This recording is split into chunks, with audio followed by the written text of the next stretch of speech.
I should be live now. I'm later than I actually scheduled, but I think I'm gonna blame Windows on this one. I kept getting the login status exception error. I looked up what the hell was the problem, and apparently the game, when I loaded it last night, it didn't close properly or something. So I blame Windows on this one. It was just like, no, the thing was already running or whatever. They kept saying that. Why are they spamming me messages? Right, hi Edwin. Welcome. I wonder when we're gonna get the next phase of Vera orienteering though. Right, because at phase 3, when this happens, right, we're gonna get that thing in the shop. Right, space-time rift right here somewhere. Right? Maybe. Maybe you're the first one to the stream this time, I don't know. Hi Scotty. Welcome. Right, welcome. So there's that. Apparently I also heard that there's like a new trailer out for something. Right, hi X96 Hinose and SpyrixX. We got a new trailer. Right, we got a new trailer for Vera. I didn't actually watch it yet, but I saw something of that like when I was like setting it up. Yeah, there's a new trailer. Yeah, confirmed for October 20th. That is a lot earlier than I was expecting, because like that's a very short window for a test server. Right? Hi to Gather Gaming. Welcome. We're gonna get Vera really soon. Right? They confirmed, basically, Vera's confirmed. Yeah, it seems like it fits with the banner schedule. Yeah, we're getting like 15 days of a banner, and then we get the next thing. And then another 15 days in the next thing. Right? They're really accelerating us, and we're not getting the collab stuff, right? They already confirmed that. Yeah, everyone is crying now because saying delay Lin. Yeah. I mean, a lot of people want to put a bunch of resources into Lin, so it does make sense. Yeah, that's Twitch being a piece of shit. I keep trying to disable the pre-rolls, and then like it loads another one. I don't understand what the hell is wrong with Twitch. Like I keep trying, and then they just keep putting more, and I can't change it either. Twitch is like, you gotta run 3 minutes of ads every hour. They're like, they force me to do it. Like, I can't control it. Yeah. It's really annoying. Like, they're really forcing it. Right? And then they added, like, what? They're trying to compete with YouTube Super Chats. They added the elevated chat thing. But, like, their elevated chats are basically worthless. Oh, yes, go pay $100 to get your chat posted, like, under the stream. For, like, 2 minutes or something. Yeah, $100 just to get your thing posted for 2 minutes, and then it's gonna get deleted. Like, I'm pretty sure YouTube keeps the super chats there, and then like lets you scroll through them. Like as soon as like you put one in, like it'll just put it somewhere on top of the Twitch, the chat thing, like for people to see. And like apparently I've heard for people, like if a mod deletes your elevated chat, you don't get a refund. I've heard, which is kind of. Like, it's kind of yikes for all of that. Like, can you imagine? like, what if you get, like, auto-modded or whatever, yeah. I don't have 4-piece Samir because I don't have 4-piece Samir. That's why I don't use it. If I had it, I would be using it. It is really strong. It is really strong. Like that's something, like, I just don't have it. I don't have a Samir head. And I don't have her brain. I don't have her brain or her head. I only have her heart and her faith. I don't have her head, and I don't have her brain. So I can't use her because the 4-piece, because I don't have it. Right? Like, you did send in the DMs, like you were asking how this thing worked. Yeah. But this 16% gets added to the 30%. It's not 16% of 30%. It's full on just added to this number here. It is a pretty big boost. Yeah. Thieves cannot make up their minds, yeah. Yep. It is what it is. Right, it is what it is. But yeah, we're getting Vera really soon. Hey, that means if you really were on that fence for your one-handed gameplay with Cobalt, right? There's still going to be like 5 days of her banner left after 2.0 arrives. So like, that is definitely something to wait for. If there were other people who are still there. Yeah? Well, sure. But you have to consider the fact that like the game hasn't even been out for a full 2 months yet. This is only day 50. The game's been out for only 53 days. I need to update that title to 53. For some reason it was using the old one. Let me go just fix that real quick. Let me fix that. Because it should not be saying 52, it should be saying 53. Right? There we go, I fixed it. Wait, what? Why the hell did it fail to update? God damn it, Twitch. I'm trying to fix it. The Layla, the same free-to-play wasted crystals on the dress. Yeah, she's coming in 20 days. Yeah. I'm gonna get her, like, initial thing first, and then pull for extra copies after I get my paycheck. That's what I'm gonna be doing.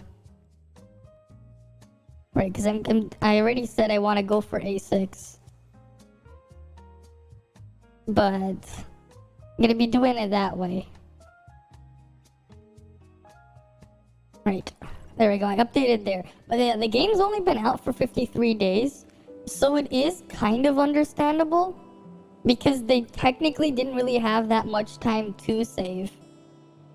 Even if you ignore the fact that we did have the dress gacha and the swimsuit gacha. Right? Like, even if we're ignoring that, they didn't really have that much time. You get paid on the 3rd, so you have to wait 13 days, yeah. Mine's at just before the end of the month, so that's when I'll be dealing with mine. Just before the end. Like the last week. So there's that. You can only build one team, yeah. That too, right? Like, they're just trying to get started, like, getting, thing. So you can get Claudia today and get Lynn next in the month, yeah. Like, I'm just planning on just putting them all in on Lynn, though. Right? I'm only gonna go for, like, the basic 0-star 4-piece of her matrices. Unless something crazy happens or whatever. Or unless that transaction I've just been waiting for someone to partake with for a certain other thing goes through soon, right? If that goes through, that'll be different because then I'll have a bunch of money to just go ham. But that's only if that goes through soon. I'll be able to do that. What were we gonna do? Right, first I wanted to check build mode. You asked the CN player to show you the Vera map exploration. Yeah, it's a lot. You can even look at the interactive map, right? There's an interactive map out there. And if you go and look at it, it's a lot. It's pretty big. Right? And then you have the city, which is its own big area as well. Right, it's pretty huge. Yeah, 3 areas, and then the city is also pretty huge. And like, they added more stuff there too afterwards. Which again, pretty cool. But wrong menu. Okay, 3 desert areas with 2 hidden areas, yeah. And then you just have the big city as well. Right, you got Meroria as well on top. So a lot of stuff there. Yeah, lots of stuff there. Let's see. Oh, yeah, I can't get the last 2 relic shard boxes, unfortunately.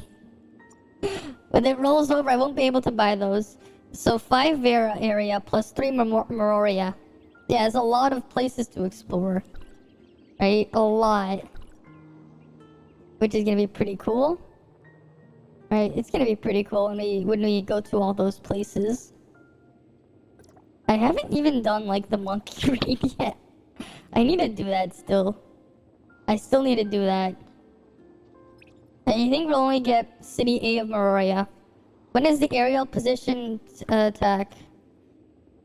Oh, it goes like, it has a pretty decent hit radius, right? I need to like...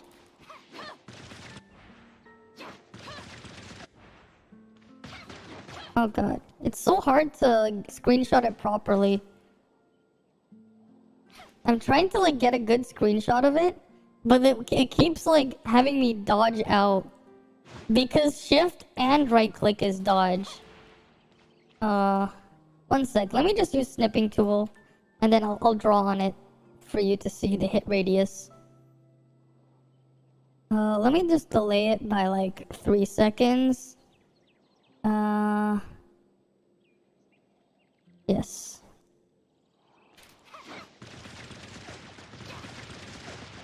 It didn't even work. What the fuck? Mode. Rectangular freeform. Window snip.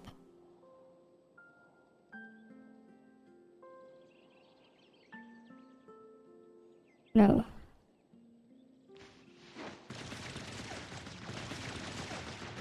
There we go. Okay, I got the picture here. So let me just put it in MS Paint so you can see exactly the hit radius, the hit range, like the hitbox of the aerial if you wanted to see it. Because the hit range is actually a bit more deceptive, is a little bit deceptive. Let me get paint. Where is paint? Where is my MS Paint? Here we go. Here's MS Paint. Okay. So the area you're actually hitting, let me just draw. You actually hit this empty space here. So this is like the area you're hitting. And then you hit a bit further down as well. So let me just like fill it in. Why is it not letting me fill? Let me just put another one thing here. But yeah, this area here you hit inside. Everything inside here you hit. I just want to fill it. Well, why isn't it? God damn it, it's not letting me fill. Thank you, Microsoft, for your shitty paint tool. I just want to put, like, fill inside this square here. Well, this rectangle here. But everything in here you hit. Even this tiny gap here, you can still hit them. Yeah. Okay, Lynn for your physical team. Yeah, Saki is ice. Yeah, Saki is ice, not physical. But yeah, that's what you hit with the hitbox there. Yeah, didn't get shafted that time. Ah, that's good. How far did he have to go to get A6 with 3-star 4-piece? How far did he have to go? Like, I know A6 is the cheaper part. Just give me an estimate. You created a character based off Claudia. You want to see? Alright. Sure, send me a picture of it. We'll have a look. Right, let's have a look if you send the picture. Fire is not going to do well for a while, yeah. Right, like, the problem with Fire is they're not releasing any DPS for them. The best DPS Fire has right now for on-field is just Huma. The others, they're all just shatter units, shatter supports.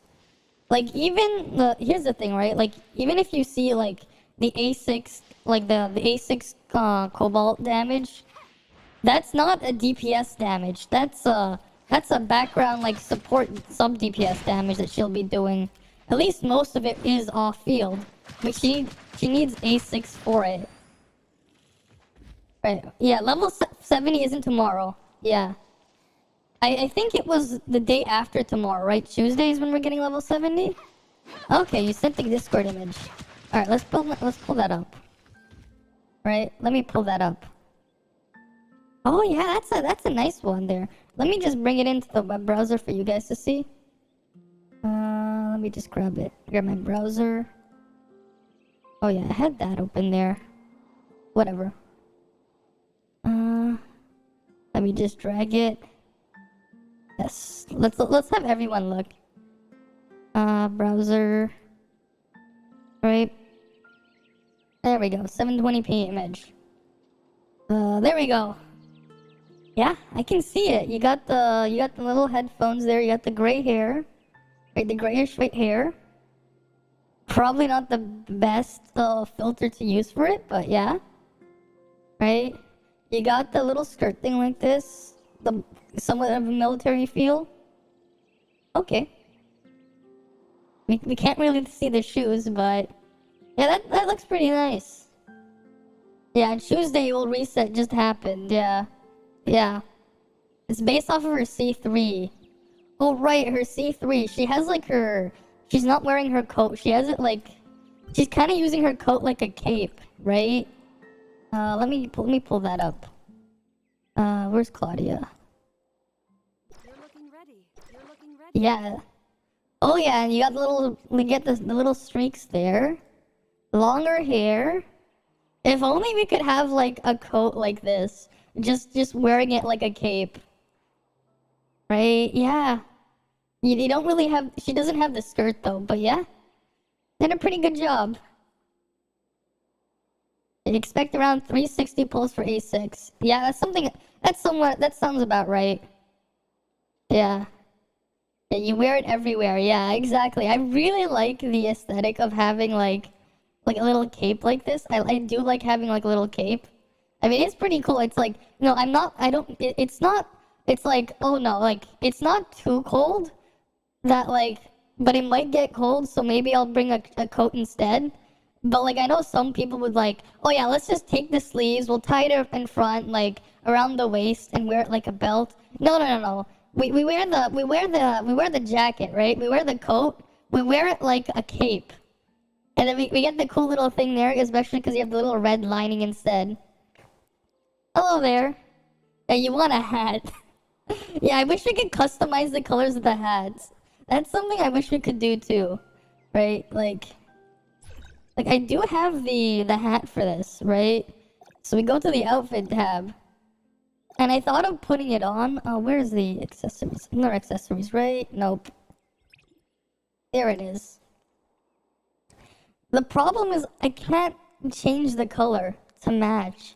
Like, I would have probably put, like, maybe red here and just have it going, have that match red, have the blue with the hair or something, but I can't do that. Like, you can change all the other parts of this outfit, but you can't change the color of the hat. You got it too, yeah. Like, I would have loved to change the little thing here. Exactly, what's the point if you can't change the color of the headpiece?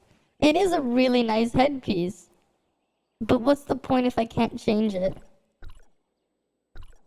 Right? How many pulls do I even have, like, in store? Yeah, like, I'm gonna be dumping the titanium into the 7-day packs, whatever, along the way. We got 20 days, 18 more days of that, right? I'm just gonna calculate how many I'll have right off the bat before I'll dip into titaniums. So we have 18 times... Yeah, we have 18 plus 18 times 330. Divide that by 160. Okay, I'll have, wait. 330 times 18. Divide this by... No, 150, not 160. Why was I thinking of 160? Yeah, 439 plus 18. So that's 57. And then if I go in the game, I have 73 plus 57. So I'll still have to get a bit more. Yeah, Vera comes in 18 days, yeah.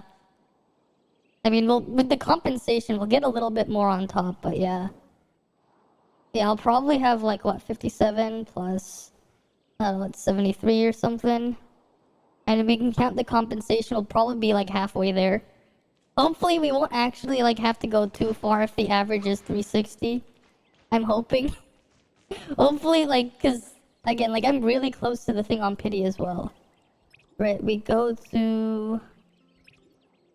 wait, no, it's not the right one. We go back to the pulls.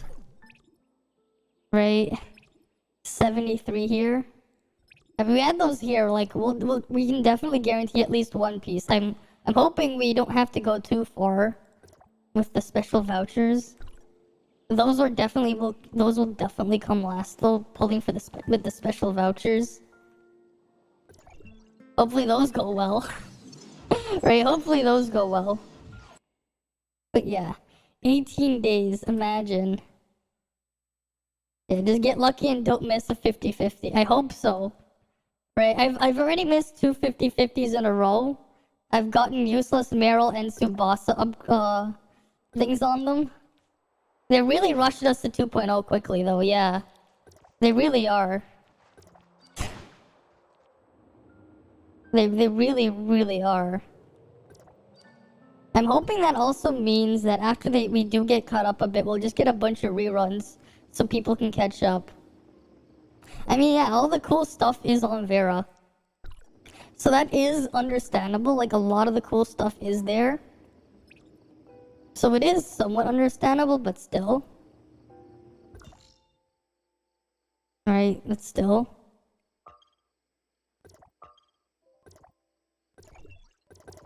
Right, hi Supreme Mr. Flex, welcome, welcome. We're gonna look at the trailer after though. Right? I still been meaning to do like an actual analysis of Cobalt B's animation times. Right, so we're gonna do that later as well on stream. I meant to do it yesterday. But we'll do it later on stream because that's something I want to see. Reddit post on maximizing damage from gear and refunding. Oh yeah, I already saw that. We did that yesterday on stream. We didn't see the video, we just did it straight up on stream yesterday. I mean, it's just a regular day. Nothing special happened. Everyone wanted it now, so they're like, it's too fast, yeah. Hi there, Lucia. Welcome, welcome. Oh, where's the guy I have to kill? Oh, he's up there. You did it too. Mm-hmm. Right, hi, Byaku. Right, we're gonna see that trailer soon. So, you got more crit out of it. So, to be honest, I got slightly more attack. But it wasn't really much of a change for me. I got like a tiny bit more attack, I think. Because I already had level 30 gloves, I just went to level 35. So like it barely changed. I lost some CS. But it was barely a change. Because I already was at like plus 30 on my gloves. So I just went to plus 35 instead. So there was a change, but very small. Level 70 is the day after tomorrow on Tuesday. We don't get it yet. We're getting it on Tuesday.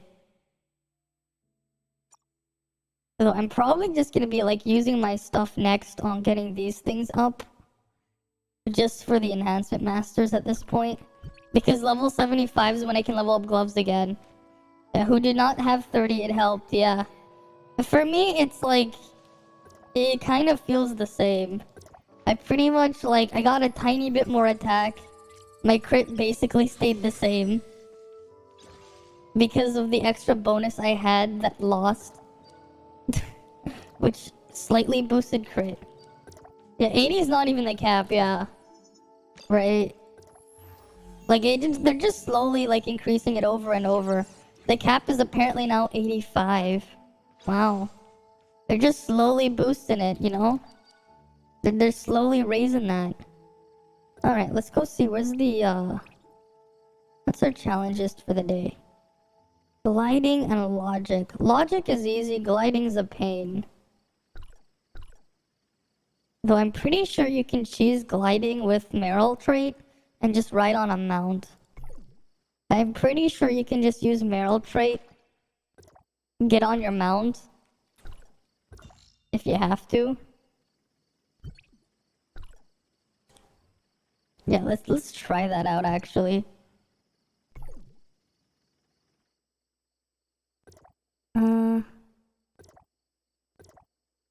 Yeah, let's just deploy that here. Yeah, we'll deploy that after. Let's go do the gliding training first. Right, I'm just gonna put like the jet board with the grapple. Yeah, it's gonna be up to 90 soon. Yeah, they're just slowly raising the cap, right? Slowly but surely. I mean, you have like level 100 plus enemies in like sequential and stuff for them, from what I've heard. So kind of makes sense. It'll be funny though when what? Slowly but surely. I've actually said that a couple times before. I think we'll get new joint ops with Vera mobs. Pretty sure we will. Right? Vera mobs and new joint ops. Why not? Right?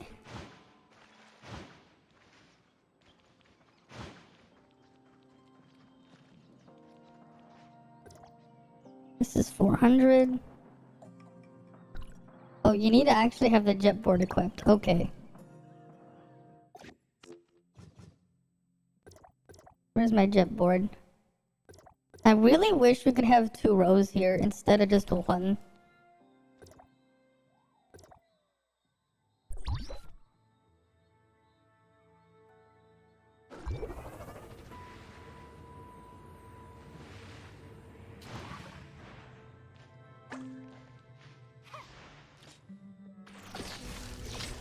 What the hell? It's not letting me grapple it?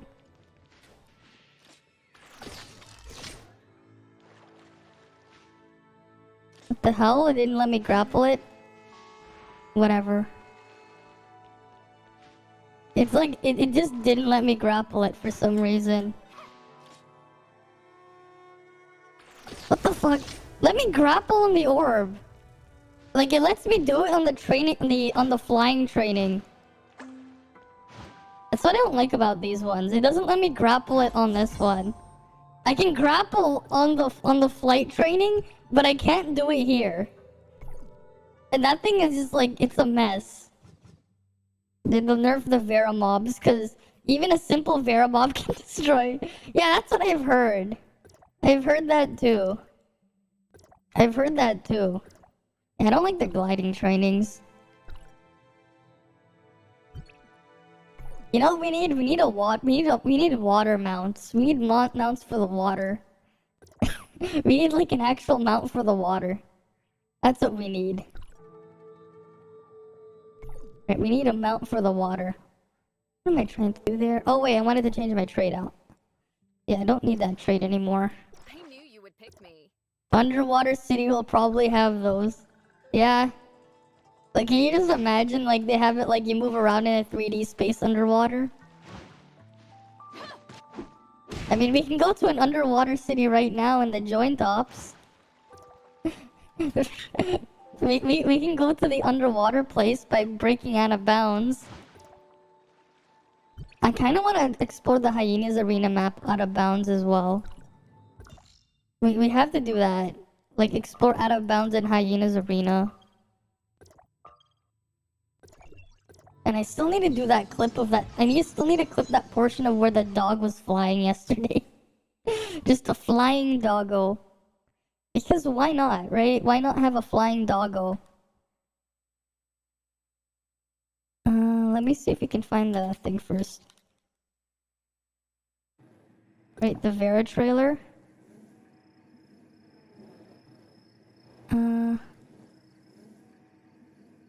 Sure.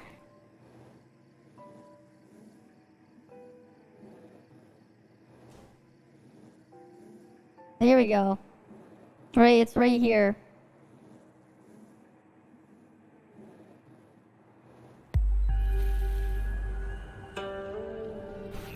Welcome to Vera. We live in a time of science. Seeking the warmth of real sunlight. Where's the sunlight? I just see the cyberpunk city. I mean, it's a really nice looking city though. The outside world awaits. Yeah. An adventure more fascinating than the unknown. Oh. Or a challenge more cruel than the reality. It's the new subkick. Ruby is, yeah. Yeah, Ruby is quite cute. There you go, Lynn's flying. She's firing her laser there. Maybe the answer lies on the other side of the mirror. Yeah, October 20th. The JP version. Alright, let's go see the JP version. Tower of Fantasy. Play now for free. Oh, is that Lynn's voice there? And you have like Saki in the background. Oh, the... Yeah.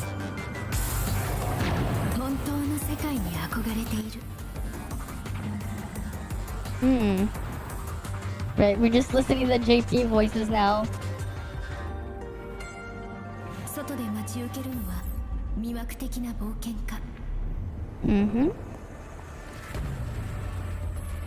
Yeah.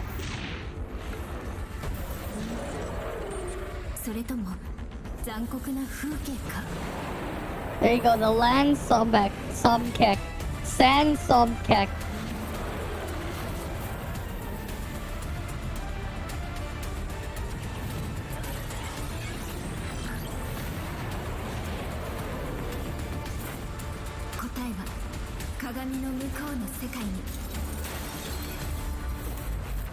Yeah, version 2.0, the 20th of October.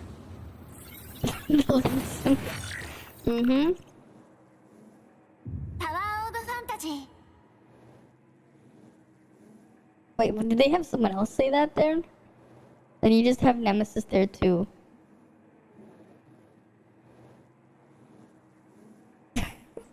Why does it keep recommending me Ghost Stories Double on Crack? What the hell?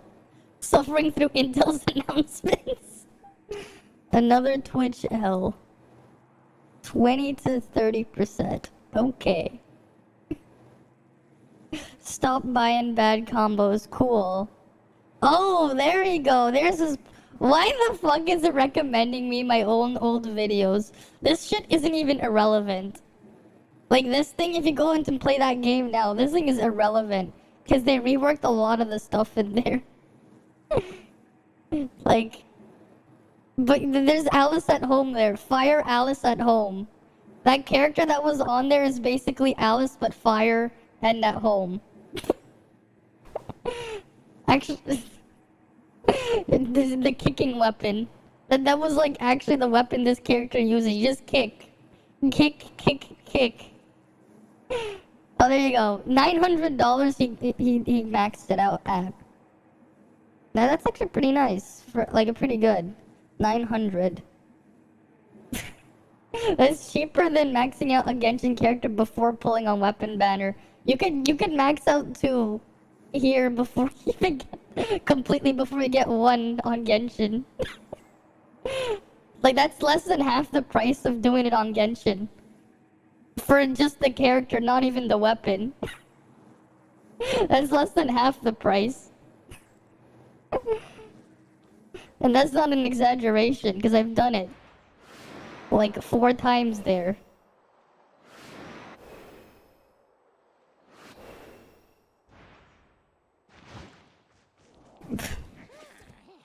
Wait, did I switch it back to the game? Yeah, I did. Okay. Just making sure. Alright, Kagahide, you're dead.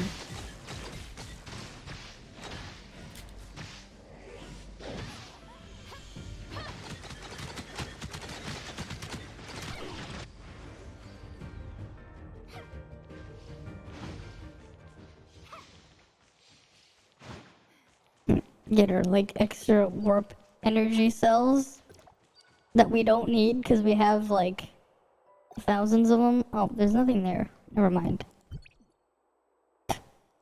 And we just have all the warp energy cells. It's like, how many warp energy cells do you need? Yes. Oh, we don't even have 30,000 yet. We don't even have 30,000 of them yet. We don't even have 30,000 of them yet. Alright, let's go do our joint ops first.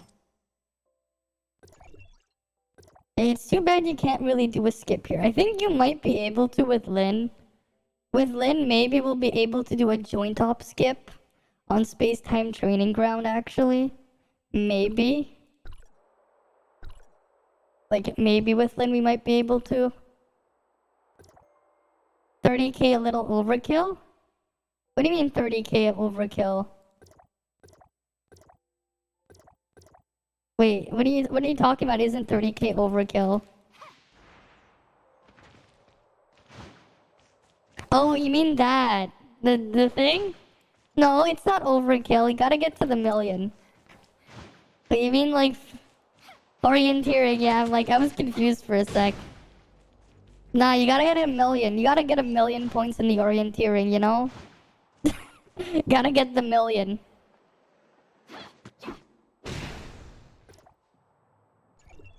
Right, you gotta get the million.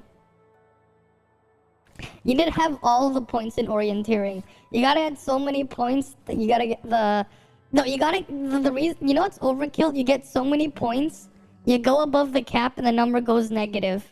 Now that is what you need. You need to get so many points the number goes negative. That's what you need. Like, you need to get so many that the number goes negative.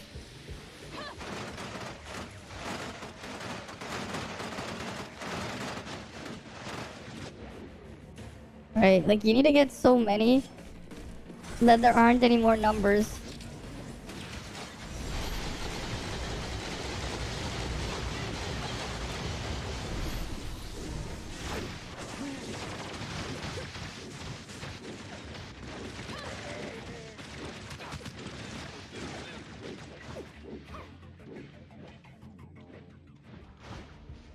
Not even bothered to stack up on the ore boxes.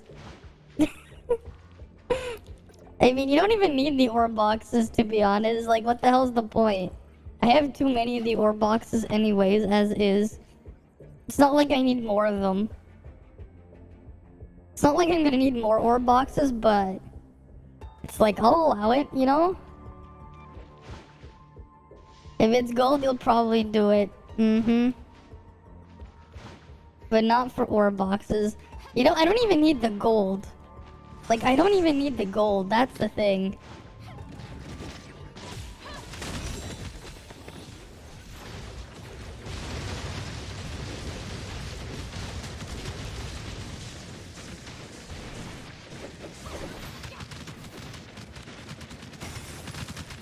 Like, that's the thing, I wouldn't even need the gold. Even if it was gold.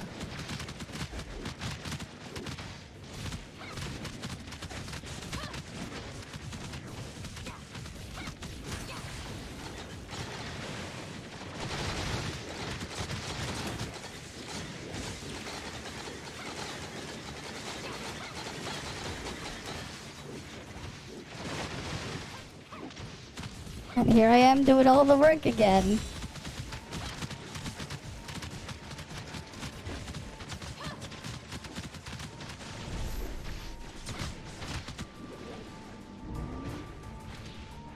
Alright.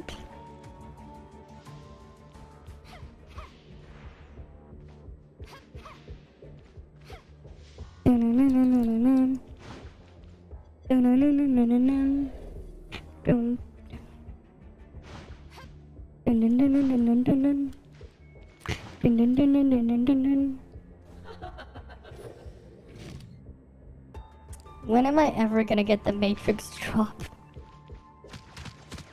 Like, we're gonna be getting level 70 join op soon, too. For difficulty 8. Wait to see the new Terra Fantasy players on 2.0. That'll be something. Right? That'll be something.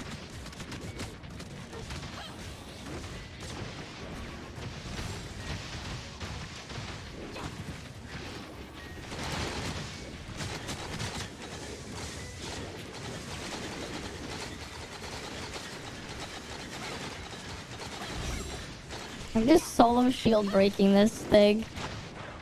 It's really nice how good, like, Shiro's shield break eventually becomes. When you like have everything like tossed together there.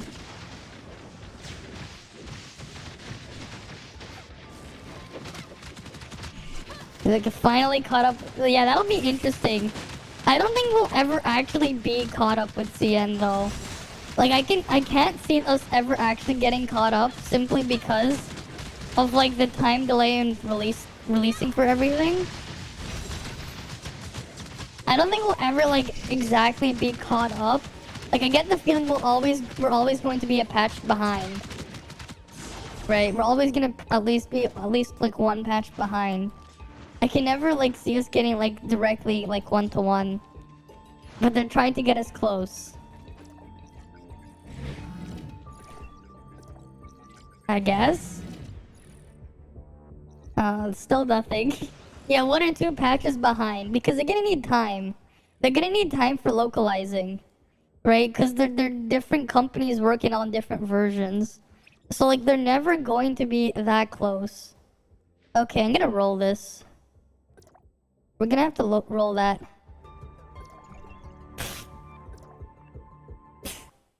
What do you mean we still doing the thing? Oh yeah, you wanted me to do the polls? Yeah, if you want me to do it. Right? You just privately message the things. You're not counting the part where the multiple languages. Yeah, there's a lot of stuff involved. Yeah, they take time. Exactly. Where's your damage coming from? Oh. Yeah. Hey, I can't wait for what happens when I eventually get Lynn. Because that'll be a huge boost. I'm obviously going to keep this for Frost. Because that's actually decent-ish. Copium. I'm hoping it just goes into Volt. Give me my Volt. Alright, we got lots of fodder here. Right, because I'm pretty sure all of these were rejects.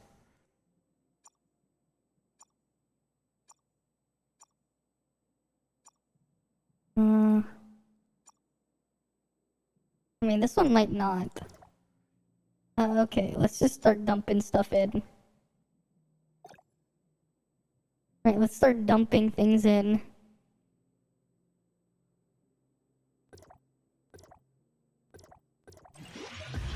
Volt attack, a lot of it. Looking good. Give me more. Give me more volt attack, please. Attack, looking good. Okay, that's what I like to see. Attack or volt attack. Let's go. More attack. Okay. So far we've gotten 4 good rolls. Okay. Okay. Are we actually gonna get like a perfect piece? Are we?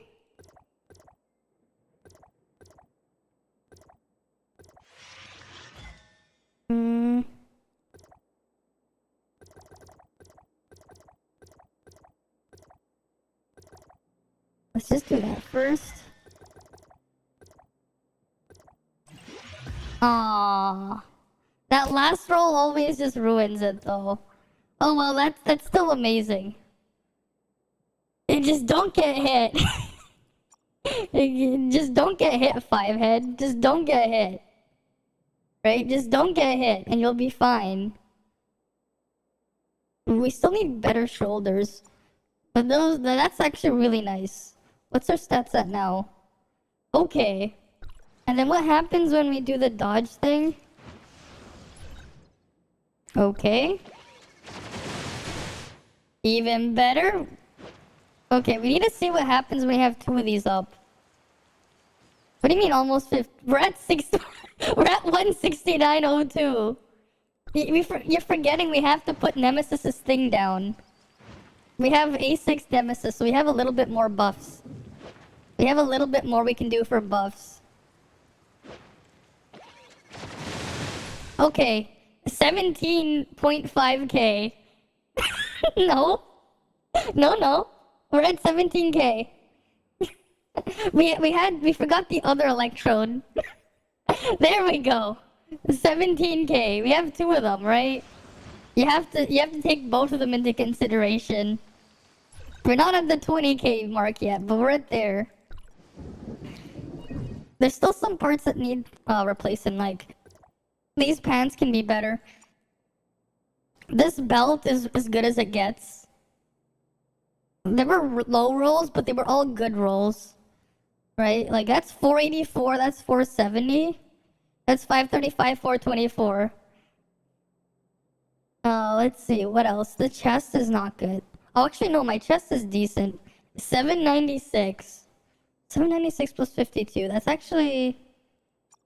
I mean, that's worse than this, but...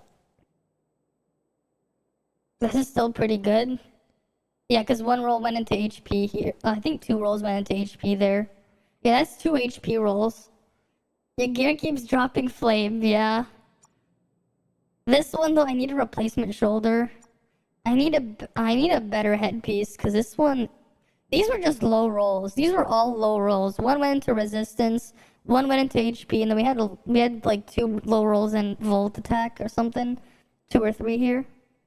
Yeah, that's 3 low rolls. 1 here, and the 1 here. Yeah, then this one we need a better head. Our boots could be better, as you can see. Our boots could be better, and the gloves could definitely be better. I don't need frost attack here. I would rather have it volt attack here. Physical main just got spelled with almost 1k, yeah. Yeah, like holy shit, yeah. Crazy stuff. I want a little bit more crit now. And when I was level 68, I actually had over 60% crit rate, but now I have under 60%. Oh well. At least my attack is pretty good. Like, I can add, like, another 3... Like, I added, like, another 3.1k attack. Just by, like, getting Nemesis's buffs active. I mean, it makes sense why I hit that number, right? I do have Nemesis A6. So I do get 10% attack here. And then I have another 10% attack here. That's 20% attack. Right, I have 20% more volt attack to this bolt on. You have Claudia C3, yeah. Right, my Claudia is only A0. Let's just go to their Sobek. You get a lot of physical attack.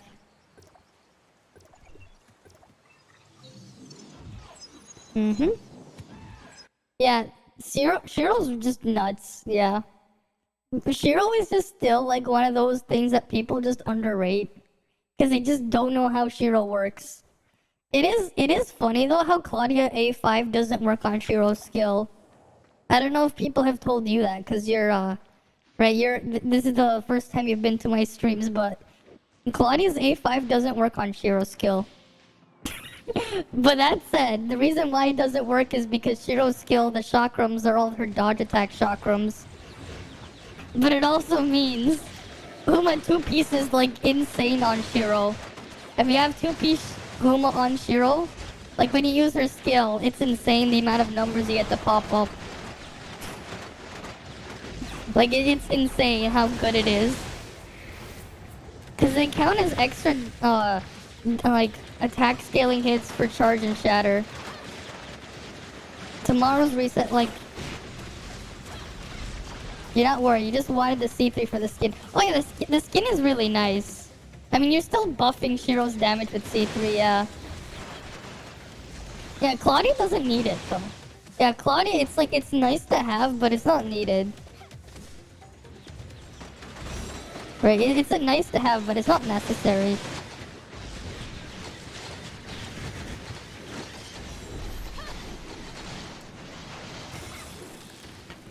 I really like the cooldown reset though that you can get with Shiro's A3. It's really nice for that cooldown reset.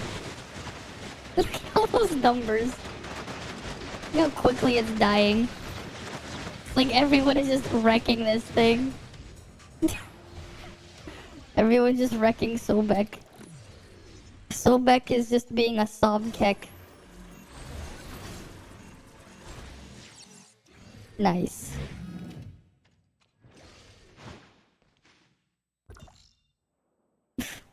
Wrecking Sobkek. It's not Sobek, it's Sobkek. He used to run the Sob Bakery, but now he's having a Sob Kekery. It's the Sob Kekery now.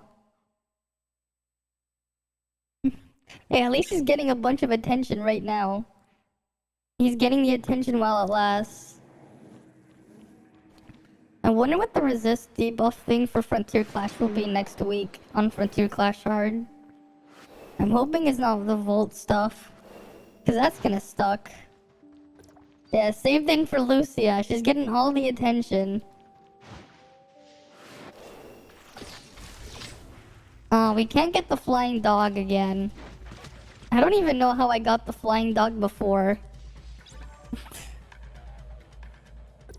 I didn't see anyone wanting to do Lucy before this. Yeah, the same BS. It's just the event. Yeah, just because like it's the thing to kill for the event, everyone's doing it. And then as soon as it's not, they're not gonna do it anymore. Right? Like as soon as like it ends, like no one's gonna be killing her anymore. Everyone's just gonna be back on the dragon again. Right? Like and people are still gonna be killing the dragon. Yeah, they'll do this. They will do Sand Sobkek. Yeah, they're gonna do Sand Sobkek.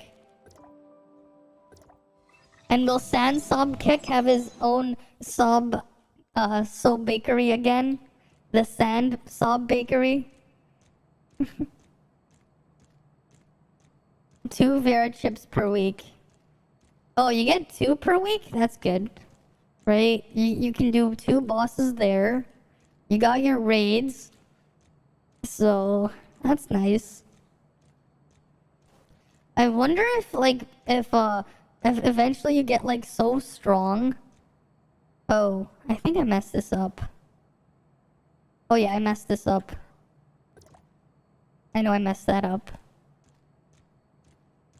I wonder if it's possible you get so strong on CN that you can just solo the Frigg plus the Valkyrie boss fight by just killing them instantly. You just insta-kill Valkyrie and then you insta-kill the Frigg boss before they reset. I wonder if like someone's strong enough on CN to do that. Considering like how like crazy the level of power is there that there is on CN. I wonder if that's possible. Like I wonder if like a CN whale could do that.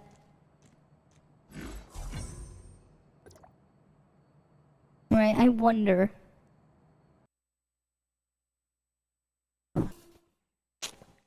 I wonder. I also wonder who the hell I'm gonna be giving gifts to next. Right now I'm just giving them to Claudia. I don't know who I'm gonna offload them to afterwards.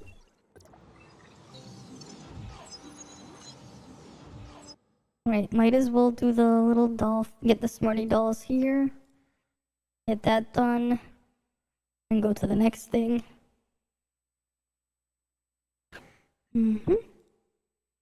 Yeah, with the new Alice Ice Meadow. Yeah, I wonder, right? I wonder. You can technically one-shot, yeah. Well, it's two-shot because you have to kill 2 things. Right? I remember in this other game, I remember making a joke to someone saying, this character, like, who has the identity of, like, their ability was, every time they attacked with a hit, they played a mark on the target, and then when they use their special skill, they'll consume all the marks and deal damage based on the total amount, and it went up to, like, 100 stacks.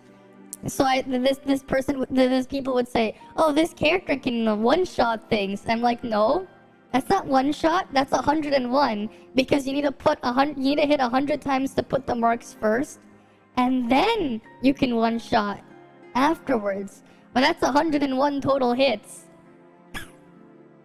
That's 101. That's not a one shot, that's 101 shot. Well, technically it's not even a 2 shot because how many shots are there? Right? 1 shot implies it's only 1 hit. Right? Only 1 hit.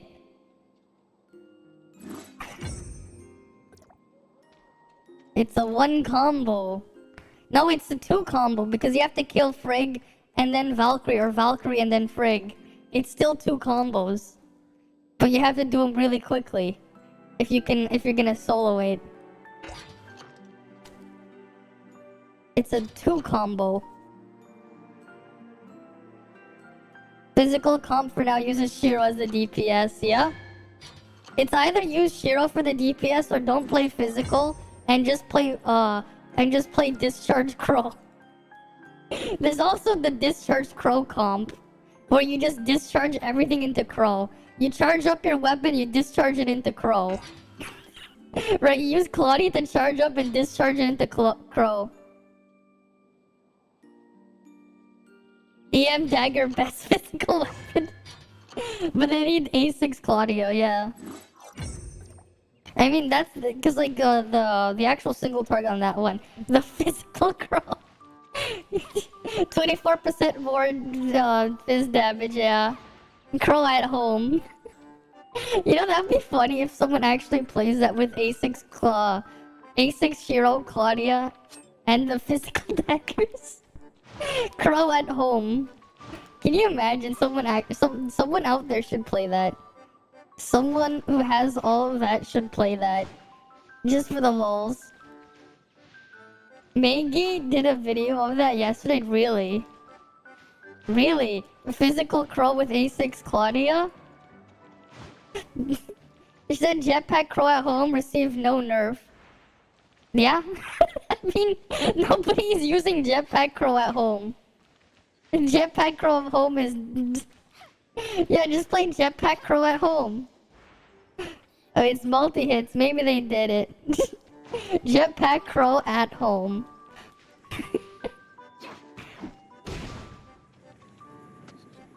Right, just Jetpack Crow at home. Who needs Crow when you can have Jetpack Crow at home? Who needs Crow when you can have Crow at home? Someone should do Claudia at home. EM Blade. But for real, that's why Claudia has so much buffs. Uh-huh. Claudia's another expensive one. Kind of. But you can still use her at like A1 to buff your other stuff. If you want to. Right. Even ignoring the A5. I mean, the A5, it's a bit of a weird one because Shiro doesn't use it. The Shiro's not compatible with it. Yeah, but like for physical, yeah. I mean, the big thing, here's the thing, right? You need Claudia A6 is how you can, well, more like A5 Claudia, is how you make Crow strong. You use Claudia to build up your charge, you buff Crow's skill and discharge, you skill and discharge into Crow, and then you go back to Claudia. Cobalt is just, like, functionally just Cobalt herself just has functional problems. Yeah, the boost for physical is the highest out of all the comps, yeah. You gotta use all those boosts. Cobalt C. I mean, that's the problem with Cobalt, you know? She's just perfect for one-handed gameplay. Cobalt F. Cobalt F. And like, there's probably gonna be a bunch of dumb people wailing for her 4-piece matrices. I don't doubt it. Right, the moment Cobalt B launches, there's gonna be a bunch of idiots that are gonna be wailing for Cobalt B matrices, saying that they were buffed or something, even though they still don't look like they're relevant. Like, they're still not gonna be relevant because you can't use it off the field. You can't use it for the way you play Cobalt, so it doesn't matter. It's irrelevant because it doesn't work. Unless they make another character that spams dodges in the manner of Frigg, but unlike Frigg actually being a main DPS, I don't see a point in the Cobalt matrices. For Ruby, no, they're not gonna use it on Ruby. You're gonna use the Ruby matrices on Cobalt, and then you're gonna put 2-piece Crow, 2-piece Samir on Ruby. Or you're gonna put 2-piece Shiro in that combo, any combination of the 3. Right, because Ruby matrices, they work in the background, and they're good for buffing Flame. So like, you're not gonna even use, like, thing. You're just gonna put Ruby on, thing there. right? Ruby Flushy throw spam meta. You're not gonna be doing that. You can't spam it enough. But yeah, like you're gonna be using like you're gonna be putting Ruby on Cobalt. That's what you're gonna want to do if you really want to play Cobalt. You give her Ruby's 4-piece set if you're gonna go crazy for it. Because otherwise, you know, yeah, you can spamming the power of friendship. The power of friendship, of course. The power of friendship. What if you want to play Claudia? I mean, Claudia actually has something, like, you can at least spam charge really fast with Claudia. A6 Claudia, put the 4-piece Claudia on her, you just spam her skill, charge up your weapons, go spam your discharges. Quite powerful there. Right? That actually works pretty well for Claudia there. Yeah, because you fix her skill damage. Because her skill doesn't really do that much damage without it. Because they made it have that thing there. I mean, it is funny though, like how some people were saying different things, you know. Remember when we looked at that like the dumb whale the other day who was like, yeah, I'm using 4-piece crow on crow.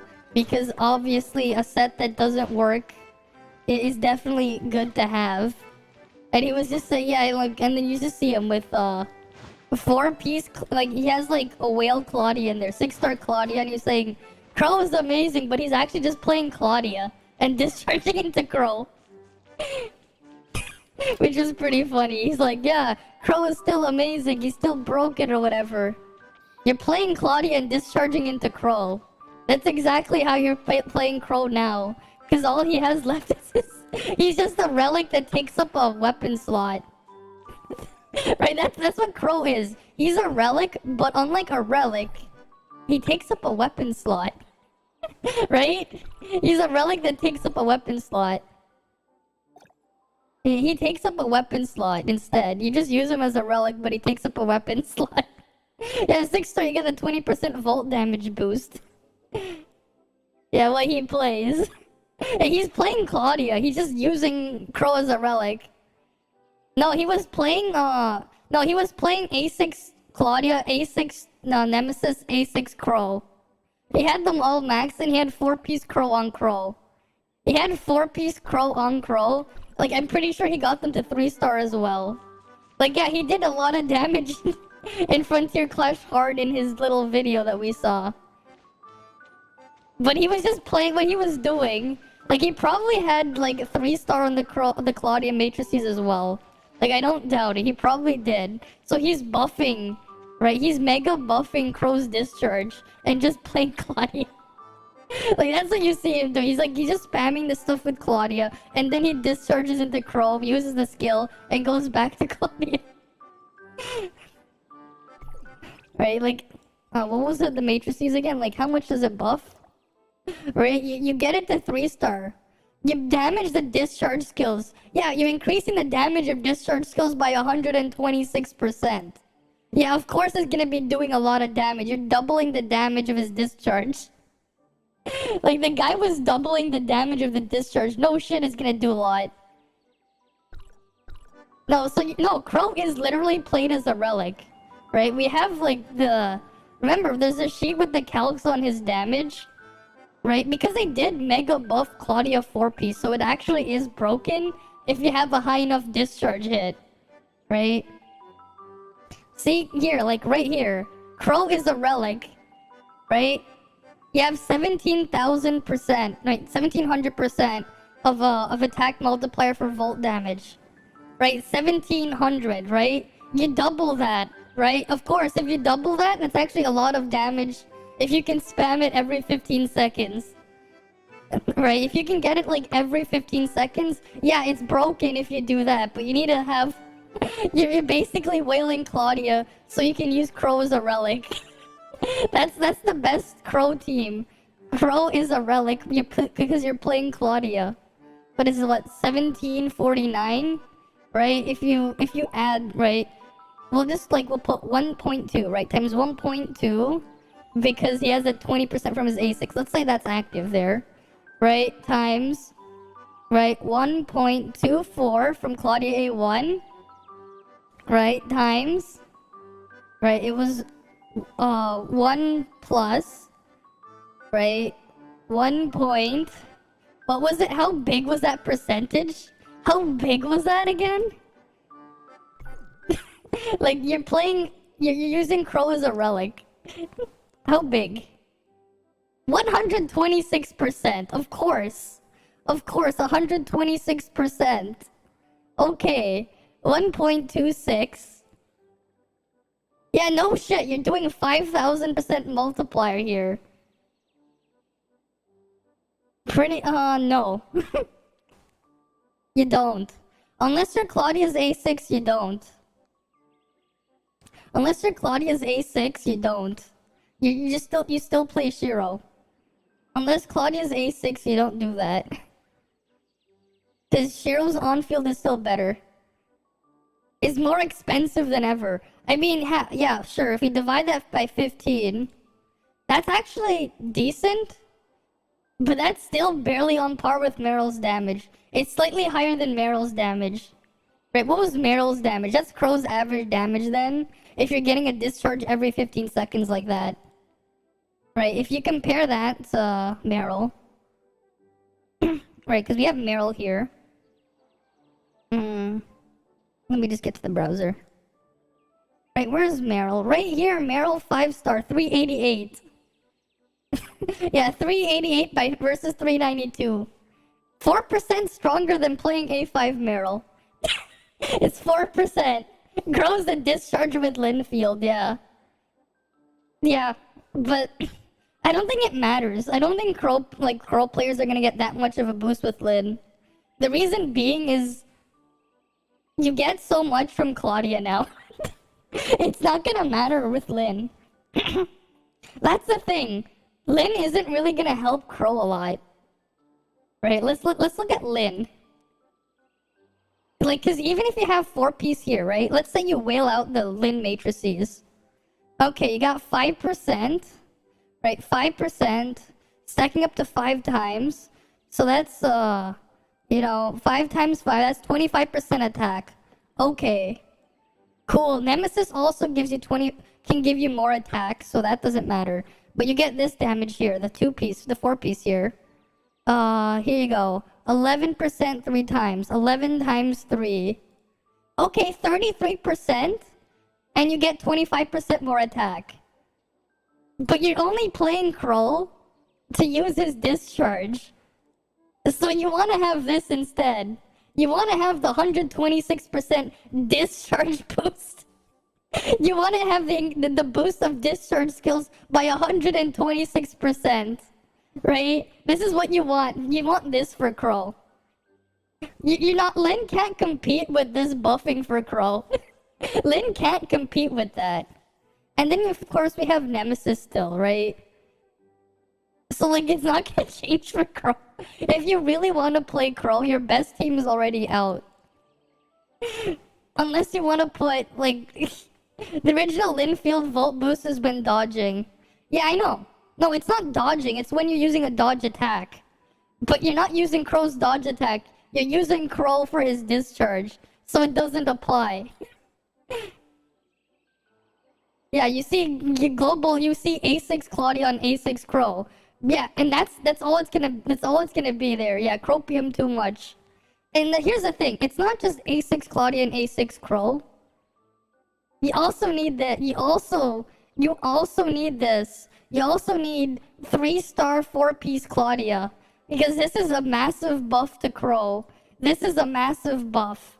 This is a massive buff to Crow's damage. You need this. 126%. Right? You need this.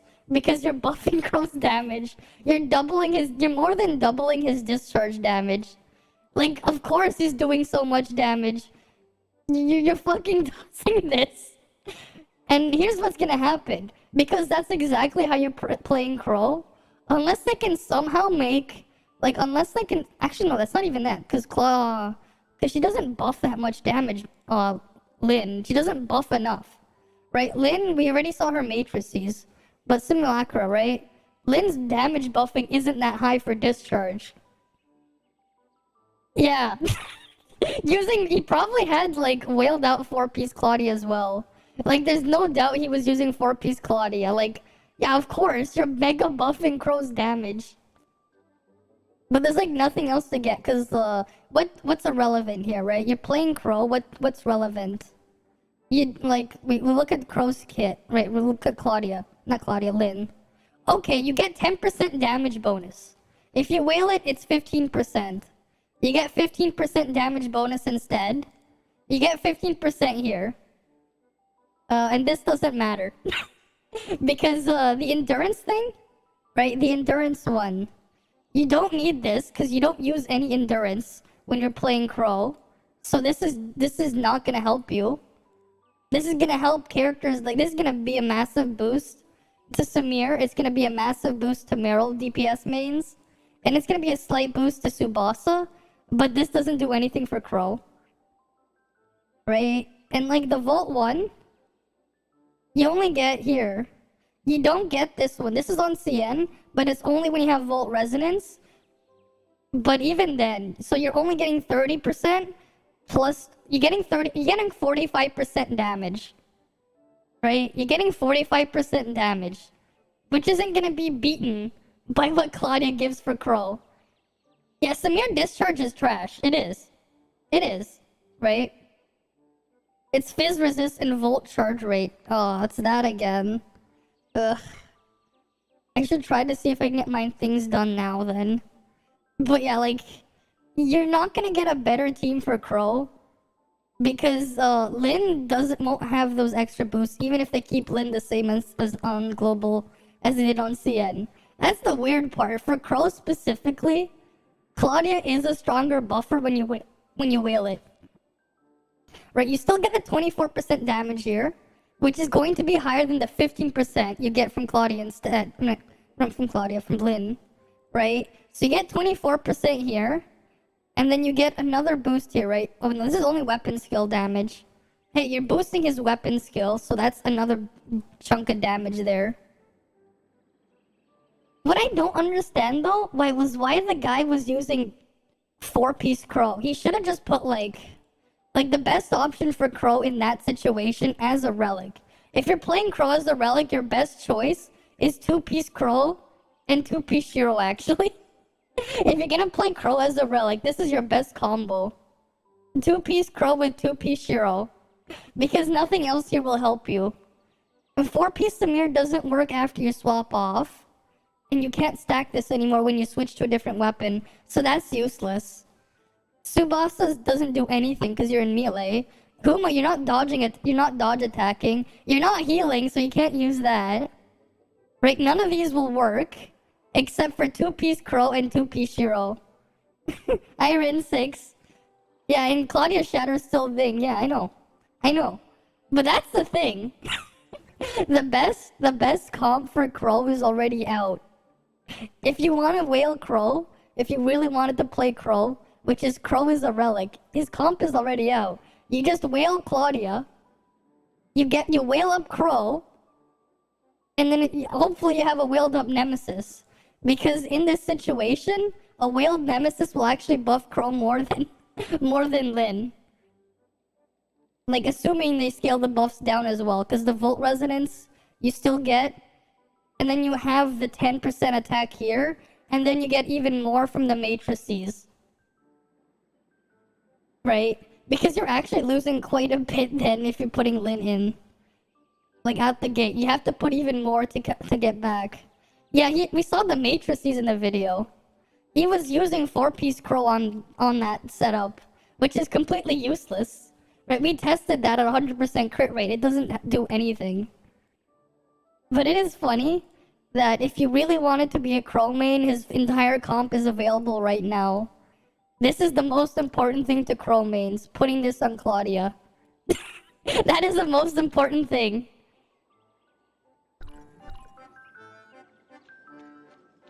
Yeah, you're expecting that comp in theory be the top. It's just that because of how they mega buffed Claudia's 4-piece set, the buffing discharge skills, like for some reason they decided, like, what, we can go compare it to CN because it's a massive change. Right? Like, it's a massive difference here. Right? For some reason, they thought it was funny to buff Claudia's 4-piece set on global. 126%? 63? They more than doubled it. Like, they doubled it.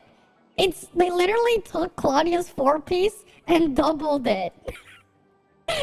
Hidden whale units. Yeah, you go max out the 4-piece set, you can play Crow as a relic. Crow is now a relic. Basically getting buffed on global. This is only for discharge skills. The thing is, what are you gonna use it on? Right? Oh yeah, you want to use it on Crow because he has the best discharge skill in the game. If you don't want to use it on Crow, you can use it on King, I guess. In theory, if King's hitting 3 enemies, his discharge is half as good as Crow's.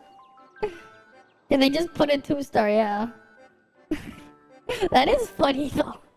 Like, that is really hilarious how, like... Yeah, no, Crow is not a weapon for damage. He's a relic for damage. It just takes up a weapon slot. Crow is a relic. A very bizarre one. A very bizarre relic. Right? Crow is basically a stat stick relic. You just got Crow from pity and you'll never use him. I mean, it makes sense why you have whales doing really high damage with him. Like, it makes sense. Because I was, like, thinking about him, like, wait, yeah, you're using Claudia.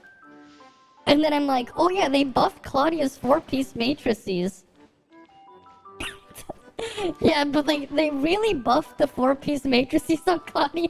126%. Yeah, that's more than double your damage. What do you do for global Claudia matrices? Yeah, put it next to in Claudia 4-piece. Yeah, you need 4-piece Claudia. It's really strong, yeah. Oh, I know. I'm talking about the other person we were talking about. This person was saying Crow was like so far ahead of everything else. I'm not talking about Pride. This isn't Pride. He's on a different server, not on Radiant. I know Pride. We did a Frontier Clash earlier in the week. Thing. I played with him. I know Pride. No, it's not him. No, I know Pride. He's different. He's not this other person who was saying like Crow is the most amazing DPS ever, and he has like the super whaled thing. Like, I know he has 6-star Crow, and I know he's thing. He was playing like just full DPS when we were doing the Frontier Clash. It was not him. Yeah, cause like this person was playing Crow as a relic. Like, he was literally just playing Crow as a relic. Is my voice different? I don't know. Okay, I'll go drink some water if you really think so. No, but it wasn't Pride. Because we weren't looking at him. He was, this person had a YouTube channel we were looking at the other day. Because, like, it was in retaliation to him on the thing. Yeah, because my microphone is right here. So you could hear me drinking water. That's me drinking water. Because my microphone is right in front of my mouth. Yeah, he uses a lot of other stuff though. Right? Hi, Michael Fernandez. Welcome. I mean, to be fair, Samir is also a hidden whale unit in a different way. Because for some reason, they buffed her 4-piece matrices on global as well. Unfortunately, I don't have it. But this is like actually quite strong. Too bad I don't have it. Because it just adds damage to the electrical explosion. But only Samir can use it. But I don't like... I'm pretty sure Pride was also just not using the Crow bleed. Like, the Crow 4-piece set is just stupid because it doesn't work. We were talking about an actual dumb whale who was like, oh yeah, I'm just gonna put whatever and just claim things. At least we tested though. We tested to be sure. 4-piece crow. Don't get that matrix, like, that matrix set ever. Like if you can, like, pick matrices or whatever, don't go for a 4-piece crow. It is bad. I mean, it's also nice, at least you can get 100% crit rate in Void Rift to test it. Like, that's how we figured it out. We went to Void Rift, we got 100% crit rate, and I had a loss because I kept, because I timed out. What do you mean another Canadian speaking? What? I mean, there's a decent, oh, well, there's not really a decent, there's yeah, there's a part of the country that does speak French. I guess it is a decent part because Montreal is there, right? But no, I can't speak French. They had us learn it in school, but I didn't really learn it either. What the hell? I'm confused. Why did he send me an invite? Why did Moonlit suddenly send me an invite to a party? I'm confused. Right, I wanted to do space time. Bonjour? Oh wait, no, that's, yeah. But that's mostly for, like, earlier in the day. Right, and then bonsoir is, like, around, like, nighttime. Or evening time. Oui. It's been so long since I've ever had to, like, use it. It's been so long because, like, there's, like, never been a need.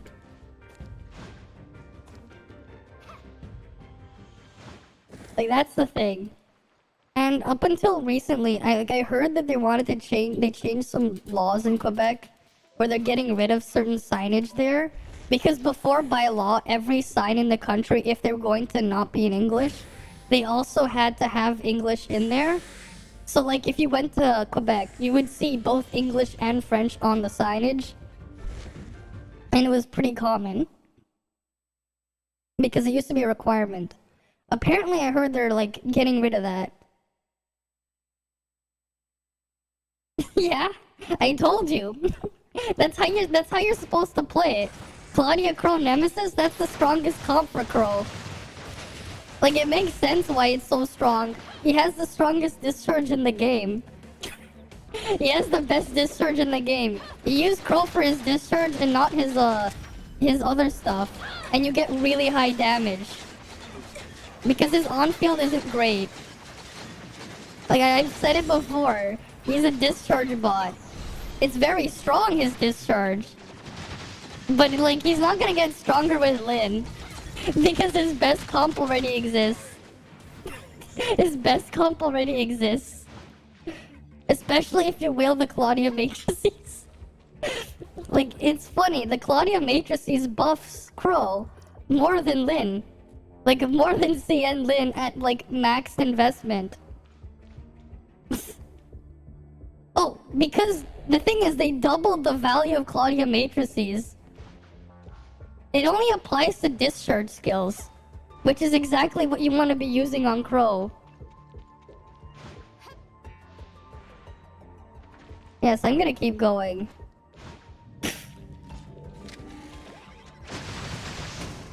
Like, why are the people leaving?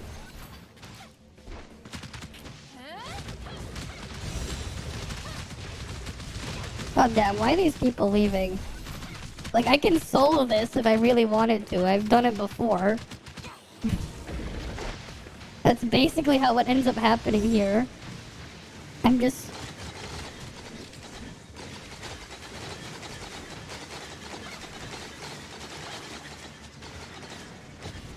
Oh shit. We both died. I have to, like, try this properly.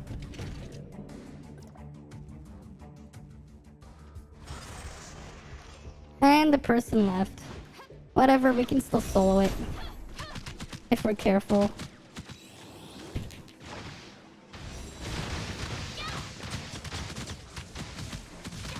He just dies and he leaves. God damn it.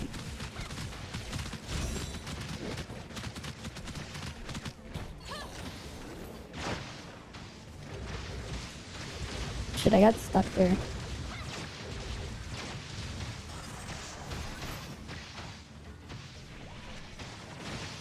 I wonder if I can shield break this though with Shiro.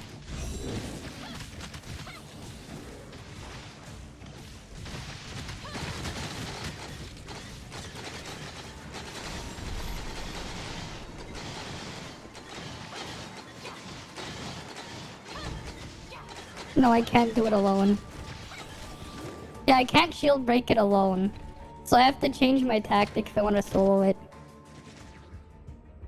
I have to change my tactic. Let's get the purple yam pie.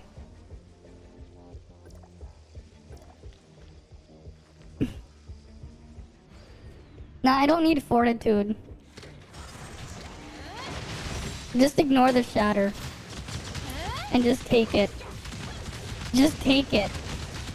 Just don't shatter the Aberrant Franken. It's doable. You have to just be really stally though. We're just gonna do it without them. Right, who needs them anyways if the people are just gonna leave?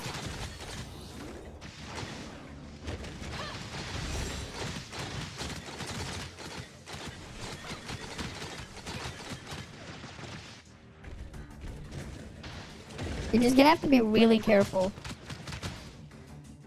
Okay, the damage reflection is active now. You just gotta wait a bit. Right?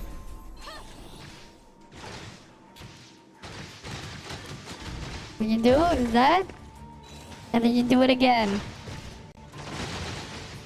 And then you just run. You just kite it. Eventually it'll wear off.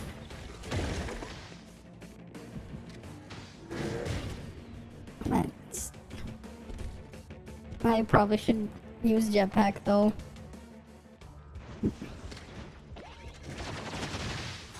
How did I do it before though? I've done it before. What the hell? My game just froze for a sec. I'm not sure why. Thank you, Windows. Though this is it is better to do this with Tsubasa just to get extra healing.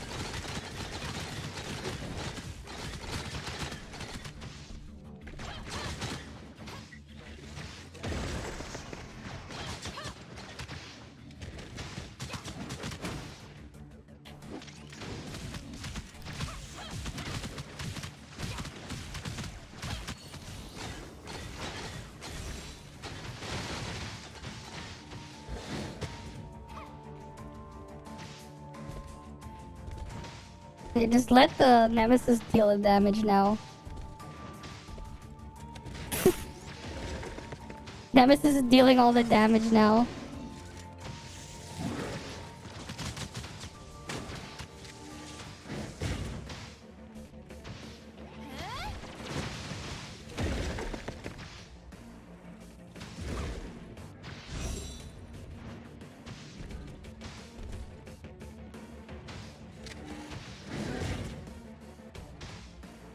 I mean, it's working.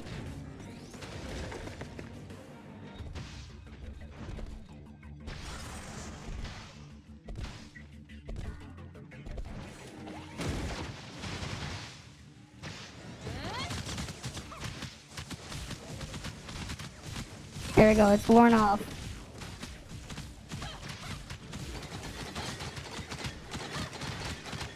See, you don't need to shatter it. If they ruin soccer, you're gonna quit the game, really now. I mean, they're gonna balance everything. To be fair, they didn't ruin Cobalt. The shit was already bad. They kept Cobalt the same, just with less numbers. Right? Like, Cobalt's numbers are actually quite balanced. At A6. For an A6, Cobalt is gonna do expected damage. But without A6, Cobalt is gonna be garbage.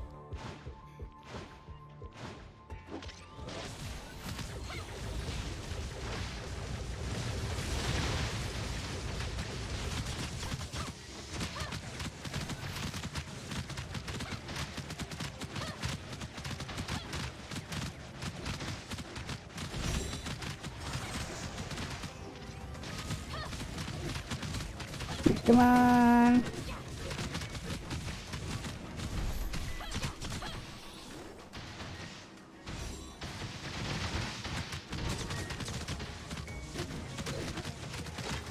Imagine they make Cobalt the only one with fire resonance.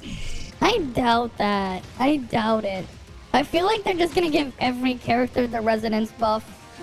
I don't even see them making an exclusive for for like the 1.0 characters.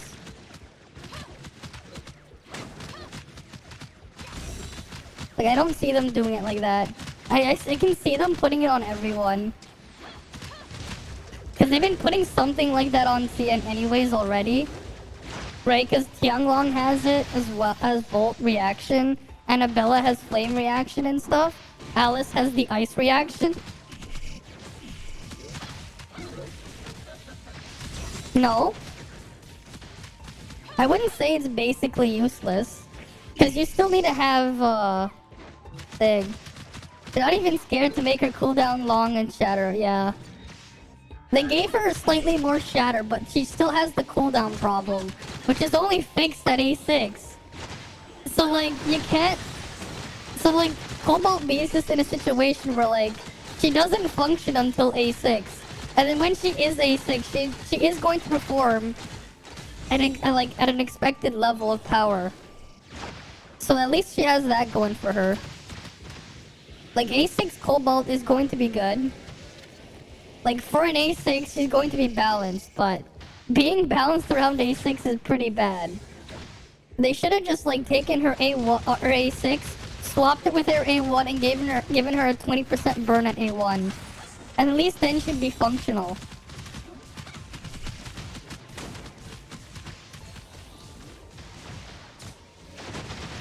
There you go. Seraph is done. There you go. Oh me. Imagine they do something well by adding a collab with Altered Element. I mean, that would be interesting. That could be interesting. Balanced PvP. I mean, the balanced PvP is his own mess. But hey, if you actually do the math on Cobalt at A6, she's actually comparable to A6 Nemesis, but has Shatter instead. In terms of in terms of rotation damage, like A6 Cobalt is comparable.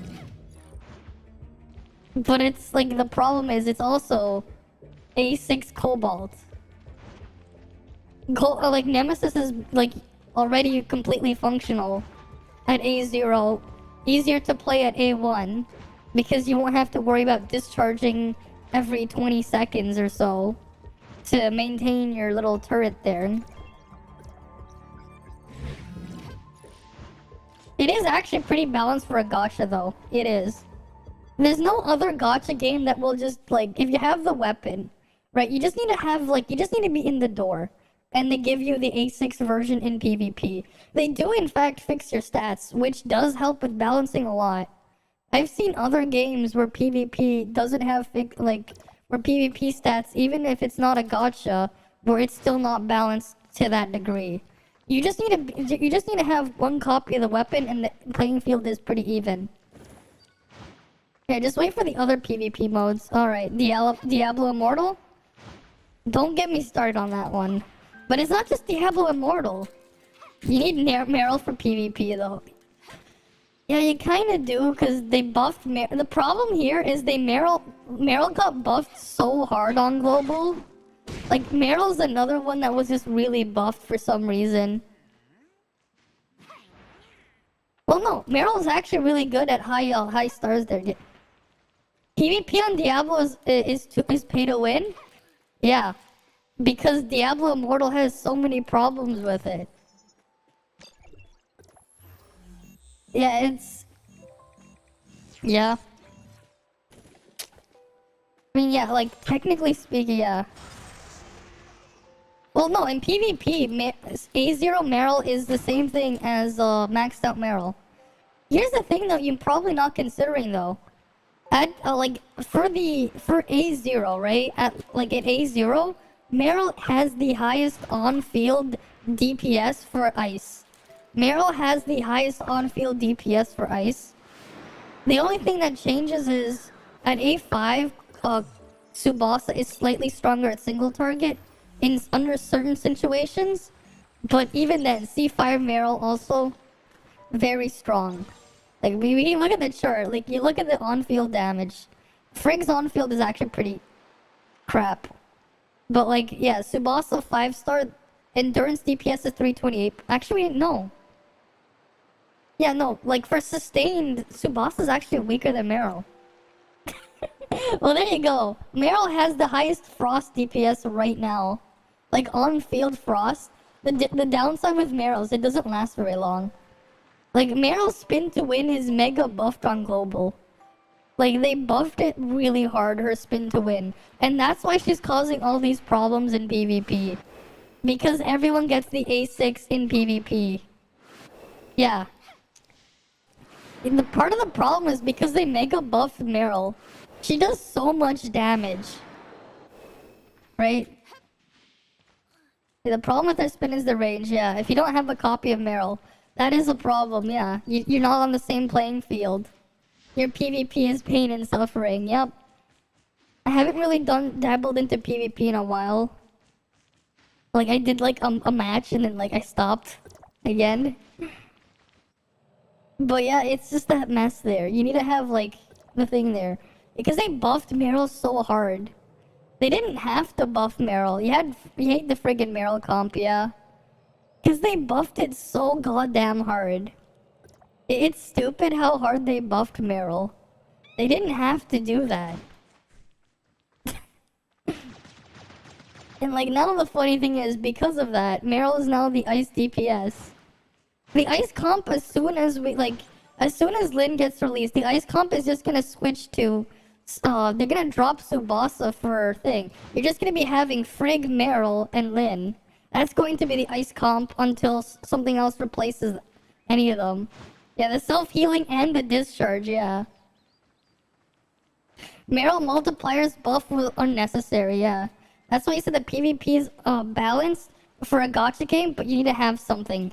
Yeah, it's a lot better than every other gacha game in that regard. At least they eventually balance the playing field as soon as you have it. Hey, it is that. Yeah, they should just ban Meryl. Imagine having Saki, Meryl, and Frigg, yeah. Lyn or tank build, yeah. They out-damage the DPS. I mean, it's funny, because Meryl is the DPS. Meryl is the DPS. She just can't sustain it for too long, but she is the DPS. And Lyn will be a massive buff simply because you can do it for twice as long. Right? You see how long this lasts, right? But with Lyn, you're gonna be able to do it for twice as long. You're gonna last twice as long with Lyn when you're doing that. Like, you're actually gonna last twice as long. Alice Frigg Saki PvP there. You cannot play League if you don't have the thing, yeah.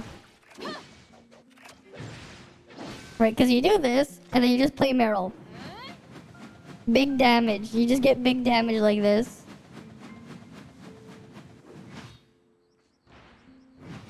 What do you mean current free rotation? Some people got leaderboards using off meta. I mean, not completely. Not completely, right? If you're on low ladder, it doesn't matter if you're on low ladder because people are gonna be crap at low ladder. But if you're in like the higher ladder, yeah. Meryl, Frigg, Claudia is just way too OP, yeah. Yeah, the 4-piece bonus is for spin to win, and it's very strong. Yeah, it's very strong 4-piece Meryl for spin to win. It is very strong. You're buffing the damage by what? 36 to 63%? That's stronger than any other damaging buffing matricy. And you're getting self-healing every half second. I mean, which is every time you hit, you're getting self-healing. 60 to 90% of attack. Right, you're getting... Right, if you, like, you're getting a lot of self-healing on top. You're just getting a lot. 36% for a 4-set, like, out of the gate, that is stronger than what you're getting on average from 2-piece Samir, 2-piece Crow. Like, this is almost as strong, as much of a damage boost as having 3 stars on 2-piece Samir, 2-piece Crow at 0 stars. At 4 stars, that is a pretty big increase over that. Like, once you get to 1 star on the 4-piece set, that damage boost is on par with the damage buff you're getting from a maxed out 2-piece Samir, 2-piece Crow Matricy. Yeah. Honestly, Meryl might just end up being as good as Saki, yeah. Well, because they buffed Meryl so hard. They buffed Meryl so hard, and she has really good synergy with Lin anyways. Yeah, future ice comps, yeah. Saki Frig Lin, Saki Frig Alice, Saki Lin Alice. But here's the thing. Remember, if they're actually going to keep things down to a similar power level, that means Meryl is going to stay relevant for a very long time. Yeah, Saki is faster than Meryl. Sort of, but you have to keep in mind, we don't know what her numbers will be on global. Because right now, this is wrong. The Samir section is wrong. Ignore the Samir section, but like right now, the highest on-field damage, the Samir one is wrong because it doesn't account for what happens when you have a higher crit rate, or when you have Samir's 4-piece set, which is a drastic boost to that damage here. Right? It's like a drastic change to this one. The Samir one, ignore Samir. But everything else should be correct here. Meryl has 388.95%. But because of how her 4-piece matricy gives so much, like if you're gonna look at whale, like at max level, full potential, right? 4-piece is what, plus 63% damage or something? Right, what we'll do is we'll look back at the matrix. Let me just hide the calculator first. Right, we'll go look at the matricy 4-piece here for Meryl. Yeah, like, well, let's just say maxed out. 63%, 1.63% for damage, right? Right, like 63%. So, you're gonna multiply that by 1.63. Right, so let's just go back. Where's the calculator? And then we'll go back to the sheets. Right, for Meryl on-field DPS, right? 388.95 times 1.63. Right, 633 here. Right, let's go max up Samir. We're just gonna go take 228.27. Actually, no, we can just do the calc ourselves. Right, Samir is pretty simple. We're gonna just do max up Samir here. Let's just go back to the game, because we know the animation speed. So, the main thing for Samir, you're gonna be using her helicopter combo. You can do this for longer than Meryl, mind you, because you don't consume it as quickly, but it's 50.6. Right? Yeah, 50.6. You get 4.5 of these every second. Right? But you also have her electrical explosion. So let's go get her electrical explosion. Right? Her electrical explosion is this number right here, 30%. But at 4-piece you add more, so it becomes 70%. Here, it becomes 70% here. So we have 70 times 4.5. Right? And then we're gonna we'll multiply by 1.2. It's only barely stronger than the maxed out Meryl. It's only a little bit stronger than Meryl. 651.24 DPS, like attack damage per second. Meryl's at 633. Right, we got the Meryl calc there. So like, if they're gonna keep power levels of future DPS around this level, Meryl's gonna last a very long time. Like, Meryl is going to last a very long time. Because right now, the highest on-field is technically maxed out Samir because of this. Because of how her 4-piece works. That confusing thing. Technically speaking. Right, we have, like, Crow being used as a relic. The Crow one is a relic that was a bit weirder to thing. Because right now, your best option for Crow as a relic is 2-piece of Shiro and Crow. Like, Shiro averages out to what, like 7.5% at 0 stars? So it's like 15% damage increase at 5 star. And Crow 2 pieces at a similar thing as well, I think. Let's see. We can go average that out actually. But your big boost for Crow is this 4-piece Claudia. That's the big damage buff for Crow. 4-piece Claudia. Alright, let's go see matrices. Yeah, because like there's not any future ones that boost damage. Right, none of these have one that boosts damage. What's Qianglong's? Dealing volt damage. Okay, two-piece Qianglong on Crow. I can see this being used for Crow. Okay, this is going to be the best set for Crow in the future. 4-piece Qianglong. Using a volt weapon skill or discharge increases that, yeah. Of course. This is going to be the best set for Crow right there. Yeah, the first generation's limited SSR are not DPS, yeah. Second generation are DPS. Well, Lin is not. Lin is a support though. Right? Lin is not a DPS.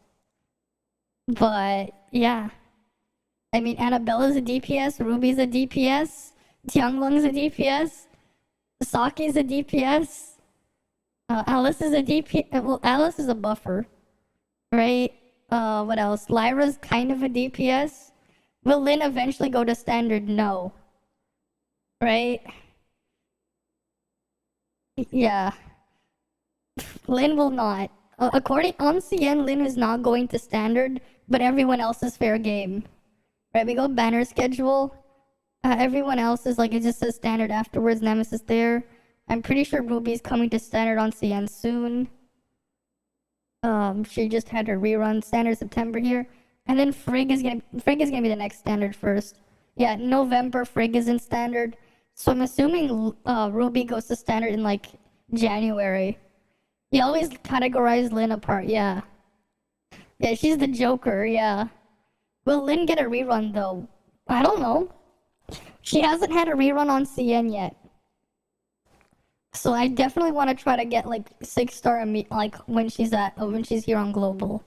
I want to get that 6-star Lin on global when she's here. That's what I want to get. Right? But yeah, like that's the situation we have here. The really weird situation. Rerun 3 months on release, yeah. After 3 months on release, Selgig Game account pog. It hasn't been 3 months yet. We haven't even like, yeah, it's barely been 53 days. Yeah, the game's only been out for 53 days. Right, it's only been out 53 days. What the hell is this wandering aberrant? I forgot that was a thing. Why was this a thing? Wandering aberrant. Okay. I didn't even realize that was a thing. Right? You went from Sobkek all the way to thing here. But yeah, like for Crow, probably like the strongest for Crow. Right? You get a crit damage here. And then you get your other thing. You just run Shiro for the other half the time. Which is going to be 13% at 3-star. Oh wow, they didn't make it scale that well. I guess they didn't change it from CN though. They just kept the same thing. It's the same thing. Fair enough. Right, like that's just like the funny thing with Crow. His best set if you're using him as a relic, which is this highest damage you can get from Crow. The highest damage you can get from Crow is using him as a relic, where he's just a discharge bot because that's 1749.22 damage per discharge, right? Damage like attack percent as damage for a discharge is huge, right? That's a very strong discharge. That is like actually really like insane, especially if you can just buff it with 4-piece Claudia. Alright, where's Claudia? right? You just buff it with this. Because 63% on CN became 126% on global. I mean, I guess people really weren't using this on CN. For them to buff it this badly, right? Can you imagine how little usage this got on CN for them to make this drastic buff? Right? Like, they mega buffed it on global. Like, they mega buffed it. Can you imagine? Right? Can you imagine how little use this got on CN that they had to do this? Because that is a huge increase. Rejoice 2.0 confirmed. I mean, hey, for people who really like Crow, his full team is out. His full team is out already. I mean, the only thing I can see changing is, like, maybe putting Tianglong in instead of Nemesis in the future to buff this somehow even more. Maybe. Because it works with it. Maybe. Right, like that's like the combo there. It is weird. Yeah, he's a relic, you know? Crow OP confirmed, relic. He's a relic. He's not a DPS weapon, he's a relic. I mean, didn't remember what, like, how some people use him as well. Using Crow as a relic in Bygone. Highest off-field, field charge generation. The highest off-field charge generation right now is... Nemesis is the highest off-field charge. This is the highest off-field charge, this thing. The little electrode here is the highest off-field. Especially when you have two of them. Lin Fire Rezo seems buff. Well, apparently what we saw in the leak was just the early version of Lin, the beta version. So we don't know what we're actually gonna get in the real version. On-field Claudia. Yeah, on-field with Tian.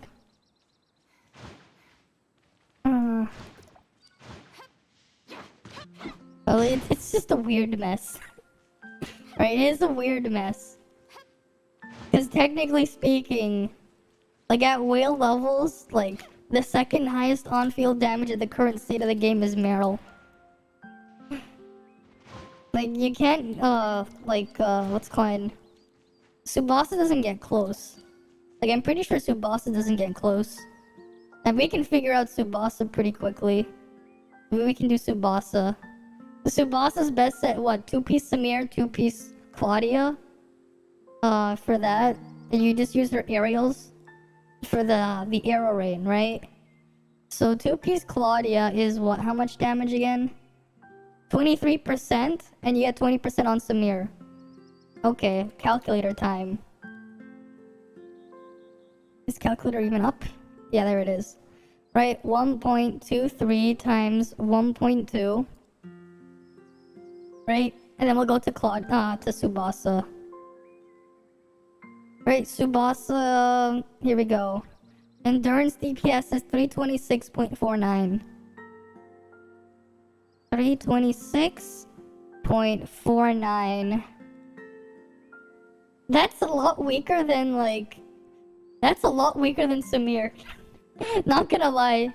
Tsubasa's damage is a lot weaker than Samir without that crazy investment. Like, Samir at 100% crit rate without her matrices is higher than this. Without, like, the matrix mega buffing it. Meryl has, like, much higher damage. Right, like, especially with the 4-set. The 4-set just takes Meryl to another level. The 4-set on Meryl is just really good. Like, the thing is, 1-star on 4-piece Meryl is already stronger than thing. Right? You were saying that Meryl buff was too much, yeah. I mean, you can see it here. The highest DPS, the highest DPS at A0. If you're looking at damage at A0, Meryl has the highest in the game. Meryl has the highest DPS at A0. Actually, yeah, like, it's slightly higher than Shiro. Slightly higher than Shiro at A0. She's not only DPS, but Shatter Tank and Self-Heal. Super Armor. Just click and hold play. Come on, yeah. It really is. It really is. like, Meryl eventually gets beat by Samir, but, like, it takes a lot more investment for Samir to overtake Meryl.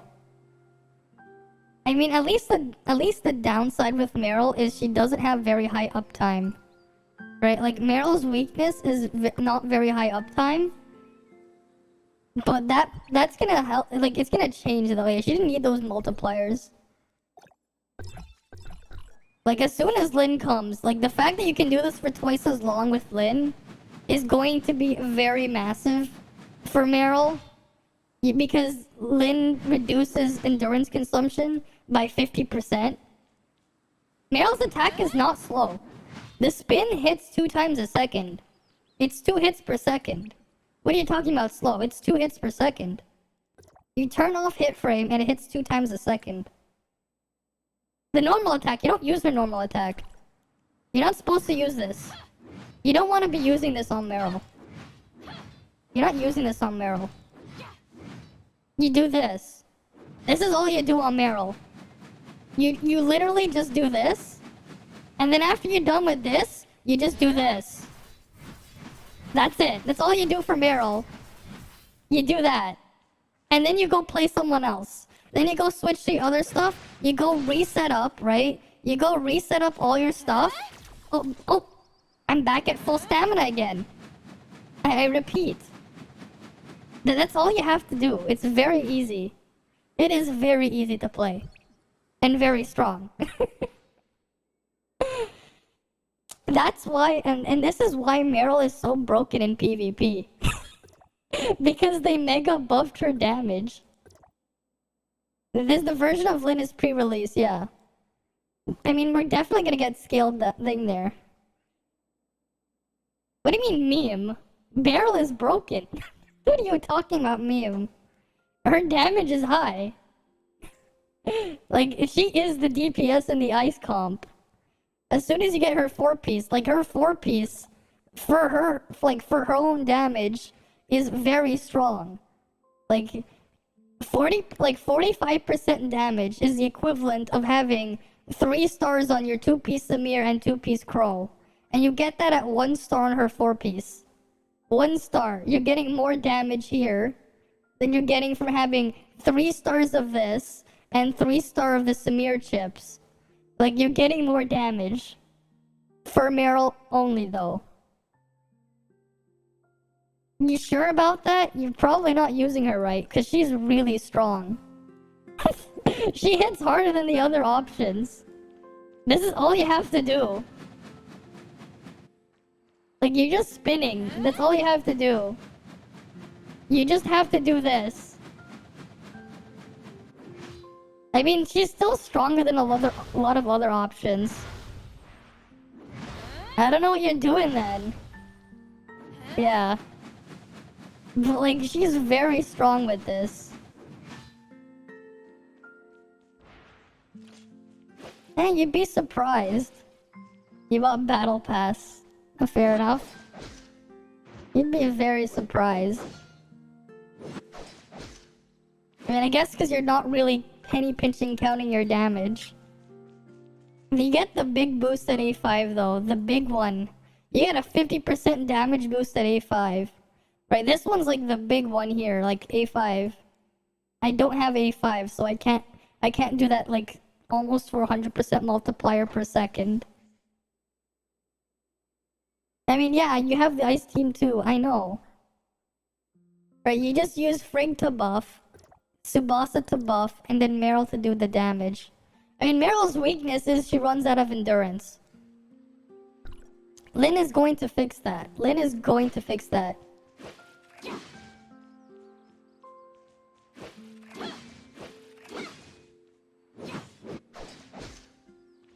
Yeah, free to F2P, forced to pay. Frigg DPS is lower unless you... No, even then, if you want to do Jetpack Frigg, you need to have the shortest character. You need to have the shortest character possible for Jetpack Frigg. Because the big damage is when you end the jetpack. It's when you actually crash.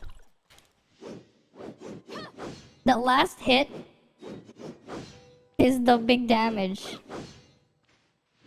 So you actually, like, don't want to be in the air You want to have the shortest one. The Ruby one is a bit more. She doesn't. She doesn't. No. She doesn't do more than Meryl. She doesn't. Wait, you really want to take it that far? Fine. Here's what we'll do. We'll give Frigg the best chance she got. Okay, we'll give Frigg the best chance. Let's give 2-piece Huma.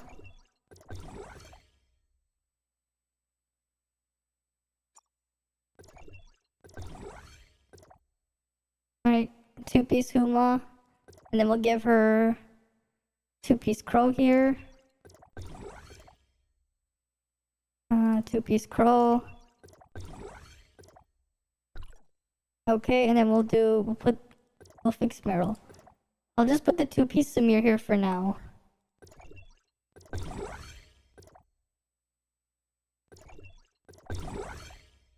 I'll deal with putting the crow chest on there after. I'm not using all my gear. My stats probably aren't higher. I only have 9,000 frost attack. I don't think I have more than you. Remember, keep in mind, I'm using 0-star, 3-star, and 3-star.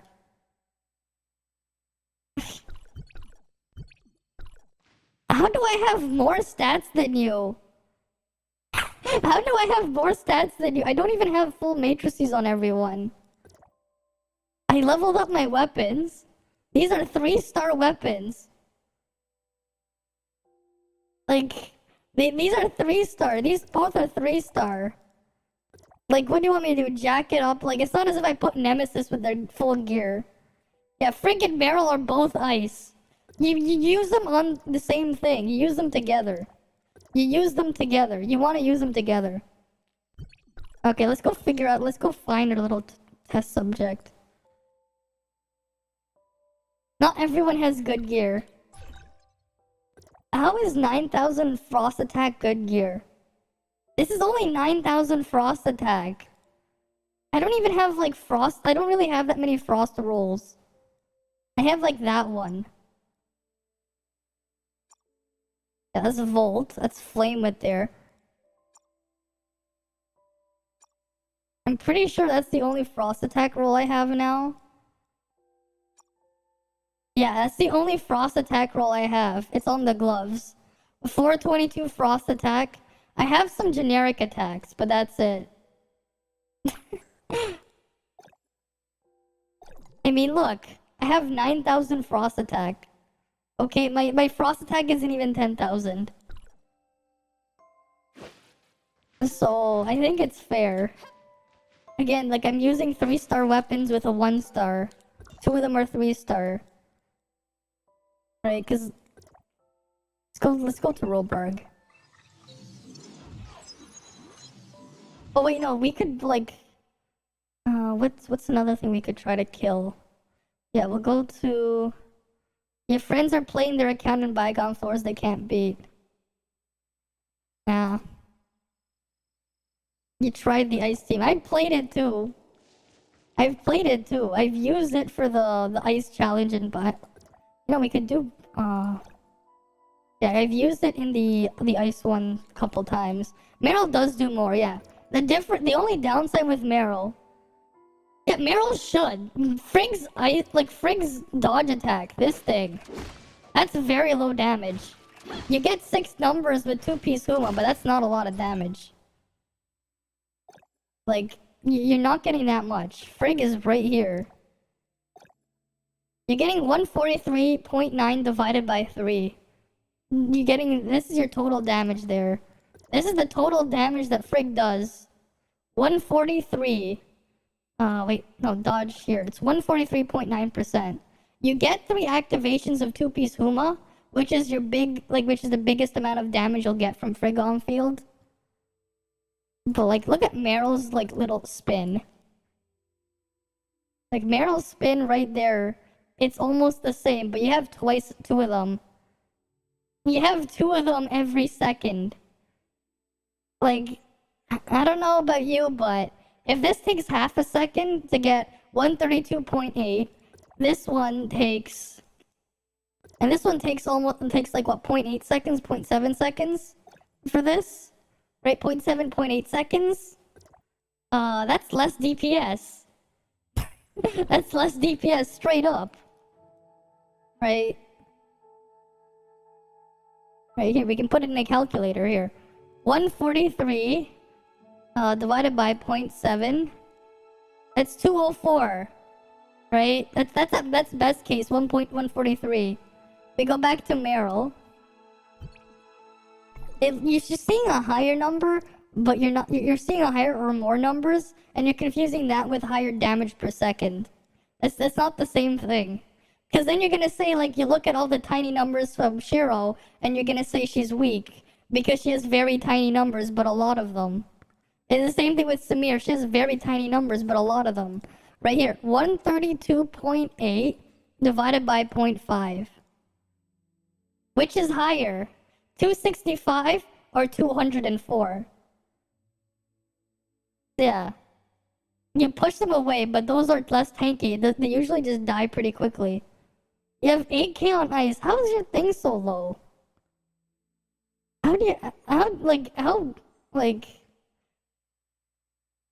Damn. 8k ice. I haven't even, like, targeted ice. Like, I'm not using ice pieces. And I somehow have more ice attack. That is pretty sad. You have 7k ice and your damage is trash. You have 41k CS on low crit. I mean, fair, I'm on like 50% crit here. I'm on 50% crit here. You think you're gonna pick Ruby? Okay. Well, hopefully, like, yeah, they're probably just gonna lower Ruby's numbers. Right, Ruby's not really gonna change outside of her numbers, probably. So, she probably sounds safe. Yeah, like 265. Right, divided by 204. There's a 30% damage difference there. I mean, that is unfortunate how your attack is so low on your ice team. Especially if that's what you were focusing on. Because I just somehow, like, without even trying, have a higher one. Because I wasn't trying. But I somehow have a higher ice attack. That is something. Yeah, and you know, we'll be nice. We'll go add the... What was the percent here for two-piece Huma? Right, 15. Alright, we can put those in here. 15 times 3 is 45. We add that in to, what was it? 143. Right, 188%. Fine, we have 188% divided by 0.7. Okay, now you have 2% here, but you still have to put matrices on Meryl. You have to use 2 matrices to get close to Meryl's multiplier, but Meryl has 4 matrices. So, like, we're not gonna use Meryl's 4 set, but, you know, you can get 1 times 1.2 not 1.2, we're gonna go 1.1. We're not gonna star them up. Yeah, we can put 1.1 there, but if we go to Meryl, we go back to the, what was it, 265? Right, 265 times 1.1, and then you still have Crow. So what we're gonna do is we're gonna just figure out how we're gonna calculate crit in here. Right, we're gonna put... Wait, we'll just put the crit in now. That's what we'll do. Right, we'll do the 295 here for Frigg times 1.5. There's your crit. Right, when you crit, there. We'll do Meryl now, because we have to calculate Crow. Crow's the weird one here. So we got 265 times 1.1 times... let's see. 0.4 times 1.5. Right? And then we have to add the other one, when you're actually critting. 0.6 times 265. Right, because this is 0.6 at the time. Multiply that one by 1 plus 0.5 plus 0.24 for Crow. Close that out. And it's still higher. It's still higher when you add in the matrices and put them on an equal playing field. And this is running 2-piece combos. It's still, again, divided by 442.5. It's still 2% stronger in favor of Meryl. But if you want to put it in 4-piece Meryl, it's just gonna get destroyed. Steam on 2.0 banner. Yeah, I can see that. Wait, Steam? ToF on Steam is October 20th? Wait, is it really? Wait, is it really? Let's see Steam. Tower of Fantasy. But yeah, like, Meryl is still stronger. You put them on the same playing field. Steam. Let's go check Steam. Alright, let's go. Tower of Fantasy. Wait, where does it... It's on the Twitter? Is it really? Because it's not there. But we're getting Vera and the Steam release. Nice.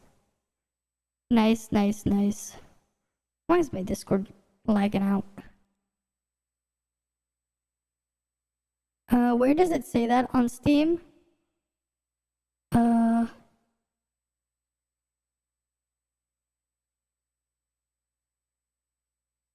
It's indicated in the description. Okay. Oh wait, this is just the trailer. Is it really here? Wait, where's the Steam one? Where's the Steam one? Oh, it's oh, you mean in the trailer, you mean? Oh yeah, you're right. It's right here. Steam right there, yeah. Yeah, back to Steam. The Twitter pic. Wait, is it? I didn't see it on the Twitter pic. Let me just bring it back in here.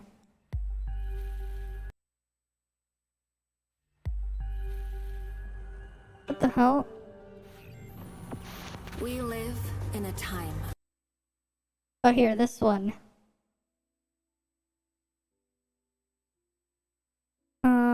Maybe it's on their other Twitter spot.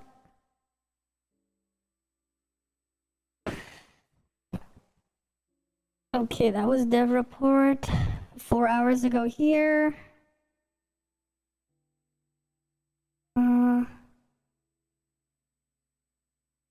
Co-stream the event. What? We're allowed to co-stream the event? When is the event? When is this event? When is the event they're allowing us to co-stream?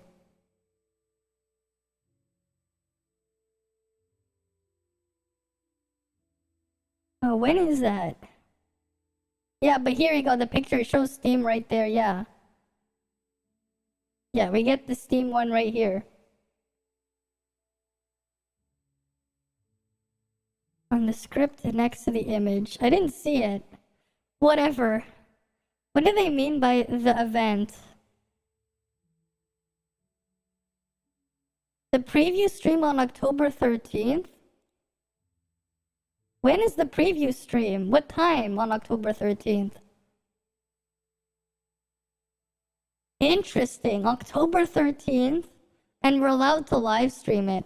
Does that mean we'll be allowed to live stream gameplay of the beta as well? If that's the case, that'll be fun if we can live stream the beta. Because I'm definitely gonna do that. If they send me in. The trailer doesn't look very good, but not very important. Is it better than this, than this in game? Whatever. Whoop. At least they're coming soon. You'll live stream it too if you get in.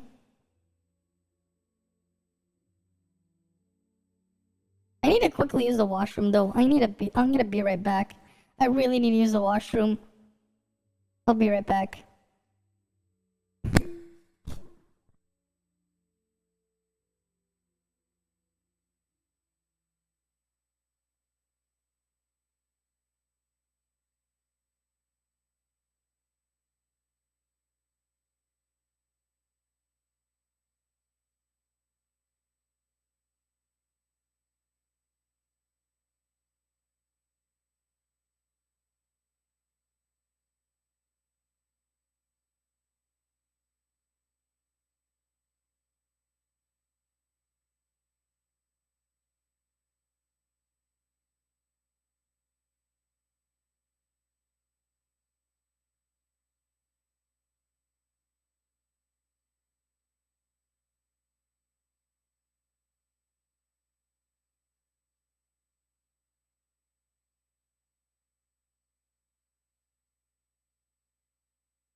Alright, I'm back.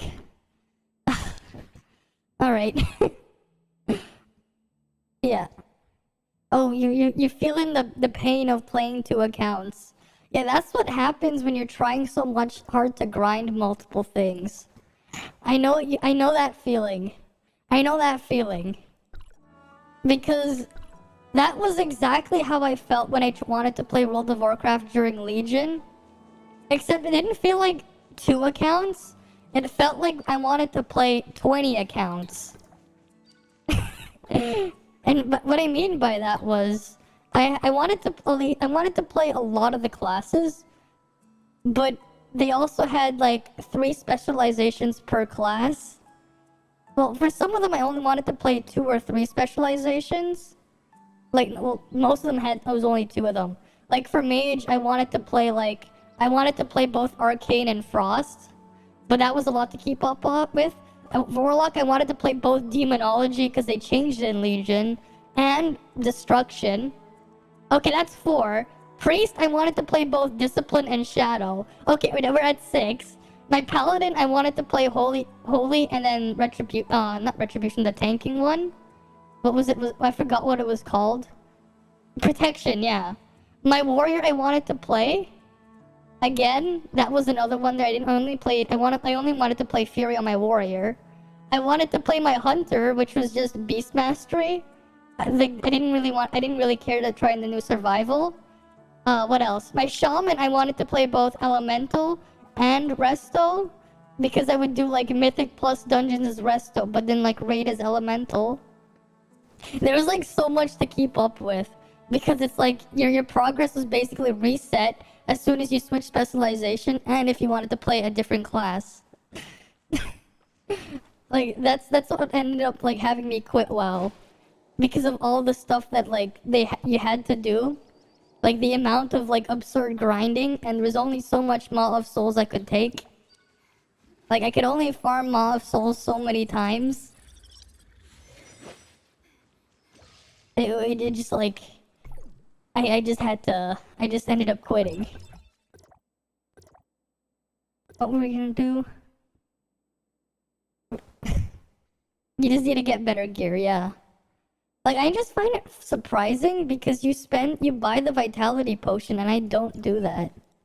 I just find it surprising how you haven't gotten gear, considering you get the vitality potion all the time, and I don't do that. That's why I'm, like, surprised. Because somehow, like, me just tossing in the matrices on my ice stuff somehow had higher attack than you. Because you're not min-maxing. I'm not min-maxing either right now. My ice wasn't min-maxing. I was just tossing what I have on my ice. It just happened to be like that. Like, I wouldn't call what I did with my ice min-maxing. It just happened to turn out that way. You do not look at stats other than crit. I just look at what stats are good. I just look at if the stats are good, I'll keep it.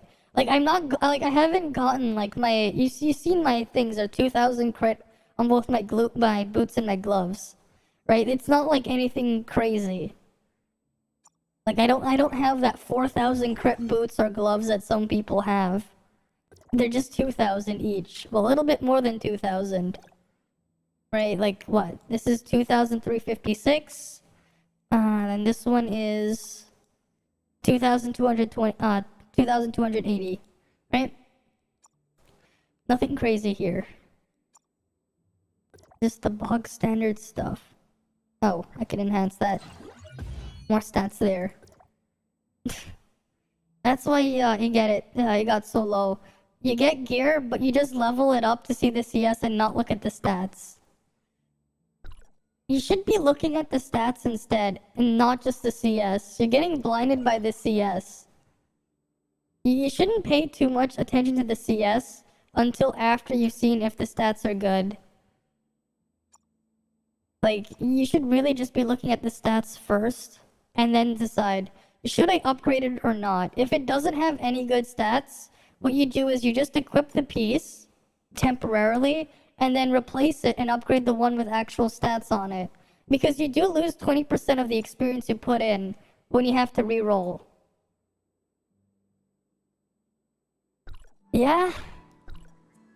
I mean, but you're putting too much. You're just putting too much focus on CS. You're really putting too much focus on CS. That's the problem that you have. You're putting a bit too much focus on your CS. Like, I know there are people with like almost that have like 66k CS or whatever. Like they have like 11k more CS than me. Like, sure, I'll just push the CS temporarily to get my suppressor level up, but I won't use those stats. Like, I've done that, but I don't care about the CS if it's just going to be useless stats. Like, that's the problem, because they're not like, CS doesn't judge the actual gear's quality. It just says how much stats does your gear have, not if the stats are good. Like, you could have an amazingly high CS value on a piece of equipment just because it has like 10,000 resistance or something. Yeah, it hurt your account. It's like you were just focusing too much on the wrong thing. Right? Like, you see me playing. You don't see me just going, yeah, I'm gonna get the high CS just because. Like, I've done stuff to push the CS temporarily, but I won't use it. You're 45k CS, but you're tanky as fuck. I mean, I think I'm somewhat tanky. I have like almost 600k health. I mean, I'm not really tanky, but like, I'm not trying to be a tank. Like, I'm not really trying to be a tank. But yeah, at least you know that not to try to focus too much on CS. Because that's not what I do. Like, I don't care that my CS, like for someone who's put up that as much as I have in there. You love HP stats and resistance. Okay. Yeah. I do, but like, you don't see me going crazy over it like other people. I'm like, I still go for like, is the gear actually good or not? Because here's the thing, right? HP for some reason is like, it inflates your CS. If you want to have like an absurd amount of CS, get a bunch of gear with like 60,000 HP, 40,000, 60,000, all of the HP on it. It's going to massively inflate your CS versus anything else. Because for some reason, the game values the HP stat more than everything else. So like, that's how you can inflate your CS. Just have a lot of health. Like, you get gears to roll all into HP, you're gonna have like a very, very high CS.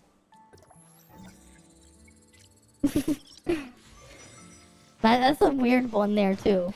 Because it's like, it's like putting people in a game where they're chasing more HP instead of like getting good stats in general. Like, cool, you can have all that HP, but if you're not getting hit or whatever, it doesn't matter. But at the same time, right, you could have been getting like a different stat. That's just the weird thing the game does. It's like kind of deceptive. HP for some reason is valued more. Do I have a piece of gear where I can actually show that? With like a bunch of HP rolls. No, these ones don't have HP on them. Oh wait, no, this one does. But these ones had low rolls, so it doesn't really work. If it had a high roll, this one has a very low roll, that's why, on the other stuff. So I can't really do it with this one. That's the only reason why that one's low. But if you have like, yeah. If I unequip this one, let me just put this thing in temporarily. Right, this is 2520. Oh, okay, this one doesn't have, yeah, it didn't have like anything good, that's why. Never mind. For some reason though, if you actually have things roll a bit better, if they have like the same value, never mind. I don't have the same equivalent rolls, so I can't really do that test. Yeah, because that one's not even full stars either. Like, now that I want to compare it, because I don't have equivalent roll values, I can't just inflate the CS. I shouldn't have dumped the part I had before as fodder. That was like, okay, but it rolled like 4 times into HP. That I did like 3 weeks ago. I should have kept it just so I could have said that. Because you can see, I'm not really investing into HP here. Like, if I have a bad HP roll or two, it is what it is, but I'm not focusing HP. Right, that's 1 HP roll and 1 resistance roll. The volt attack rolls are low.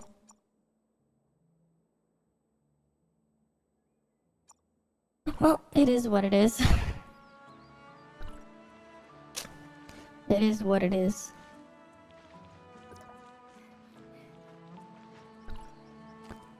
Right. I need to do that raid before I forget, though. Let me just get my hand cannon and do the raid. Because I still didn't do it yet. I just forgot to do it. There we go. There's the hand cannon.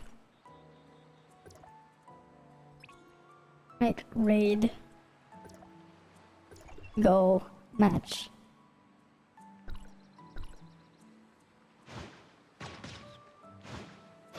And then we're gonna have to go farm some support points by killing bosses. Your Volt is 6k, your Fizz is 5k, Ice is 7, all around stats. Yeah, your stats are just a mess. I just find it funny how, like, because you were just too focused on chasing that, you just ended up with stats like that. But it is what it is. At least you know to fix it. Right? Don't chase CS, chase actual good gear.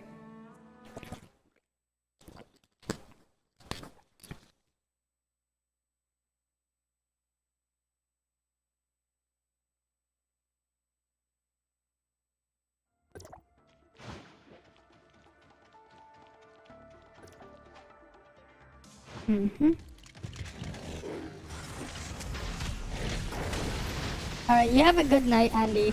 You have a good night. I didn't even know you showed up. You probably did when I was in the washroom.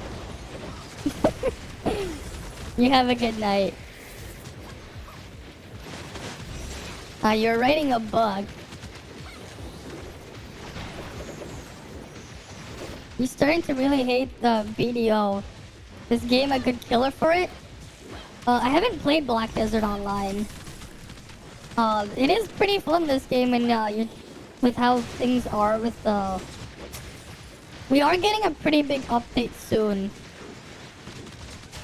Alright, let me just put this thing here. I mean, outside of them both being MMOs, that's kind of it. This game is a gacha, though, right? This game does have the gacha element. Right now, though, the early bosses, they're on the easier end.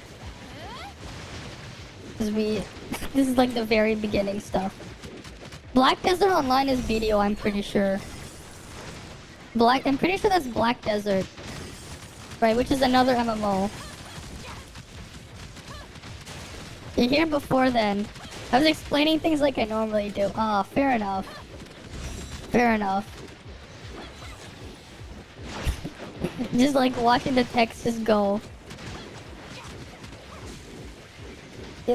Lady BDO is a loot roller gacha, yeah. Gacha's cake compared to that. Fair enough. Wait, how bad is the loot on BDO? I haven't played BDO. How bad is it? Oh yeah, this one, like, we actually have people at my power level in here. I'm not carrying people. So this is actually going pretty fast. Oh, this is like actually really going fast, this raid. Sub 3 minute? We got sub 3 minute raid. God damn, we got a sub 3 minute raid. And he did half the healing. BDO is more grindy than FF14. You hit a wall and it's really hard. I mean, here right now, people are hitting walls in a way because there's a massive experience boost. So people haven't grinded a little bit to get a bit of gear. So it's a bit of a weird mess there. Right, but like this is a gacha game, right? You have these things, you pull, this is what you do, right? You pull to get the weapon, you equip 3 weapons here, right? And then you have another thing here, where you pull these matrices, and these are like your set bonuses on your gear, right? You got your 4 set bonus here. At least these stats are fixed, right? You got your set bonuses there. At least those stats are always going to be fixed on them. But the main thing here, you're basically grinding for these pieces of equipment. Right now we have 12 slots. Apparently on the CN version there's another 4 slots, so 16 in total. I mean, we can kind of see the 2 empty slots here, and then 2 more that are unused, right, for the 16 pieces of gear. Yeah, you have a year for an upgrade if you just grind for money to buy gear. God damn, yeah, you're not gonna be doing that. Like, it's not gonna take you that long. No. And the thing is with the gear, because of how things work, you're not always gonna be grinding for gear every day. Like, sometimes, in a week, right? So one of the places that you do get gear, there's multiple, but we got these joint operations, right? They have 5 of these that rotate every day. I only farm this one. Like, I pretty much only farm this one because I'm just targeting the chances for these to drop. The low abysmal chance to get one of these matrices to drop. But like, yeah, the Friday and the Monday and the Sunday one, it's the same gear on these pieces, yeah. It is very chill, unlike Apex, yeah. And it kinda is, right? Because you don't have unlimited vitality anyways. You get 1 every 8 minutes. And each of these, technically speaking, to loot 1 chest, it's 30 vitality. Right, you do get other pieces of gear through other things. Right, we go to challenge. You get 3 of these a week, frontier clashes. Right, it's a boss rush type thing you do with other people. The more you kill, the more chances of gear you get, up to 5 chests. You get 3 of those a week. Right, this one you can technically get some matrix drops, if you're lucky. 3 of these a week. Raid, what happens is you kill the boss, you get some currency. You get enough currency to buy a selector to try and roll a slot. Right, wrong one. Commissionary. You get a currency, you can buy whatever slot you need. What was something I wanted to roll for? We can check at least. Was it shoulders? I think we go shoulders first. Yeah, we'll go buy a shoulder. Let's see if it's worth rolling. And it's garbage. Never mind. Well, I need another pair of shoulders again to try and roll it at one point. I mean, I guess I could try to roll that one. Maybe. Cancel, don't transfer.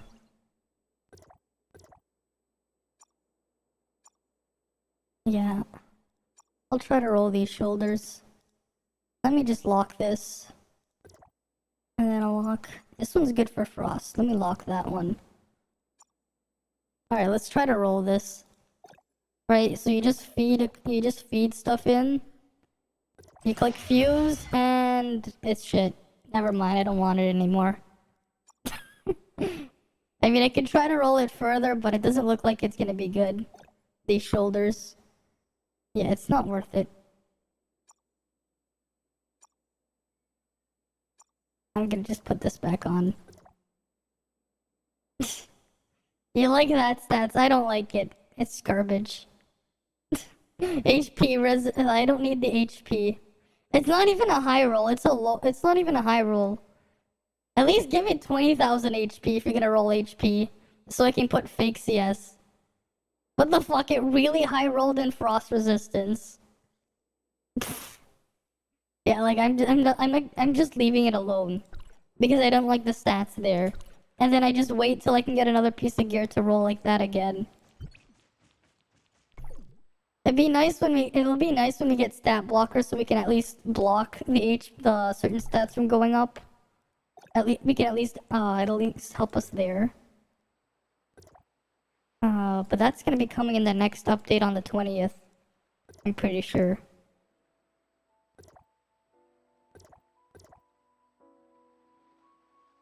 Right. I mean, early on, again, there is some time gating with this story for like 15 days. Like at the start. Kind of. And they've been slowly, gradually raising the level cap. Like every few days, level cap is increased. Right now, the level cap is 69, but they've been raising it. Right. Oh, there's no one in this area. Are people killing bosses? Let's go in world chat. Lucia 22? Are they still killing Lucia? Let's see if they're still killing Lucia. Because there's an event going on, everyone's just like killing 2 specific bosses. It's crazy. Like everyone's just killing these very 2 specific ones. Oh, they just killed her before I could even get in here. She just died. Hi, Wempy. Welcome, welcome, welcome. Right, welcome, welcome. Imagine complaining on a 2.0 day. New players.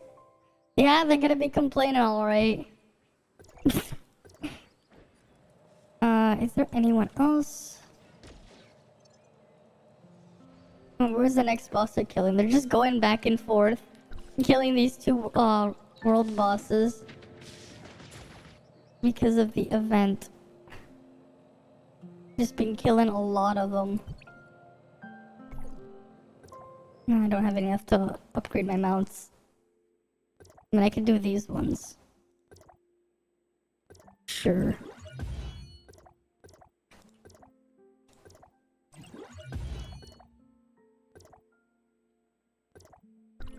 Right. Let's see the chat. Need DPS? You know what? Sure. I'm going to inspect them before I actually go in.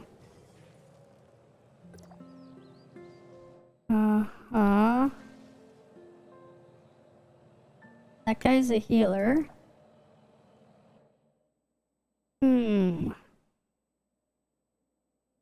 Wait, I'm not ready yet.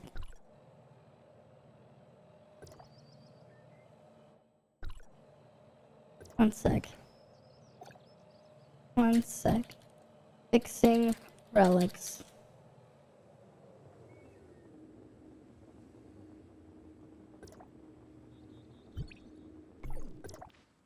Alright, I'm just gonna... Let me just fix that, because I don't need the hand cannon anymore. Where is it? Take that. What else? Yeah, that'll just stay the same. I'll leave it like that. They can't play on Vera directly on the first day. That's good. Right? Ready.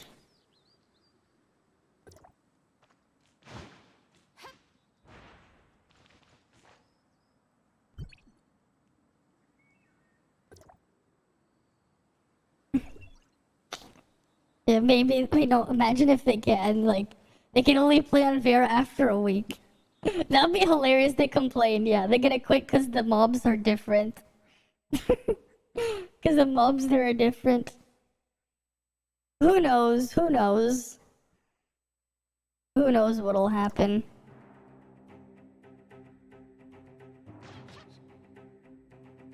Right, who knows? One sec.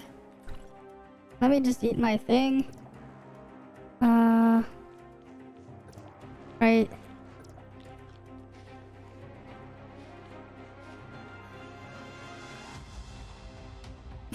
Hi, it's on pie. Welcome, welcome. Let's see how well this works. Hopefully I don't have to tank. so I get to maximize my Samir damage buff.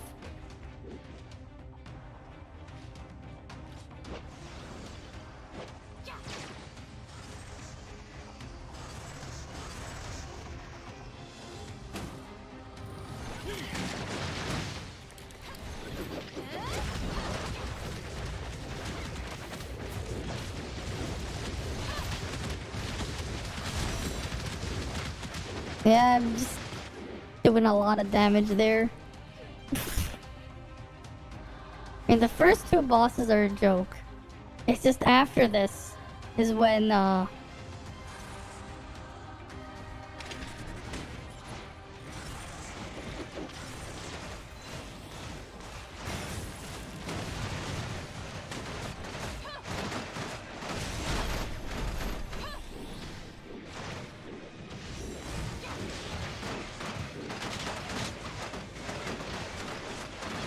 oh no, I'm tanking now.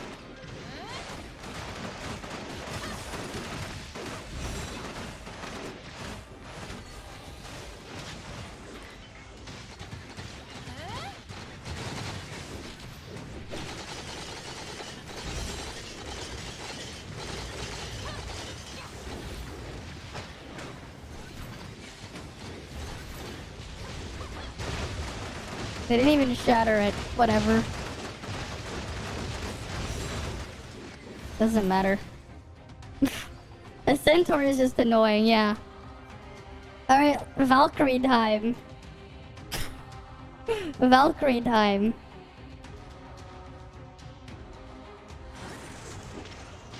I mean, if you thought that was just annoying, what about Valkyrie? If centaur is annoying, then what is Valkyrie? Right? Especially when she goes up in the air.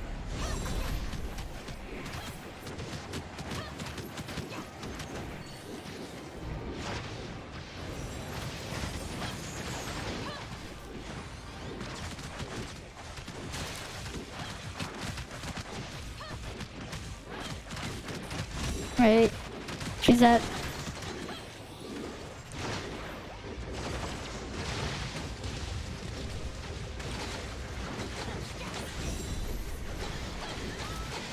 Can they shatter it, please? Come on. I know some of them have Meryl. They're playing ice. We have two people playing ice. They didn't shatter the bitch. God damn it, these guys. Like... Why are they even, like, not playing Meryl either? These guys don't know how to play ice. They have Meryl, but they're not even using Meryl to DPS. Like, I know now, like, when it's in the air, yeah, go play Tsubasa. But what the hell? No, I'm tanking. Where's the healer?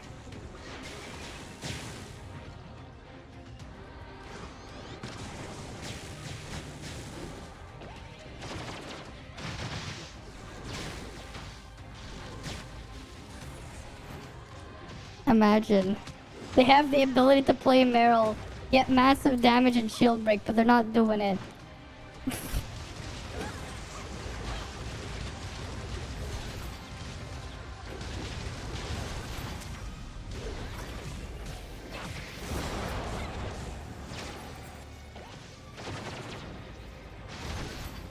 Oh, god damn it.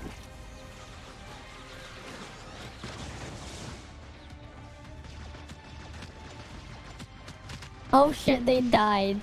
But they didn't just think to like try avoid that shit. Freaking dying. Now I'm the shit, now I'm stuck tanking it.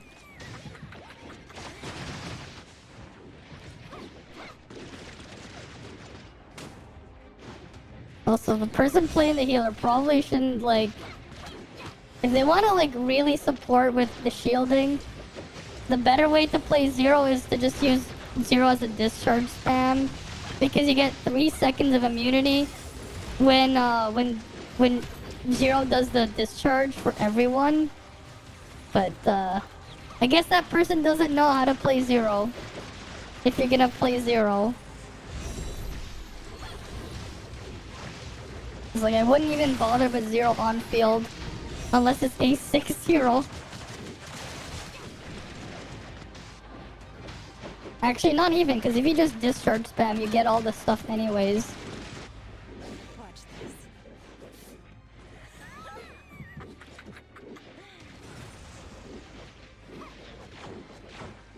There we go. Alright, fourth boss. Can we make it?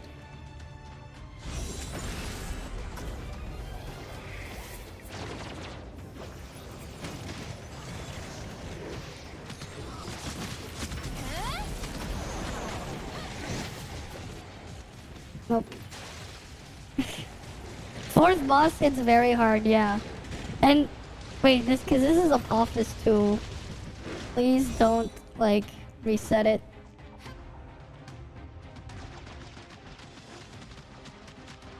Yeah. Go for Lynn, honestly. Cause Lynn doesn't like. Cause Lynn will never go to standard. I would go for Lynn. Get the other ones later. Like, even if you're free to play, Lynn just does so much.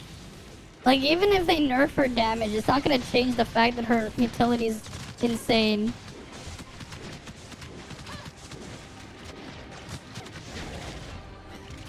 Yeah, we're not gonna deal with this. This thing is hitting too hard.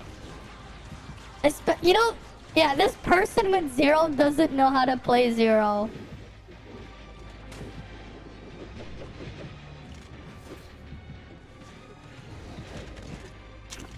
The person playing Zero here does not know what the fuck they're doing. The boss reset again, I didn't it? We're not clearing this, because it... Oh no, not this. Oh yeah, we're screwed. No Omnium... If you don't have the hand cannon there... Oh wait, no, we're fine. It missed. What the fuck was it targeting?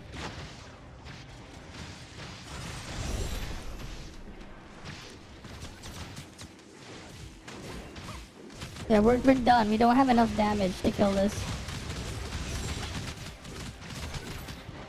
Cause I've been out for like twice, cause like this thing destroyed, like killed me like one shot twice.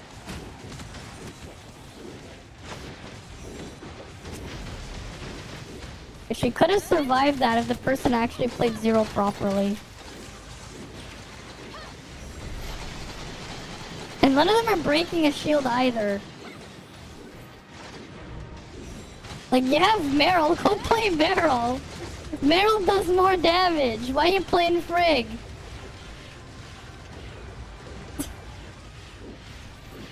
Meryl does more damage spin to win than Frigg spam. These guys don't know what they're doing.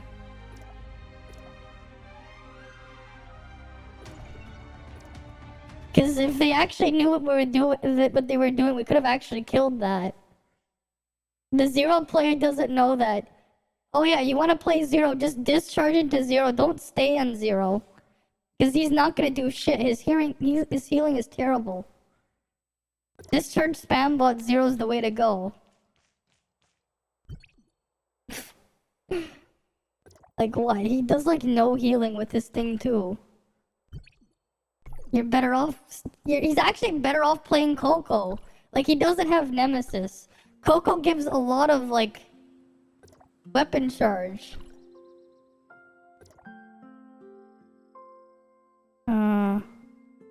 Fun fact.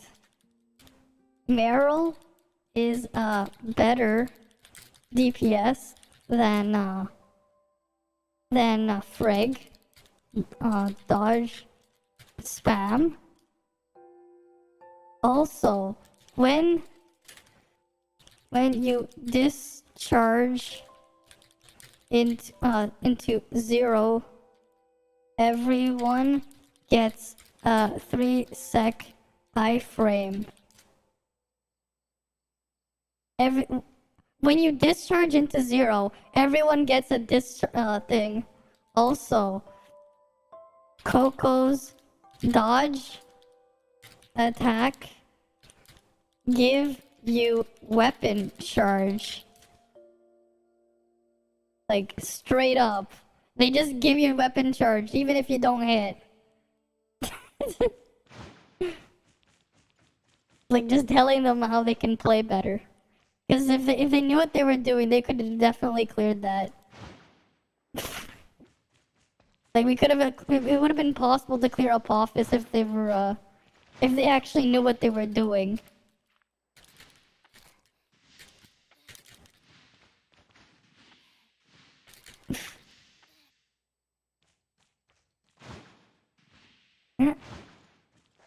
Yeah. Meryl is the DPS at the moment on Ice Tea.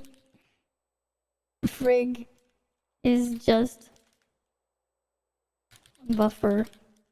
Even with 2-piece Huma, Meryl spin does more.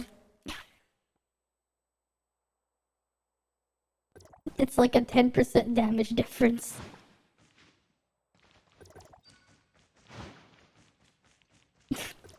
They criticize the team. I mean, I'm telling them. Yeah, Crow. I mean, Crow is no longer on field damage. Crow is just a relic that uses weapon slot. You play Crow now by spamming discharge and skill swap out after. Claudia. What's like the funny part is, right? Claudia to mega buff Crow discharge, especially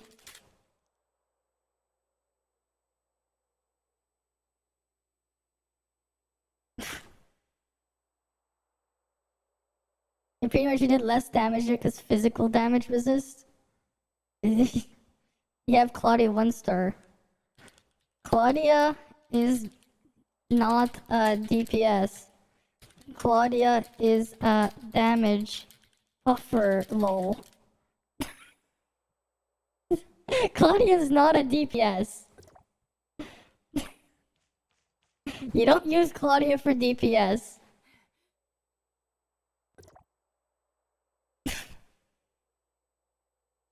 So, in a way, Claudia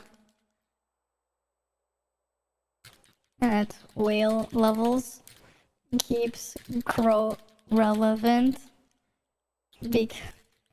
because Claudia 4-piece is busted for Crow. Claudia 4-piece on global is 2x stronger than CN. Crow has strongest discharge in game at the moment, up to 1700% attack total if everything hits at 6-star. Up to like it's just a weird one. Like, basically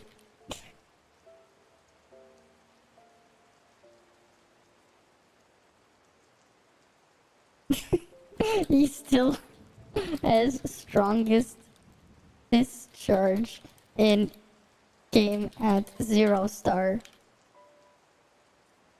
Yeah, I'm just telling them how it works.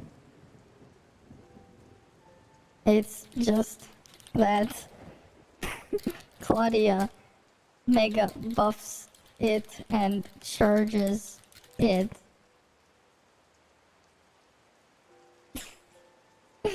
Like, to be fair, you don't need anything more than 1-star Claudia. You just need Claudia matrices. You're kinda not getting more damage with Claudia to buff Crow with starring Claudia past 1-star. Like, you technically get a tiny boost at 5-star, right?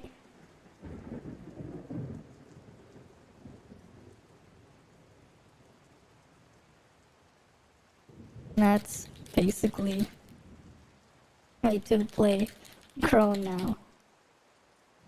Funny thing is, even if they don't nerf Lynn, because of how much Claudia for Peace was buffed,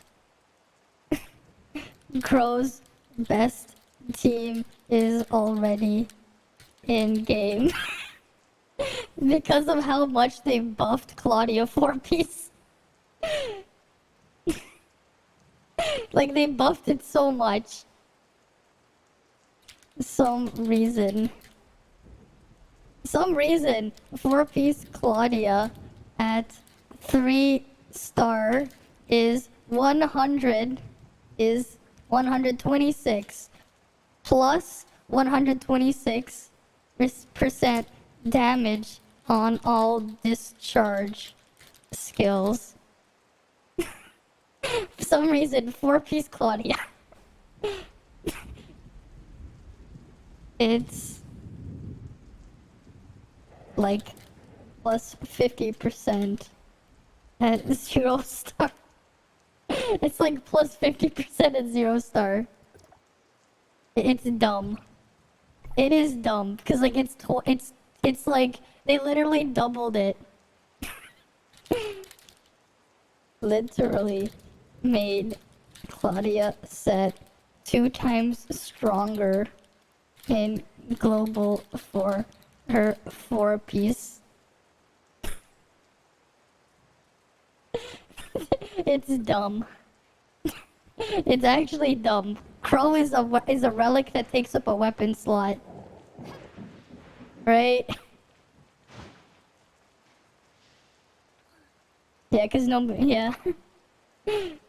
Yeah, cause no one used it on CN. Heck, they made Lyra's normals do skill damage so she could work with Claudia A5. Like, that is like not, like, that is just funny. And they made Lyra's normals do skill damage just so they could work with Claudia's A5.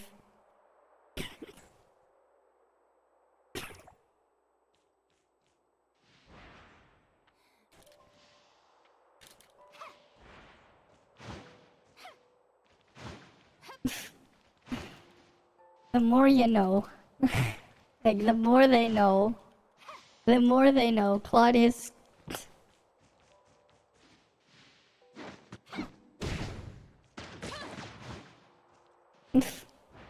But yeah, it's funny. Crow's best team is already out. It's already out because they mega buffed Claudia's thing.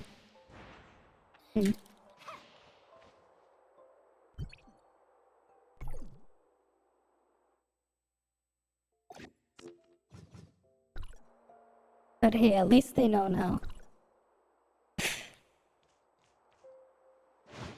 Alright, we could just say, at least you know for the future. Well, at least you know for future, I guess.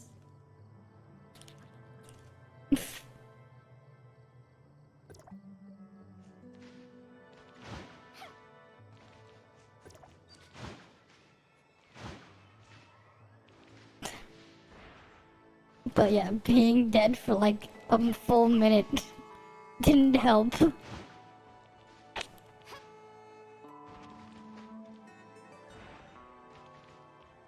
Yeah, it only applies to Crow for some reason. They just made the strongest thing in his kit his discharge. Not sure why.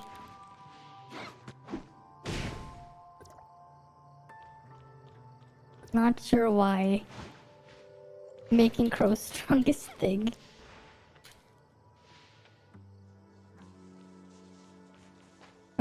They're killing Sobek. Oh. See ya. I'm gonna go kill Sobkek.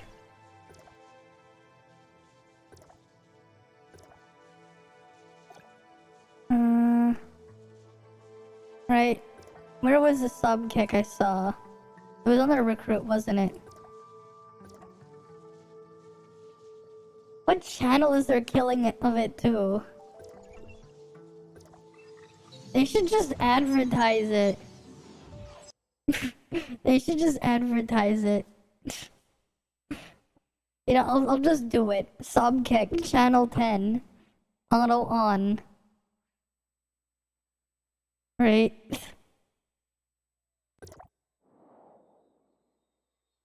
I'm gonna leave the party. Here's what I'll do. I'll create a team. It'll be first be a raid. And then I'll change it to Sobkek. Right. Recruit. Auto on. Sobkek. Come join now. Recruitment.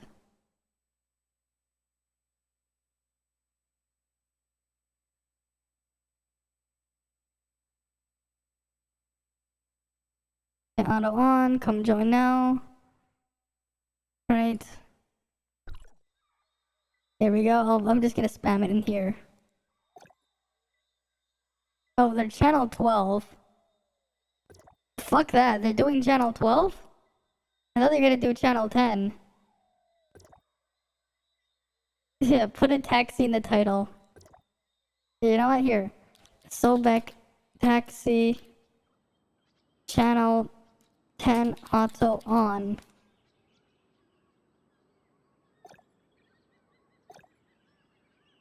Right. Right, just come and leave. They're coming. Right, they're coming. Right. Sobek channel 10 CH10 auto on. Right, let's just kick some of these people. What the hell? They're not coming? Oh wait, no, these guys left. Remove him. Sobek taxi channel 10 auto. Come on.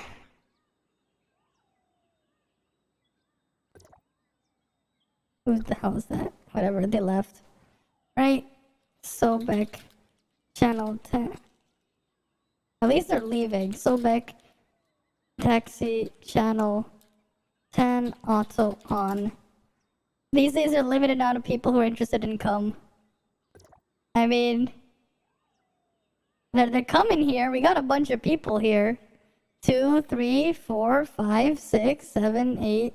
We got 9 players now already. There's one more there coming. Right?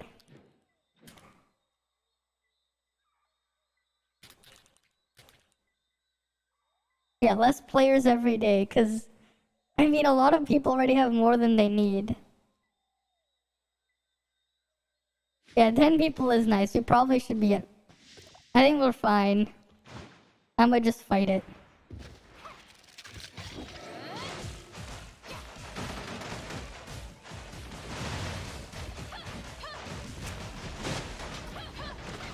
Right, 10 is...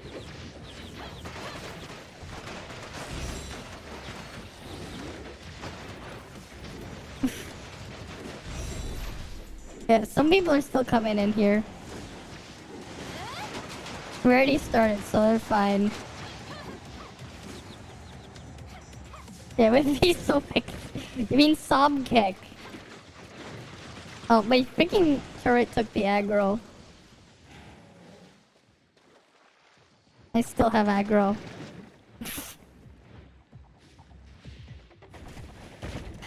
Of course. Let me just go back to subkick.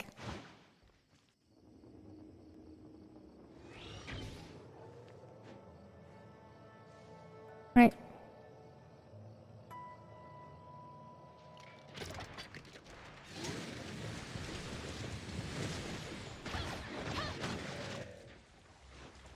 Right, I'll just advertise it. Sub kick, channel 10, auto on, 4 bars.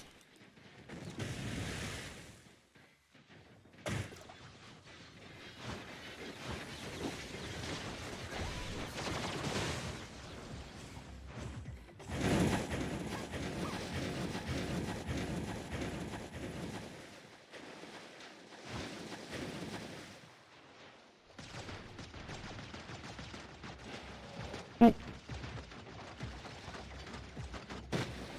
So it'll be 3 bars. I'll post it again when it's at 3 bars.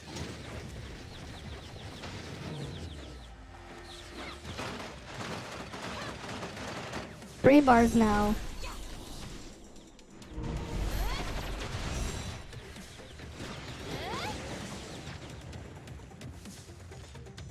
I'll go up there. God damn it. I have to go back. Because I died. I'll go to the safe spot. And then I'll invite more.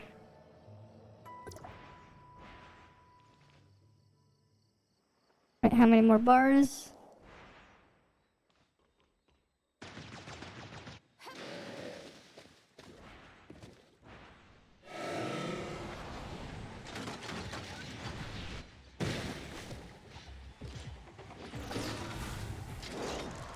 Right, sub kick channel 10, 3 bars. Sub kick channel 10, 3 bars. Auto on. There we go. Hey Peanut, welcome, welcome. Right, we'll get the people to come.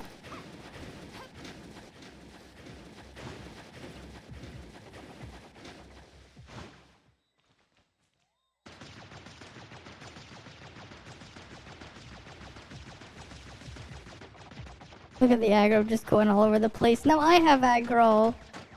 2 bars soon. There we go. Sub kick at 2 bars. I have aggro while up here. Gotta love how I have aggro up there. And now it's going down.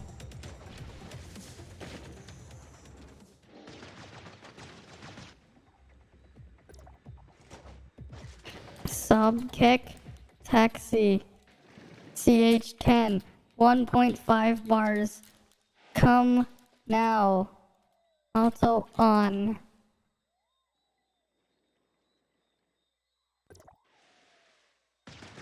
It's like it's almost dead. Come now. Auto on.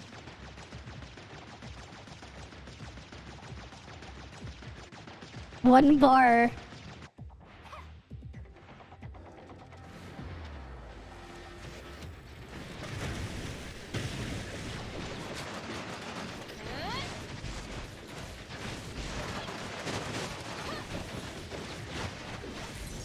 Now he's dead.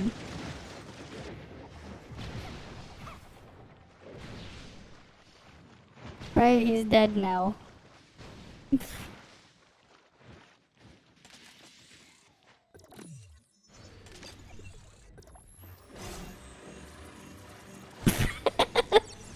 Gotta love how that person just pushes us away. While we're looting. You're just getting pushed away.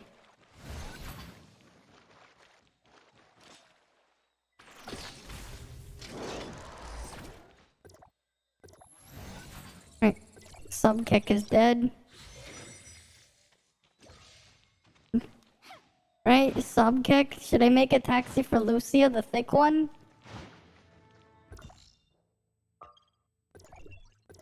Oh, I'll make a taxi for Lucia. Thick Lady Lucia.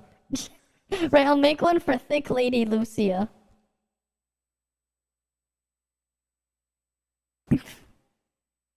Taxi for Thick Lady Lucia. Auto on.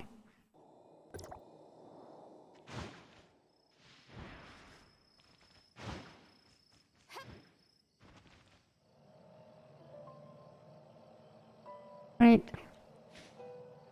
Let's get on our little Iden Knight. Thick Lady Lucia.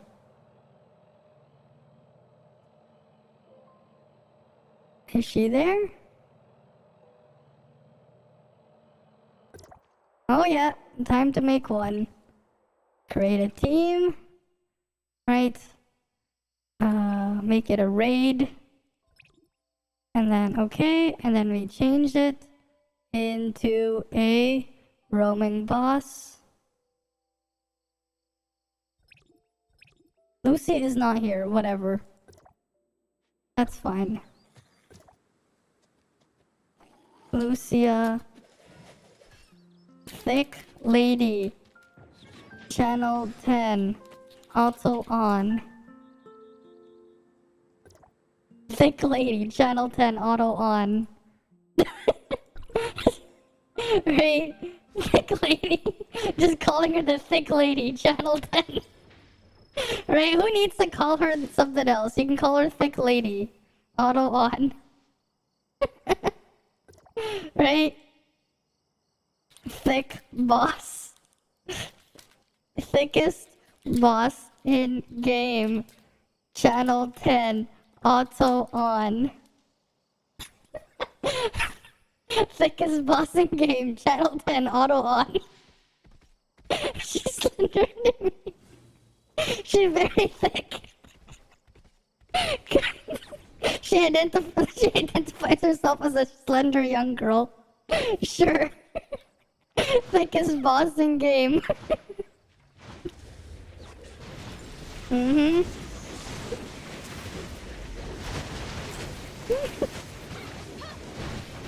Some make me kind of fat, but he's not thick. Some kick.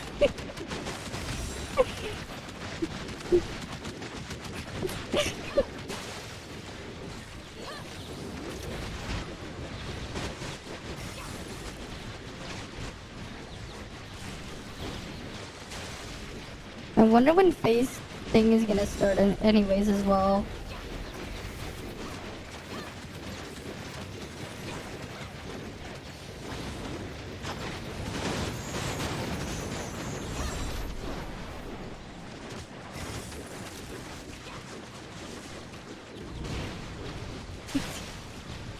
I mean, she's kinda thick, right? She do be kinda thick.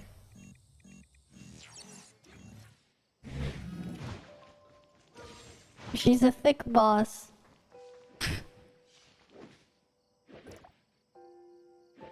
Rip.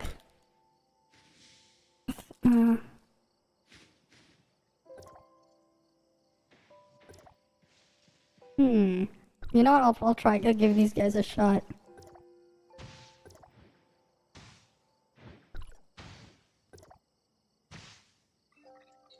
Okay.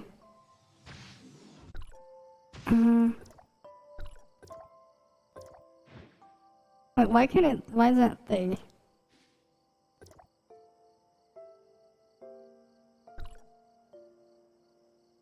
Well, who's the thing? I'll just say sure invite. Sure invite. Let's see. Let's see how it'll turn out. Toss it to me. Who is doing the FC hard? Nyx had the party.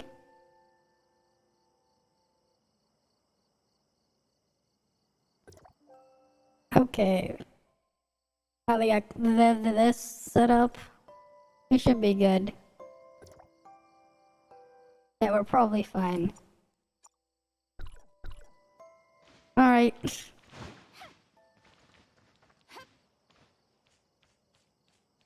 Yeah. A Valk R3 and a Puff R4.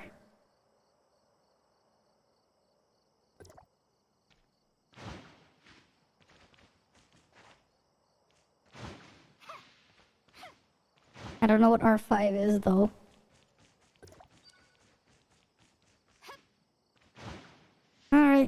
Let's see how far we can go.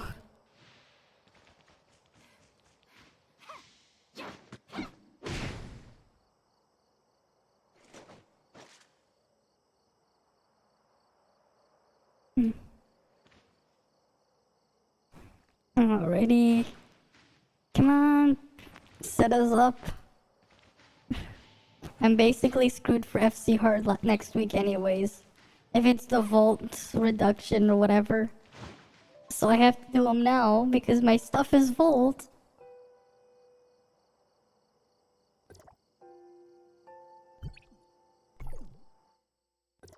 Yeah, resist Shiro though. I don't really have anything to put there, so I'm gonna just stay like that.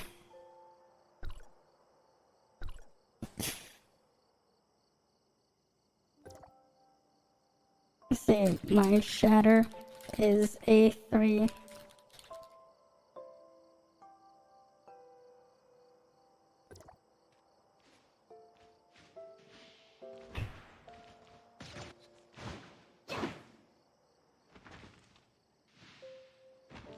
Oh, that is easy. Yeah. Lucia and the centaur is a joke. No worries.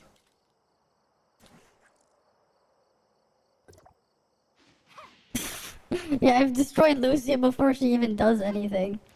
So that's fine.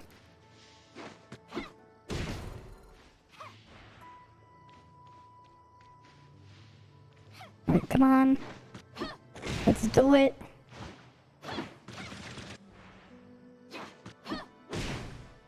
We just need to damage her into phase 2 then. I mean, damaging her into phase 2 won't be too bad. Oh yeah, we're not really gonna shatter it, I guess. Oh well. It is what it is. Resisting fizz. Not exactly the nicest thing.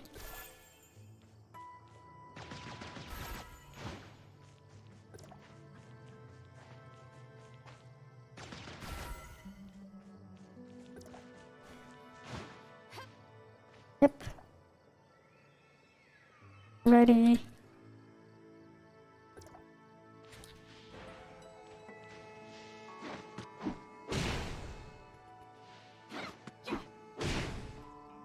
Come on, load us up. Load us in. Load me in.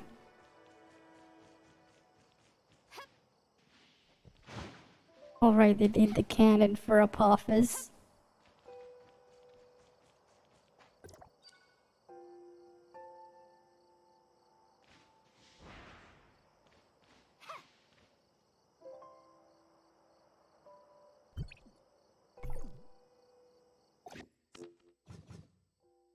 Just in case.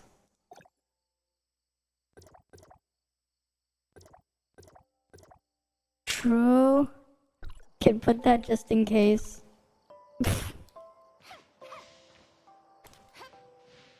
Alright. Approve. Alright. Yeah, because you have to play more defensive for Apophis because he does the thing. Unlike the raid version of Apophis, which you can just melt.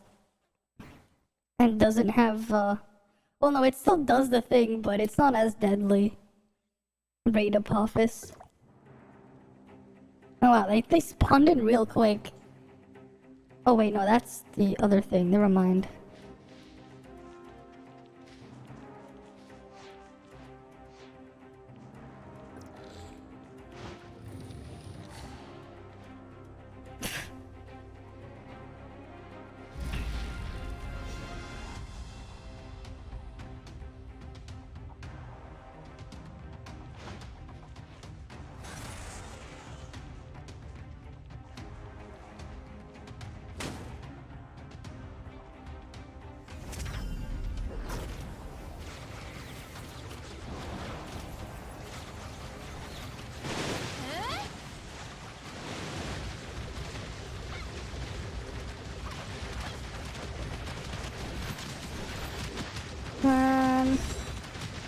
Yeah, Lucy is just gonna die. It's like you don't need to do anything for that. She just melts. Like the first two bosses, they're just dead immediately.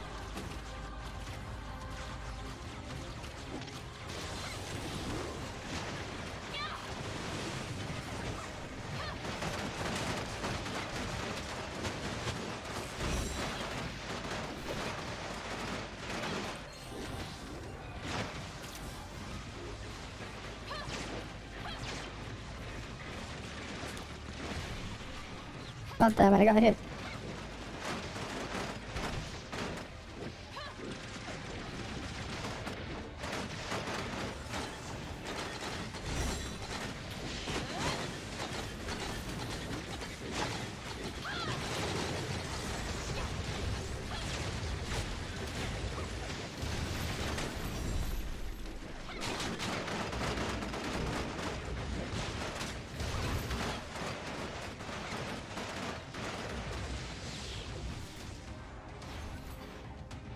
Oh, I got shoulders.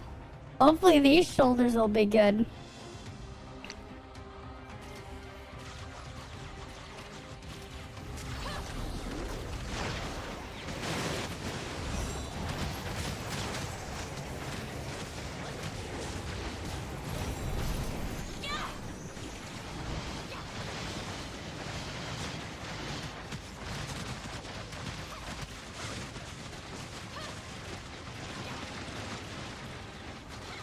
Oh no.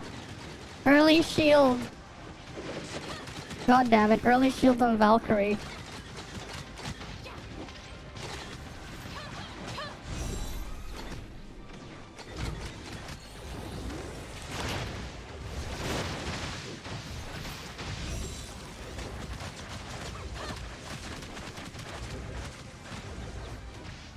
The consequences of my banter can be quite severe.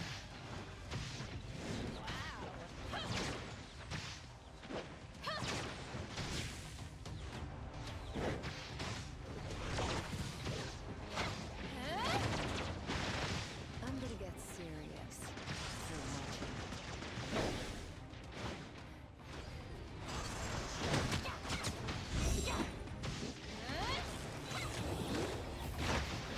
Make sure you dodge the move.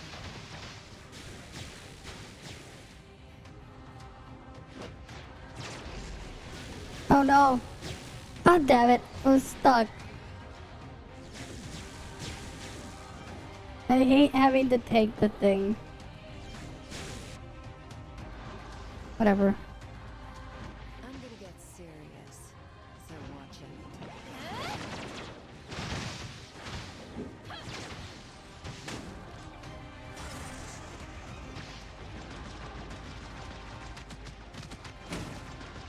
Come on.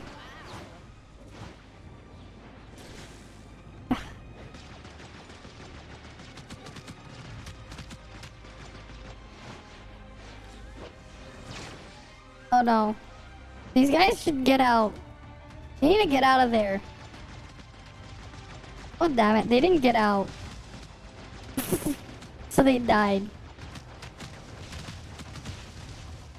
Like when she does that, like...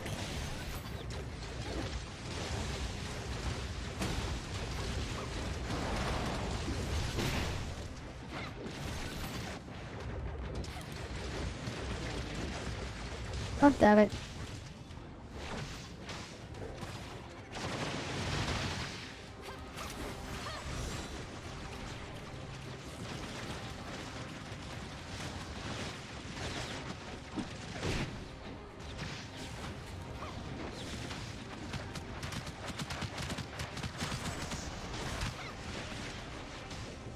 Where'd she go? Oh, there she is.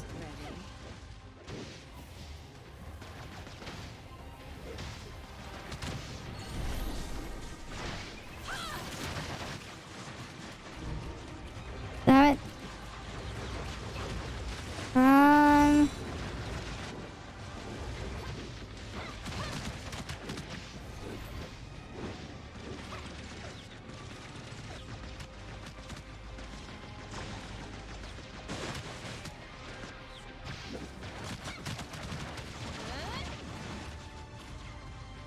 Yeah, I got the dress from the event, Fruity Pie. Right, I got that one.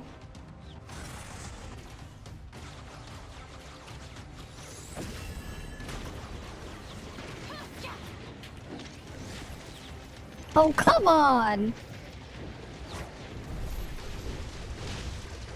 Oh, damn it. As soon as it starts, I switch to the thing and then I'm dead.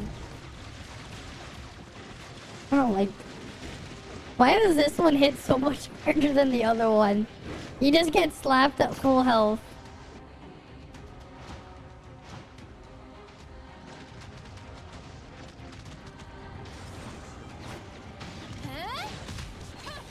Why on-field thing too?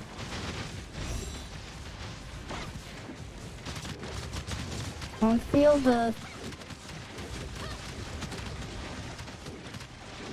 like, the slash doesn't do that much damage in the raid.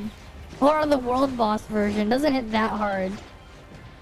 But the FC one hits, like, what the hell?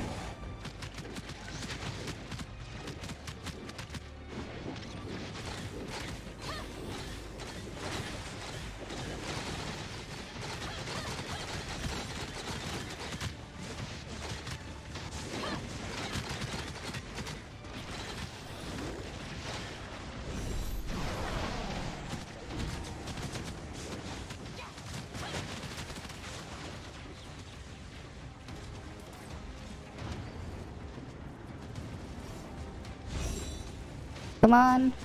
Oh shit, they died.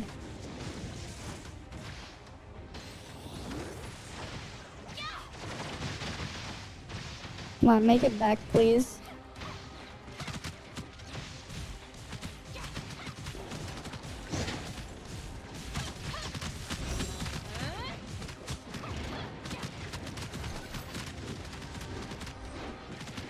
"20 seconds? Oh no, we're not gonna make it. We're not gonna make this. Yeah, we're screwed.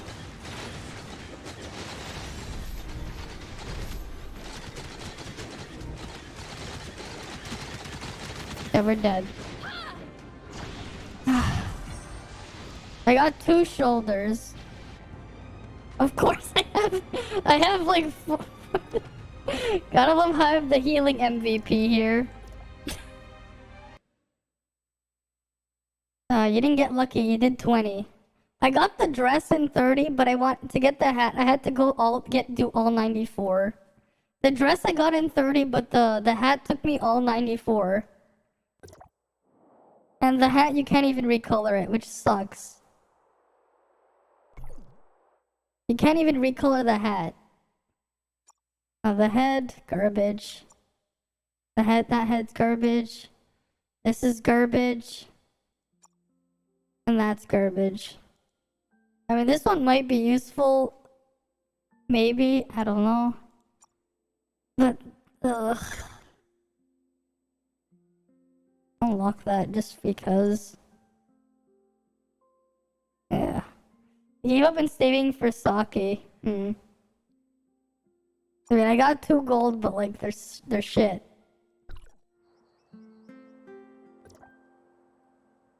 Alright. Oh, they're doing Sobek Channel 5? Oh, wait.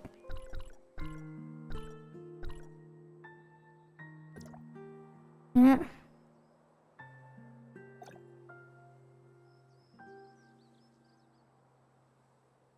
Whatever. Not sure why the person playing Zero wasn't abusing the thing with Zero. The one where you get to spam the thing.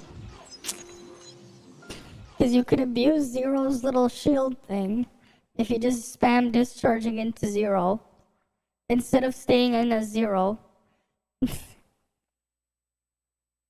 Especially if you're playing healing, because Zero has like no healing.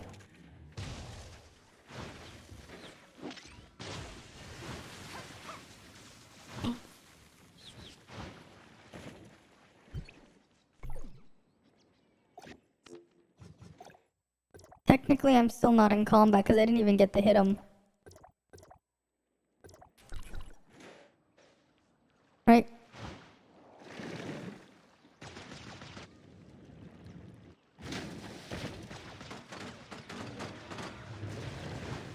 Oh, someone has the name 777 there.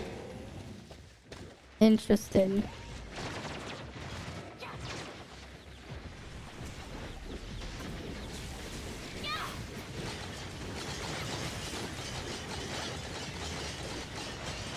There, I shattered it. Thanks, Shiro. Shattering Somkek.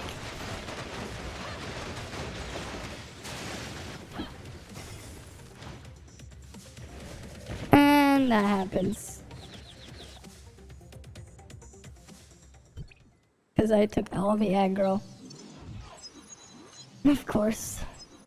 Of course. Of course. Oh well. Yeah, that's just Cheryl. That's Cheryl with two-piece Huma there. What the fuck? I was underneath the thing. It's like, two-piece Huma does count for shatter and charge. Well, there's a lot of people here. I mean, I've soloed Sobek before. It's just it's a pain in the ass, and it took me hours of trying. I have, soloed Sobek before, but, one bad move and you just get insta-killed. Right? One bad move, you get insta-killed by Sobkek. Right? One bad move, you just get insta-killed. That's Sobkek for ya.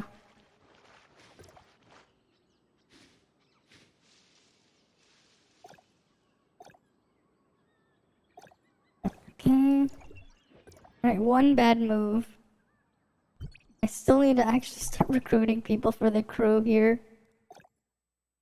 We got a grand total of 7 people. We need to get more. Right? You're annoyed the way Sobek just went under. Yeah? Very annoying there.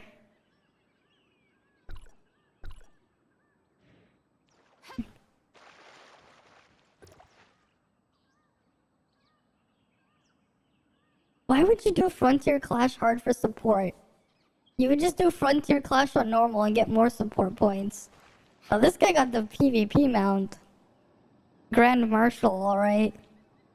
This guy just chilling in his Grand Marshal dust wheeler. One of these days I'll try and get it. One of these days I'll grind through that shit fest. Just for that mount. One day.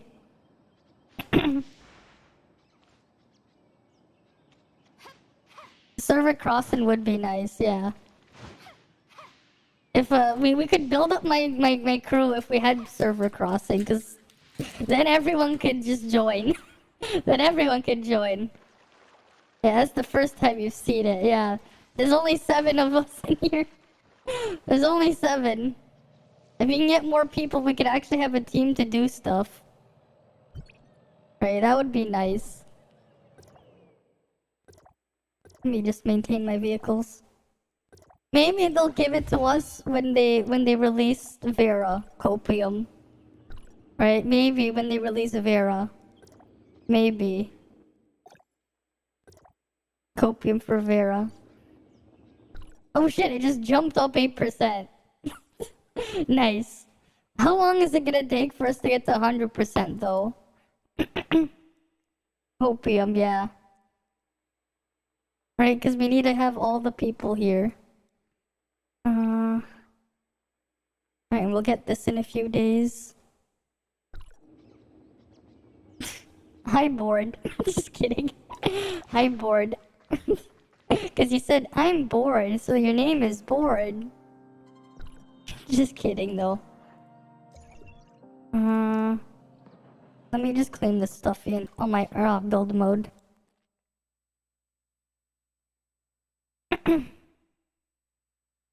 I wonder though, did they really butcher the drop rate of the thing? You bought all this stuff on Vera. Yeah, same. But it gives good vehicle part income, right? If you want to farm vehicle parts, if you have that many people farming bosses, it is something. Right, if you can get enough people farming all the bosses like crazy. Yeah, 32,000 of the currency here. Shop is cleared out and there's 32,000. Can't wait to get all of this and still have like 20,000 left.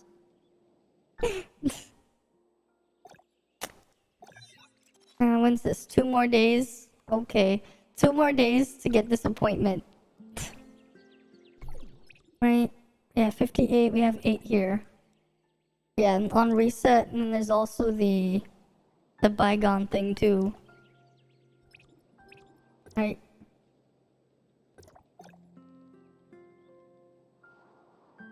Yeah, the bygone reset. You still have 10k left to spend for the next one, yeah. I have all the stuff.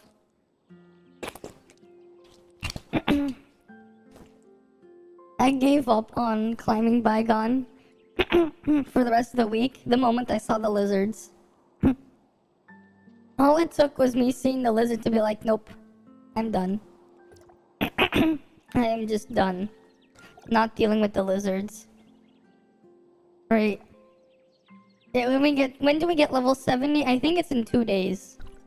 It's not this reset, right? Because people on EU haven't gotten level 70. I think it's on Tuesday's reset. Yeah, no, I think we'll get it before Cobalt.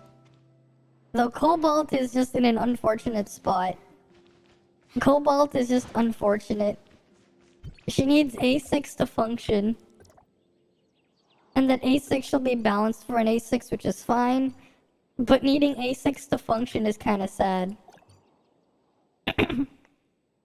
Right? Because she has a really nice design, aesthetically. But she's not functional without A6. Like, you know what would have been what they should have done to Cobalt? Like, right? Like, because you guys weren't here when I've talked about it. You know, this A6 is really, this is really stupid for an A1 on Cobalt. This should really be her A6. Take this, swap it with this, and then give her a 20% burn at A1. And then she's perfect for free-to-plays. She's boxed into a fire comp, but only, the thing is, she's still garbage until you get her to A6. Like, that's the problem. Her problem is like, oh yeah, can't wait to make use of this, where you can spam this, except, oh yeah, that's right, 1 minute cooldown. Good job. Good job. You give her a 1 minute cooldown on her thing. Can't use this. That should be A6. Because that thing is only useful when you have her A6.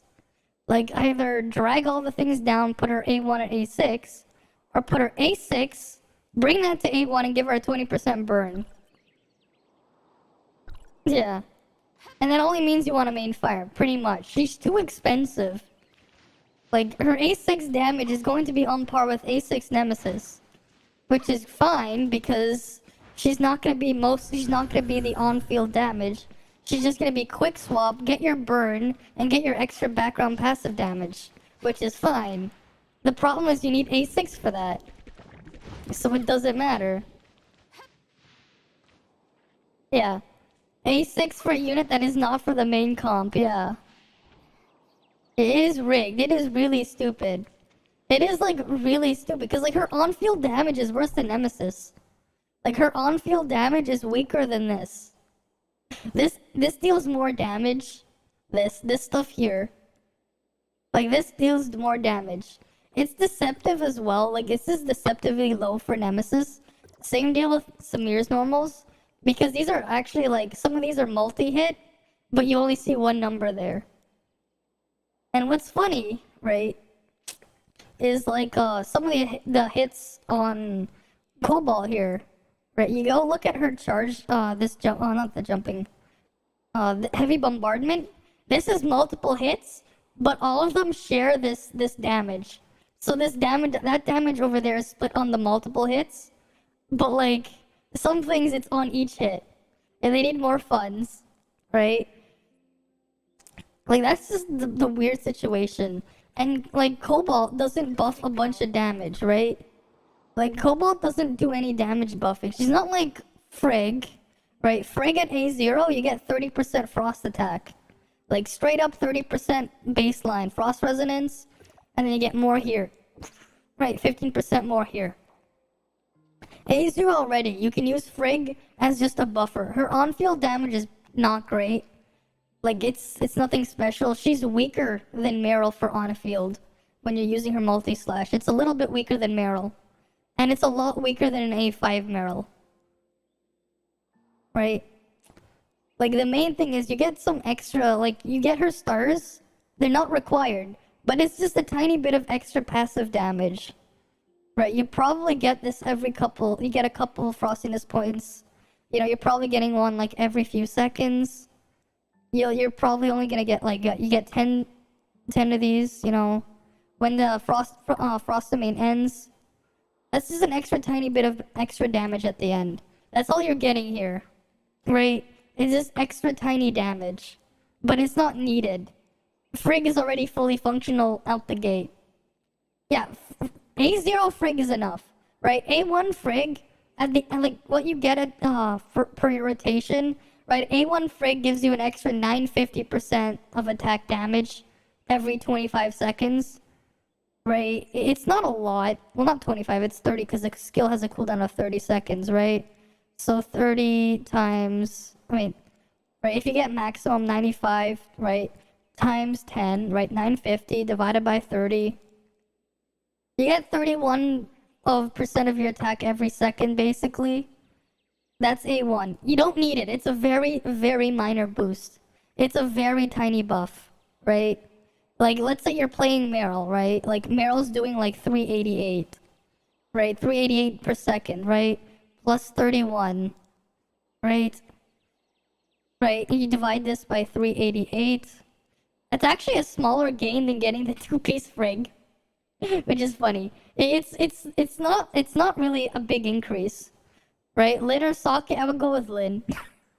We don't know how Saki's gonna turn out, but Lin has a lot of utility. Saki is a DPS, right? And so far, it looks like they're trying to keep things in line. I don't know how they're gonna do limited SSR DPS, but at least like Lin has their support utility, right? That's like technically a 7% damage boost, maybe. Not quite, because we're ignoring discharge and skill damage. So it's probably more like 3% overall, 3 to 5. Right? And then 3-star is again what? When using discharge, you deal damage of this times frostiness points. You're probably gonna get like 1 or 2 discharges in here. Cool. It's 25%. That's another tiny boost to damage. Right, you're getting like very small increases when you get advancements on Frigg. They're not like you become fully functional. Yeah, Meryl's a must pair with Frigg, yeah. Meryl is the DPS in the ice comp.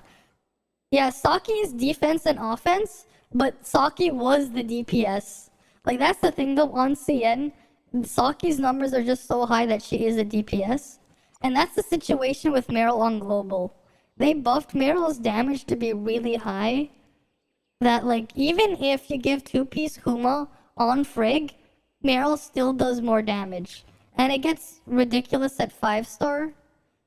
Like, at 5-star, like, Meryl has, like, a 50% damage boost on top. Just for her attacks. Because for some reason, Whirlwind does so much damage. You get 2 hits of these every second. Oh yeah, and also, like, if you're gonna be playing Meryl, you're gonna want, like, for now, if you wanted to play Meryl, Lin is a massive boost to Meryl, just for the boosted on your endurance. Your Frigg is just for charge. No, Frigg is just for charge. Frigg is for your buff, right? Frigg gives you your 30% ice attack buff, and gives you a decent weapon charge, yeah.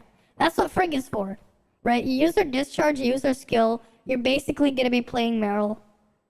Same thing, like, Tsubasa is technically less damage than Meryl as well, even at A5. It is, like, yeah, Tsubasa is slightly weaker than Meryl at A5. Like, A5 versus A5, even though that's a pretty big buff on Tsubasa A5, because her big damage is her arrow rain. A6 just buffs her, increases her attack buff. She's still slightly weaker than Meryl. Yeah, like, that's the weird thing, because they buffed Meryl so much. And then what's more absurd is her 4-piece set is just insane. Like, for some reason, at 1 star of her 4-piece set, it gives more damage to her than getting 3 star of 2-piece Samir, 2-piece Crow on Meryl. It gives her more effective damage. Which is kinda nuts. Like, it's kinda nuts how cracked this thing is.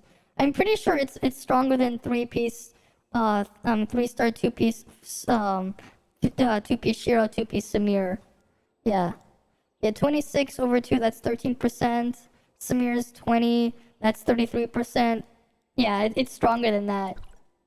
And even sustain, she heals an attack, yeah. You get self-healing, you get big damage, you have the shield as well. Right? You have the shield, you have the healing, you have the damage. That is the weird situation Meryl is in. She was never in this situation in CN because she was weaker in CN. And you get Shatter. Right? Like, the only thing holding Meryl back is her very high endurance consumption. Yeah, CC immunity as well. Right? The only thing holding Meryl back is her very high endurance consumption. But that's eventually going to get fixed with Lyn. Lyn fixes that. Because you can reduce the consumption of endurance by 50%. So she's not going to burn through it immediately. Right? You're not going to burn through it in like 6 seconds. You're now going to burn through it in 12 seconds. And by the time you cycle through all your skills and buffs anyways, you're going to be back to doing it immediately. Because you still have to have some animation time to pop your skills, and you're still going to need some animation time for your discharges. Right? Like, each discharge is what, another like 2-3 seconds worth of time? Like, you gotta spend time there, right? 9 seconds, like half of your time there is just gonna be using skills and discharges. The other half is just spinning on Meryl. Like, you'll have a perfect balance of doing that full time with Lyn, Frigg, Meryl. You don't even, here's the thing. Meryl doesn't, here's the thing.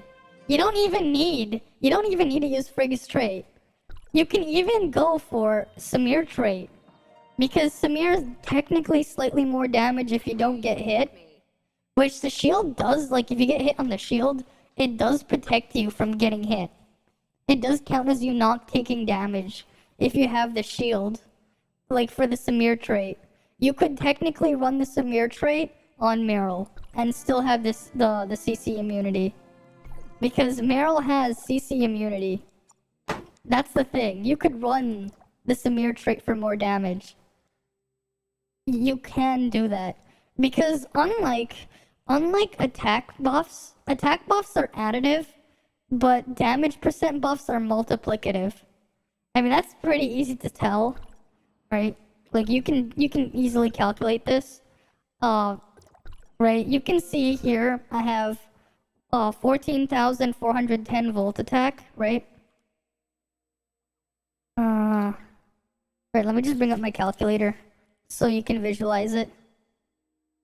Yeah, it's quick maths, right? So this is with, right? We have right now, right? What we have is we have Nemesis in the background, right? We have no other attack buffs. We just have Volt Resonance here, right? Now, on my Nemesis, what we can do is, she has the 4-piece of her set, 10% attack, right? So, if it was multiplicative, right, times 1.1, this is what we should expect. 15,851 as soon as I do a dodge, right? We only get 15,663. That means with 25%, we have 25% attack, not 15% and 10% on top. We only have 25% attack.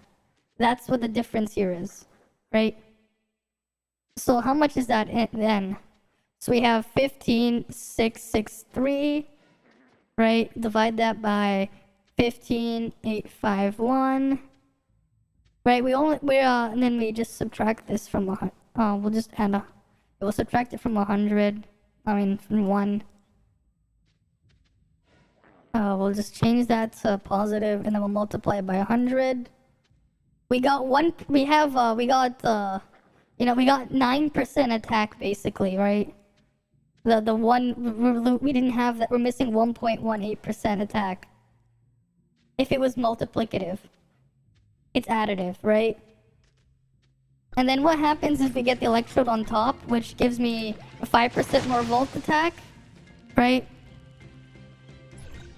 We have 16916. Yeah. So, like, the Samir trait is slightly weaker. Because here's the thing. Like, at A0 already, with Frigg, we're not even counting matrices or anything. Just Frigg herself, right? Frigg herself. You have 15% attack here, and her skill has another 15% attack. That's 30% attack. You're gonna have 54%, or you could have 20% more damage. So, you know, you're technically getting a little bit less damage with the Frigg trait. It's like a 2% damage difference probably. But it's technically a difference between using them. And it gets bigger if you're a whale and decide to go, hey, maybe you're a whale and you have 6-star Frigg. Well, now you have another 10% attack there. So you have 40% attack from Frigg before matrices and her trait. And if you have her matrices, that's another 8 to 15% frost attack. So like, if you're an extreme whale, that's another 25% more frost attack you'll have. So it gets more and more in favor of the Samir trait the more you whale. Like that's why if you've seen like Gates videos of him showing like all the ice comps clearing floor 600 of Bygone, he was using Samir trait. That's part of why he was using it. Because the extra damage percent is just higher. Like it's pretty much just because the extra damage. It's slightly different, especially if you're immune to CC. Right, because you want to avoid getting hit anyways with how much damage they deal to you. So that's just the weird situation there. Samir trait is the strongest one for damage. Right? Even in the case of Frigg's 24% buff. Because Meryl, again, she doesn't need to worry about being interrupted because, right? Right here, grants hit stun immunity while in use. Oh, oof, you're lagging. Oh yeah, it's lagging in my Twitch preview too. But yeah, Whirlwind has the little bit of immunity there. Right? That's what Meryl has already. Right, and then once in a while you can use her skill. Though I'm pretty sure you won't really be using it as much when you have like Lyn. Because your Whirlwind will last long enough. You won't really have to worry about it. Right, the only reason why is like even if you ignore all the other buffs from Lyn, right? She's going to be a huge buff for Samir and Meryl. Just because they primarily use their endurance, and they eventually do run out of endurance when you're playing them, and you have some downtime. But here's the fix. Right? Reduce stamina consumption by 50%. The skill has a 30-second cooldown, but when you have it active, that's all you need it for. Right? It lasts for 15 seconds, and with Meryl in particular, that's basically the amount of time you're spending in as Meryl anyways. Right? You use your skill, you use the skill on Lyn, you discharge into Meryl, you do your spin to win. You're still gonna have like 3 seconds left or something like that. Like 2 to 3 seconds left. And then you go cycle back into Frigg. Right, you start with Frigg, and then you go into Lyn, and then you go into Meryl. That's how you're gonna play. Like, that's how you're gonna play the ice comp with it. It's gonna be pretty easy for that. Or like pretty hard to fuck it up. Right, and then as you deal damage, you get extra off-field damage from Lynn there. Right, Meryl is your DPS, your shatter. Frigg is your buffer, and so is Lynn. Very easy. Right? And like, yeah, like Samir as well, like yeah, here, you can see this, right? You see how quickly she's burning through the endurance. And you can see how quickly she's burning through it. If only you could spin for more. Because she burns through it really fast. Right, and Samir's in a similar situation. Technically, if you go through a full cycle of her spin there, that's 220 endurance that's consumed. Right. Let's just get it to full endurance and you can count how many uses. 1, 2, 3, 4, 5, 6, 7, 8, 9, 10. And there's not enough for 11. Right? That's how quickly Samir consumes all of it, because it's 220 per thing. Right, she can go 10 spins, like 10 full of those spins, and it's like 1.3 seconds per thing. Like 1.3 seconds or something. Yeah, you got 10. Exactly. Right? And the animation time on that? Right, we can get the animation time here. The damage calculations on Samir here is wrong. This is not mine, but it's wrong. But the animation time is correct. The first one's 1.5 seconds, but after that it's 1 1/3 seconds, right? So like, how much time can you spend in the air? Right? How much time does she have? 1.52 plus, right, 9 times 1.33. Right? That's 13 seconds. 13 seconds. But the issue with Samir is her things that you swap to don't have like that much uptime. Right? So right now you have 13 seconds. If you can multiply that by 1.5, right, you would have 20 seconds, which would fit a lot better with hers. Because you want a slightly shorter cycle time on Samir. Right? And she only has like half the time, and you want a slightly shorter cycle time on Samir. Because otherwise you're stuck waiting. Because you regenerate, I believe it's 50 endurance every second, something like that. Right? 50 per second or something? Or is it 100 per second? But like, yeah, it's something like 50 or 100 per second. So like, being able to play around it, right? Because then you'll at least have some back. Okay, it's probably something like 100 per second. Either way, like getting 1,000 endurance back, that takes at least 10 seconds. I mean, we can test that.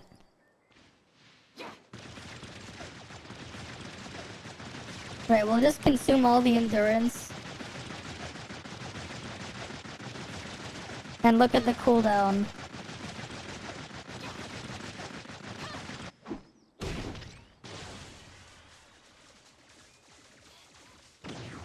We'll probably have to add like an extra half second or something.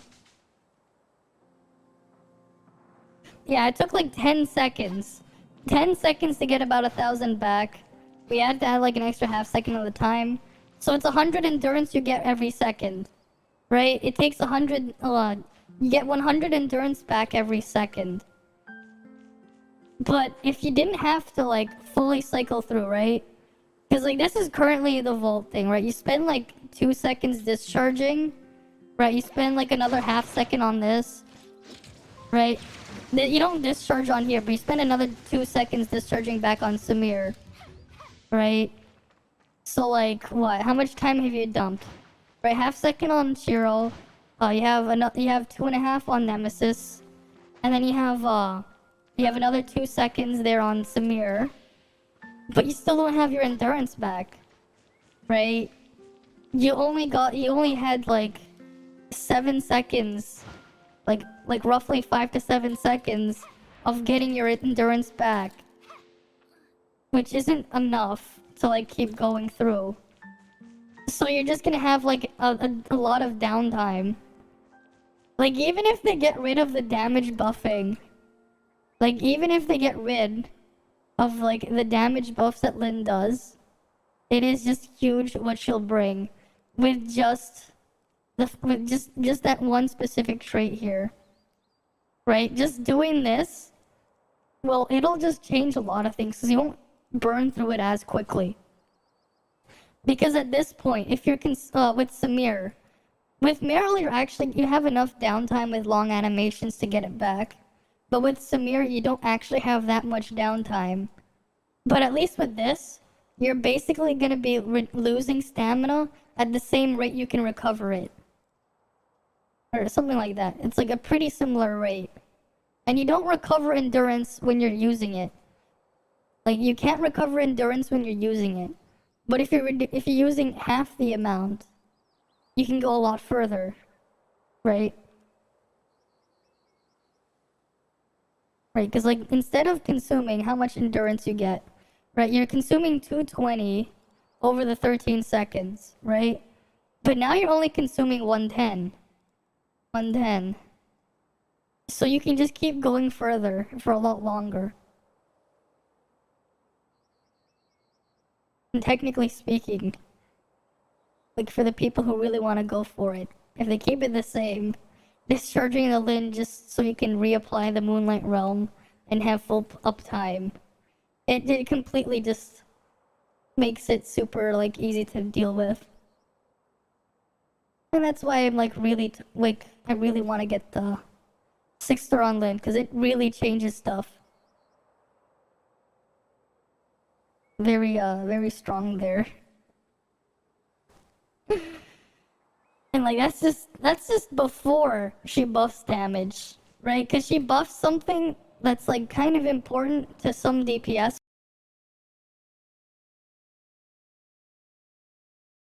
But like, what's there to help you with your endurance? There isn't anything there to help you with your endurance. Except for Lin. What's the for Byaku? Right, because like even if they get rid of the damage buffing, that's still pretty strong, like in terms of what you get. Getting more uptime. Instead of having downtime, you're getting rid of your downtime. Oh, you're lagging. I see. The stream is lagging? Oh, thanks a lot, Twitch. Thanks a lot. Thanks a lot, Twitch. YouTube is slightly ahead of the Twitch one. Yeah, it's fine now.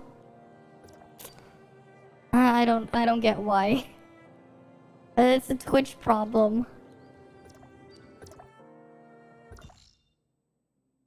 Are there anyone killing more bosses though? It doesn't look like it. What the hell? Touch me, punch, toxic. How the hell do they have the colored text? That's gonna depend on whether you will get Lin, yeah. I mean that alone is why I'm getting Lin. Not even because of her damage buffing. Not even just that, because like she has indirect damage buffing from her base utility. And that's like before the other stuff she does. Right, because she still has off-field damage. She still has her high shatter and charge. It's an interesting way to increase damage by making it so you can go spend more endurance. All because she cuts the consumption in half.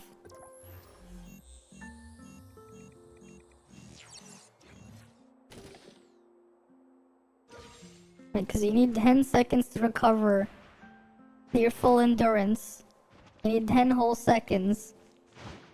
Right, 100 per second is what you get. Though I'd like to see them like make another weapon that just like gives you more endurance back. Yeah, that is also true. For sequential on weak teams, Lin is also necessary, yeah. You saw the gameplay of it. Lin might be next. Well, It is what it is. Time to go after Lynn. Skip Cobalt, go for Lynn. Right? Lynn just does so much. Being a perfect flex slot, you get Lynn, you have a weapon for every team. 70 is not on a reset, no. It's on tomorrow's reset, I think, not this reset. The people on EU, they've already had the reset, there's still 69. So it's not today, it's probably tomorrow. And there's one stat on endurance recovery. Yes, but there's nothing to increase that, right? Yeah, we go to the character sheet, sure. Endurance regen, but we don't have that. We don't have that. The thing is, if you want a main fire, you still need Cobalt because you doubt, but you doubt they'll remove it, yeah. To be fair, that would make Cobalt useless shit. Yeah. I mean, yeah, I doubt they'll do that. The thing is, you won't have the burn without a whale Cobalt anyways. Like, you're not gonna have the burn without whale and Cobalt, so it doesn't even matter. Right? Like, you still need a whale Cobalt, so fire is just way too expensive. That's the problem. Fire is way too expensive. Like, it's pretty much whale only, and even then, yeah. Uma, Meryl, Ruby. Yeah. Like, that's the thing. Fire is too expensive. The thing is, why would you run Huma, Meryl, Ruby as well? Just play an ice comp. Just play the ice comp if you want to play with Meryl in there. It's just, Meryl's already just really good in the ice comp. You're just gonna ruin Meryl. Though I wonder, like, how they're gonna, like, tone down Ruby's DPS on global. Because they've been toning everything else down, right? We've seen the power level they want for support or sub DPS weapons. Right, like we've seen the power level they want. It's like, what? 3,000% of attack off field damage over 10 seconds. I mean, not 10 seconds, over 30 seconds. Yeah, if you want to play tank, Huma, Meryl, yeah. Pretty much. Then third being Ruby. Well, that is true, but then just go straight ice. Go straight ice, because Frigg buffs your shatter anyways. Right, if you want to be shield break, Frigg already buffs your shatter. Third could be a buffer like Lynn. You're better off using Lynn as a buffer anyways. They use Meryl uses way too much endurance. Yeah, honestly, just play ice at that point. Like, just play ice if you're gonna be using Meryl. Like, you might as well just play ice. That's the thing. You might as well just play your ice. Right? And if you have Lynn, just like, really, just play ice. Like, Lynn, Frigg, Meryl, you're done. You got your shatter there. And Meryl technically does taunt when she discharges. Her discharge has a taunt. So that's something to keep in mind too when people play Meryl. The fire needs Cobalt A6, and if it's not, it's garbage. It's not just garbage if Cobalt isn't A6. It doesn't work. It's more of it doesn't even work. Like, it's a requirement. They could have just nerfed Cobalt's damage more, given her full utility. It'd just be cold. Yeah, Ice Comp is pretty cheap and, like, pretty accessible right now. Because, like, Frigg is already done at A0. You get tiny boosts along the way as you increase. Yeah. Like, I'm pretty sure, like, what? Like, how much damage you're getting for each upgrade on Frigg, like, overall, because she's not a DPS? Like, the equivalent of what she's giving you, right? Like, we go to Frigg. Right, we go see it. Where is it? Like, A1 is probably, like, 2 to 5% damage boost. Like, overall. Like, 3-star, right? A3. That's probably another, like, 5% you get here when you discharge. The amount of total damage here. Maybe a little bit more if your charge rate is high enough. Like, probably, like, maybe 8% cap, like 5 to 8%. So you have 5% plus, like, 2 to 5, plus 5 to 8. Right, and then this one, again, you're getting a little bit more on top. This is every 2 seconds, it'll cost damage on this one. This is probably like the bigger increase is probably like more like 10% damage. So like you're looking at like over A0, like what you increase your total damage by more like 20 to 25%, right? Around 20-25%. And then you have another like 7 to 8%. Probably less if you wailed on her matrices from this, because this is just an attack buff.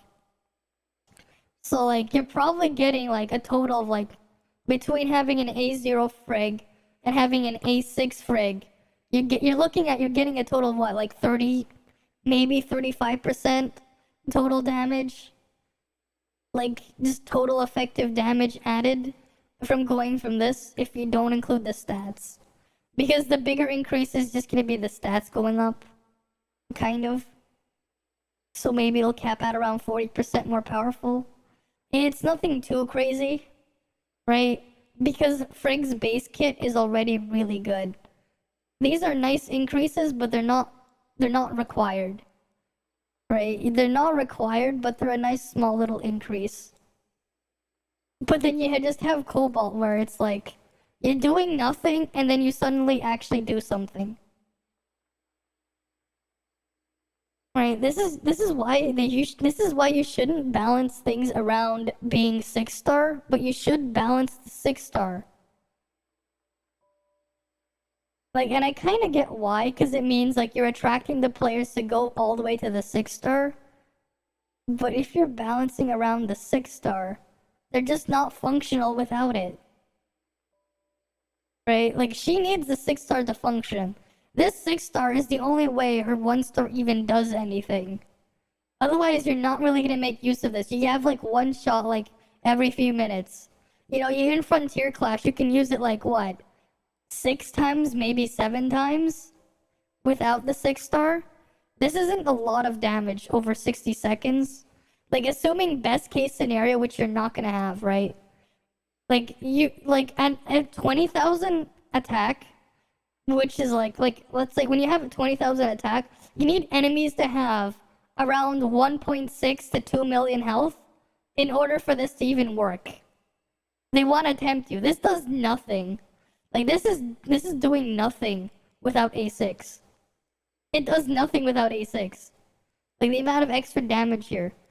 Because you have to consider it uses the current health and not their max health. And because it's the current health, the more you do damage, the less health the target has, the weaker this becomes.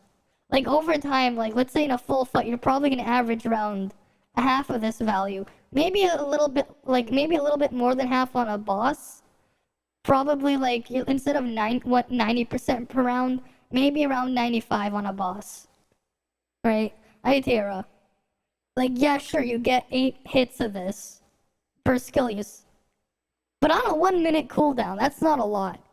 Right? It's gonna average out to like, you get 8 hits, right? 8 times 95, right? 760, right? Right, you times this, like, this is your thing here, right? But on a 1-minute cooldown, that is nothing. 12, you're getting 12%, you're getting 12% of your attack as damage over a minute. That's basically what you're getting per second.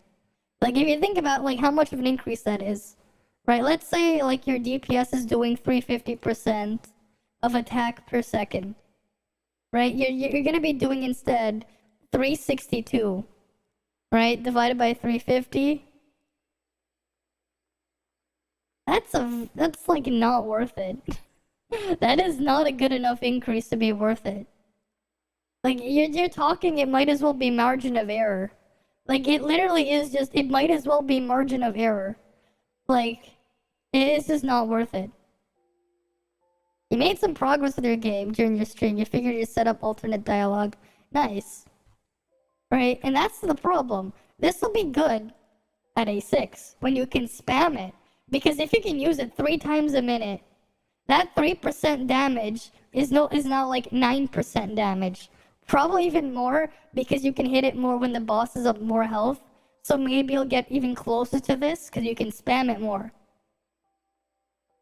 Right? Because you can actually spam it, you're probably looking at more of a 10% increase. a 10 to 12 maybe, best case, instead of it being like maybe a 3%. Because if you're attacking hyenas or like low health mobs, it's gonna do like nothing. This is gonna do nothing on weaker mobs or mobs that are almost dead. Like, it's only gonna matter if you're fighting a boss. And that's way too limited. That's way too limited. It doesn't really add that much damage. And that's just the problem with Cobalt there.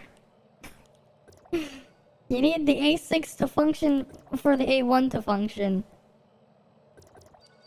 But that's already just too much of a barrier to, like, just a very high barrier. But hey, her balance will be, like, her damage will be good at A6. It will be. It'll actually be relevant. But she needs A6 to function. Like, yeah, you can say the argument, yeah, sure, you need, like, an advancement on some weapons to function. Like, Claudia, technically, you need her A1 to function, sure. Right? You want to use Claudia, you want her A1, you definitely do. Or, like, if you want to play Nemesis, having the A1 helps a lot. Hi, Trickster.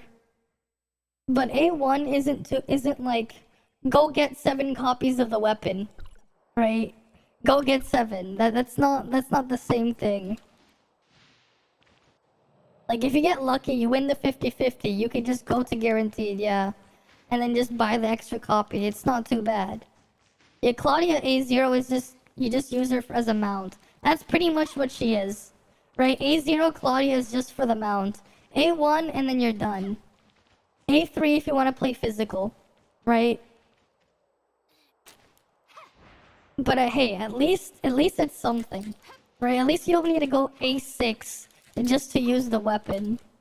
A6. Yeah, at least you don't have to go, yes, I need to use A6 if I want to play the weapon. If JP is teasing Lynn instead of Ruby, then yeah, Lynn is probably next. Yeah, imagine, Lynn is next banner on the 20th. You get the Steam release and Lynn banner is like the first thing you see. Like right off the gate.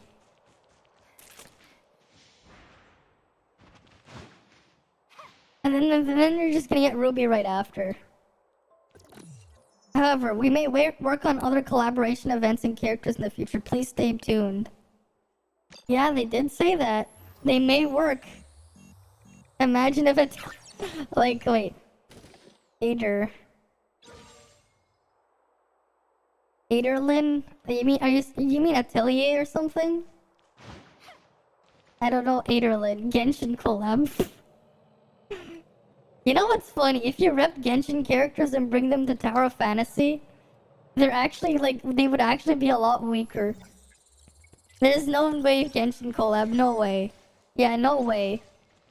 Also, like, you know what I would like to see though? Like, you know what would be cool?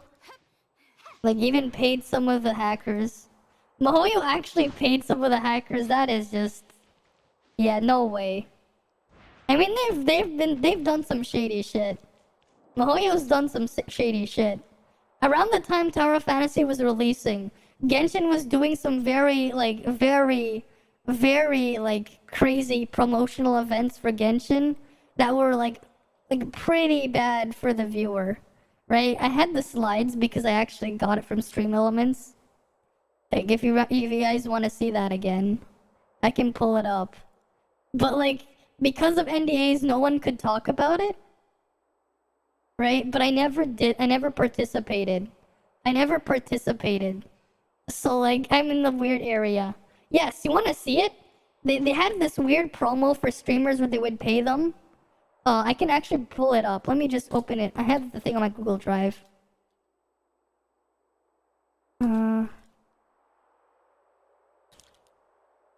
Google Drive. Let me find it. Because it's on my Google Drive. Go to Drive. They went to 3.0. This is before 3.0. This is before then. Like, this is before that stuff was a thing. Let me find it. Shared with me.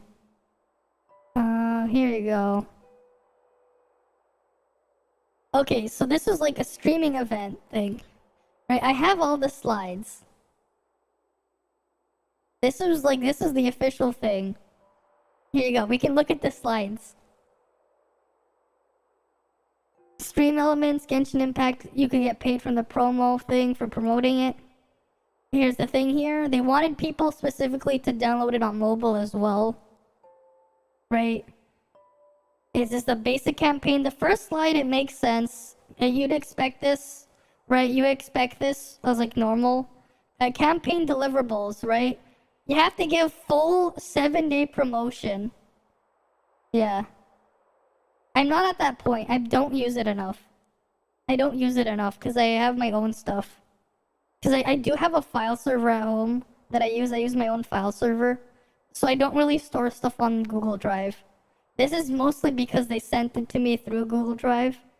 But yeah, full 7-day promotion. And every 15 minutes, you had to advertise Genshin with a timed message. Every 15 minutes on stream. You have to also do 2 fully sponsored broadcasts. And the stream must be... You must do your regular content for 2 hours before Genshin. And you have to spam Genshin on the stream every 15 minutes. Right? 2 hours of Genshin per stream. Any platform where the game is available. But you had to do something else before then. So you had to interrupt your stream for Genshin. And you had to do it for 2 hours. You also had to spam your chat every 15 minutes.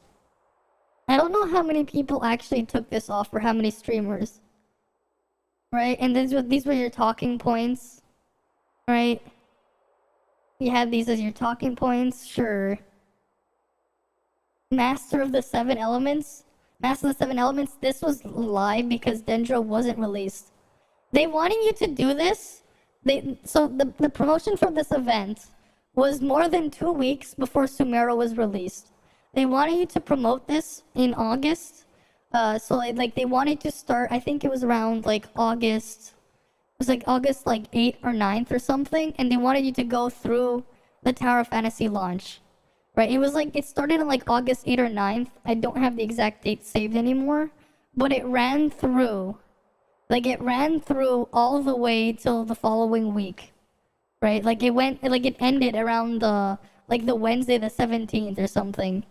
So like they gave you the applications at the beginning of August, or was it end of July that you could apply for this?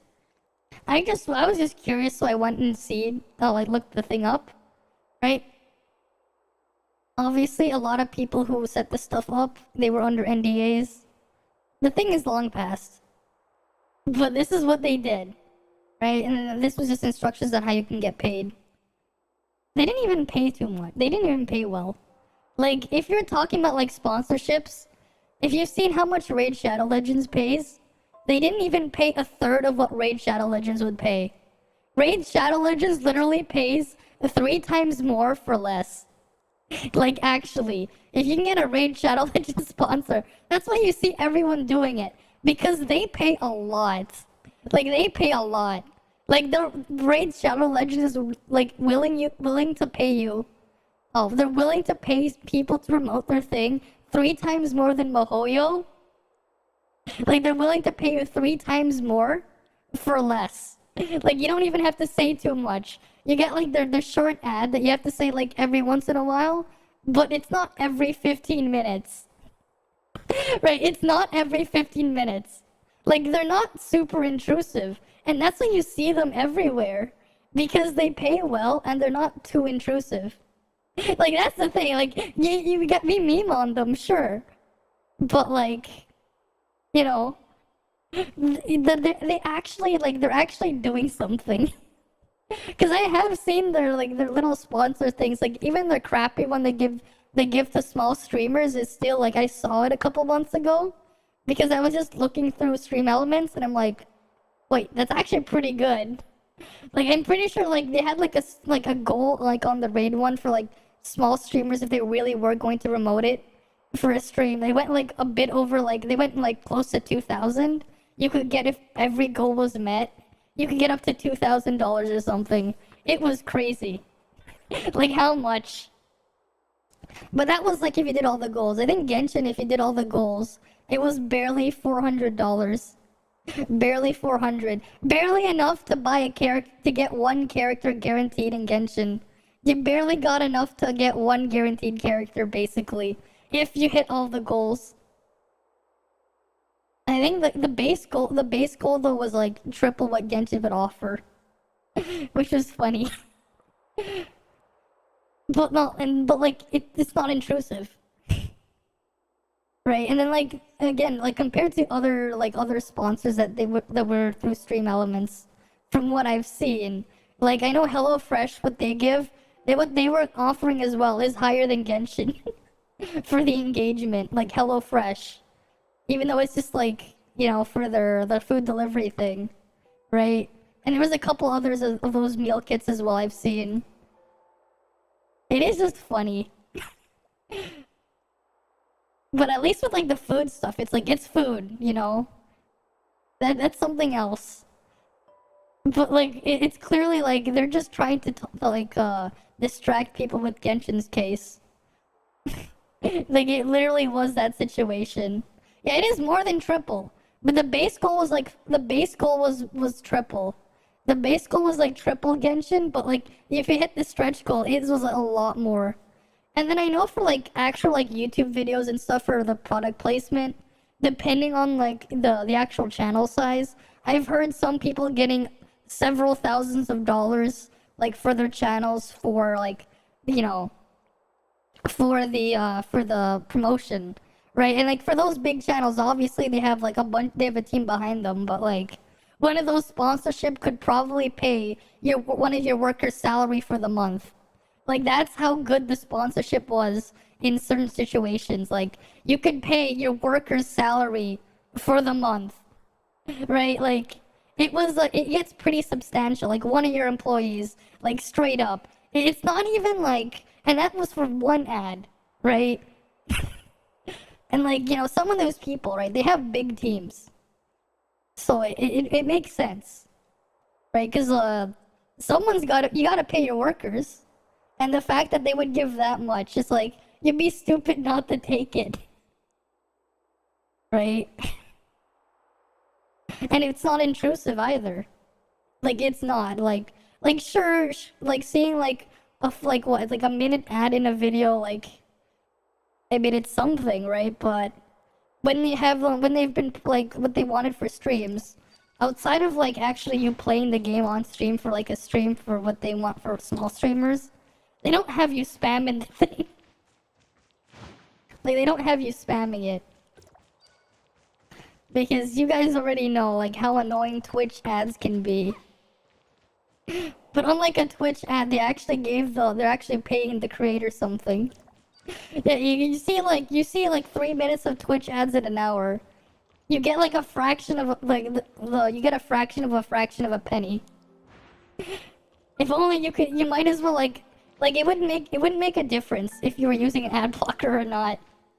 Yeah, because like the amount of money you would get from ad revenue on Twitch, it only matters if you had like several thousands of people watching your stream at once. Like even a couple hundred, it's nothing because of how terrible the pay is. The ad didn't show up because I went to the washroom earlier, so it skipped it, I think. When I manually force it, it actually skips ads for a little bit. If I manually force it. The problem is, like, if I manually force it, it's still the same duration of ads. No, you just sub. Yeah, the sub gives more. It is just funny. Oh wait, yeah, if you subbed, you don't get the ads. And that's just the thing with Twitch. It is what it is.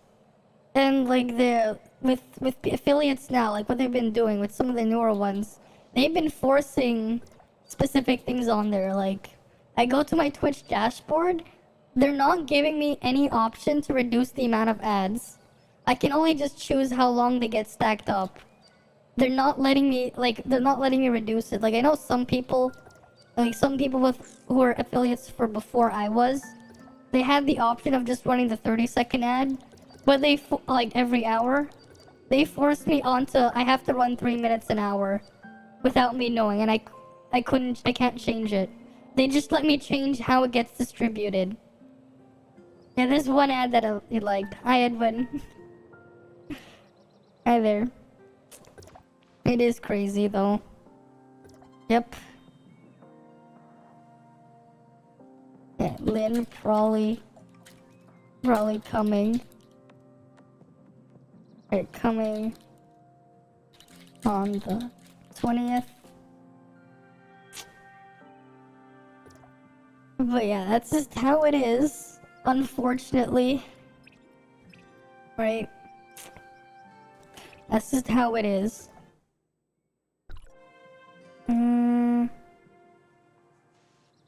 Is there anyone doing any more? Oh, there's a sub kick.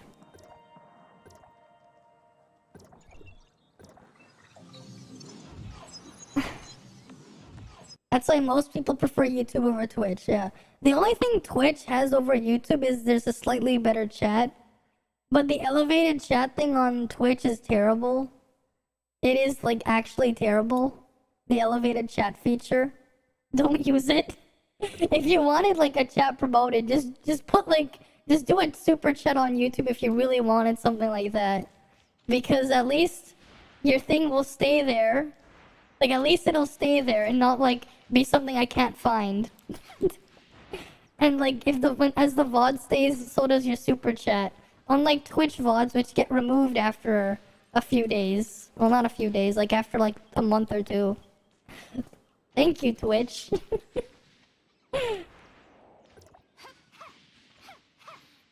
Yeah, some are moving to YouTube. It's not even just, like... Well, there's also the fact that YouTube does pay more. YouTube pays partners more than Twitch pays affiliates and partners now. Because Twitch is getting rid of 70-30 for the big Twitch partners. So YouTube is already just paying more out the gate. Like, you know, how much is a sub again? Like, what is it? Like, it's like $5 Canadian or something. I only get $2.50 of that for one sub. But like, if it's the same thing, you put $5 on YouTube. $5 on YouTube, I would get 70% of that, right? And that's part of it. But also, it's just what Twitch has been doing. They've been forcing these weird ass features on people, and then like they're making the ad, like they're forcing these ads too, so the experience is just worse, right? Because I've had you guys complain with the ads. I tried to see if I could do something. I can't. Twitch is like, no, you can't do this. You have to have 3 minutes of total ads at the bare minimum every hour. It's just out of my control. The only thing I could do is make it so the 3 minutes of ads are not all at once. I can split them up a little bit. But even then, that's annoying. But Twitch is like, no, you have to do this. You just have to. Like, it was already like that for Twitch partners. They already had to do more, probably. Because of contract, because they're on contract. That was the only reason why they have to stay. But now, unless, like, now at this point, if Twitch wants to keep partners signed on, they basically have to give them a large lump sum of money up front. Because otherwise, YouTube is just going to be better for them. Like, the only weird thing is, with Twitch, the way you get promoted on Twitch is not the same way on YouTube. Right? With YouTube, it's mostly the algorithm pushing things in based on viewer interaction. With Twitch, they don't promote you on viewer interaction, but rather how long your stream's going for. That's why a lot of people do subathons. Because the longer you're live, especially uncapped subathons, the more likely compared to everyone else in your category, Twitch is to put you above the other ones. Which is kind of weird. But yeah. That's the other thing on Twitch. They don't give as much bitrate as YouTube.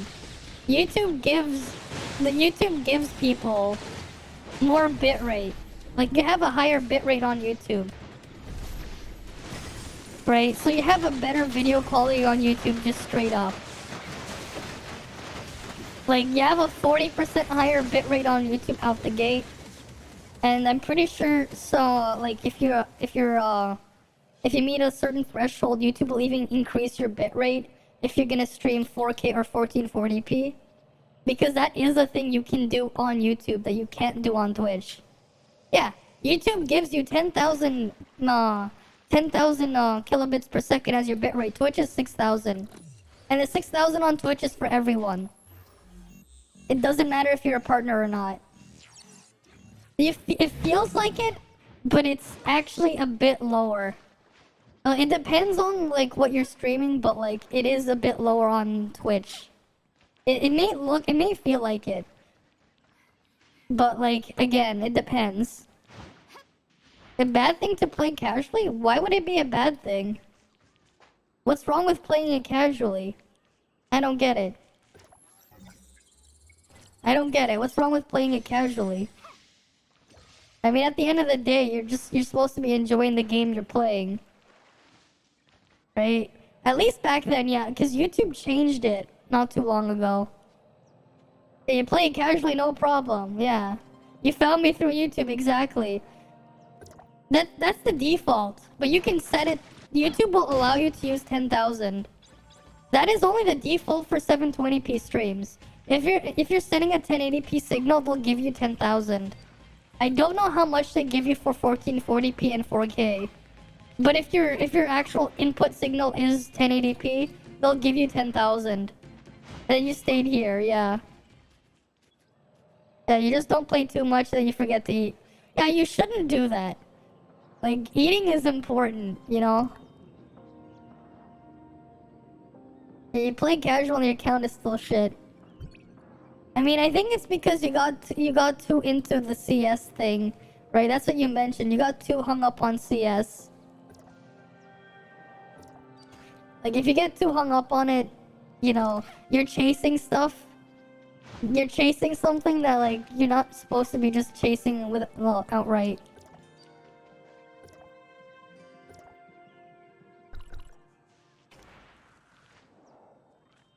Your CS goes up eventually, yeah. Just let it go up naturally.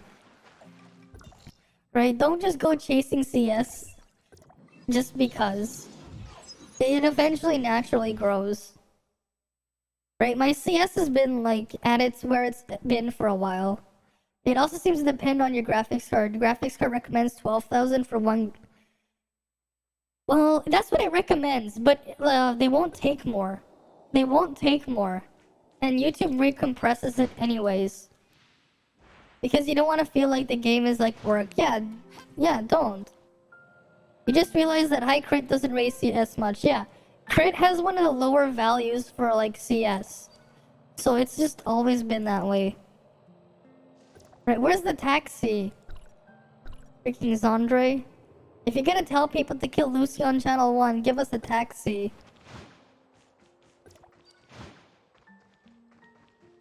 Is Lucy here or is she dead? Oh, she's dead here. Sobek 21. I'll just do Sobek on 21. Fuck it. This person knows what they're doing. You want to wish for the physical, but now you feel like quitting. I mean, that's the hard part. Like, if you just try to, like, have multiple accounts, you have to keep up with everything. Yeah, you notice if the bosses are live from far away. I mean, you can just look for the chests, even if they're far away.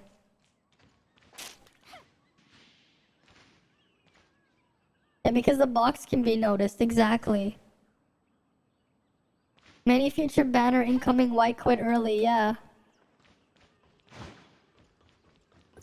I think because you were trying to target something too quickly, and then you changed your mind or whatever, and then you're playing multiple accounts at once.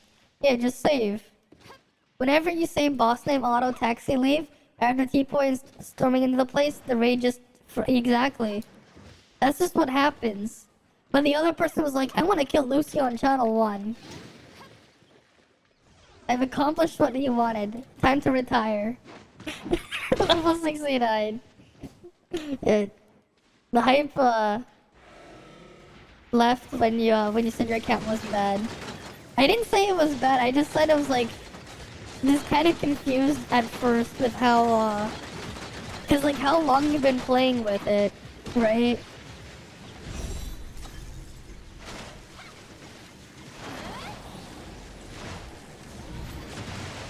Cause I think because you said it yourself, you focused too much on CS. You didn't focus on getting good stats.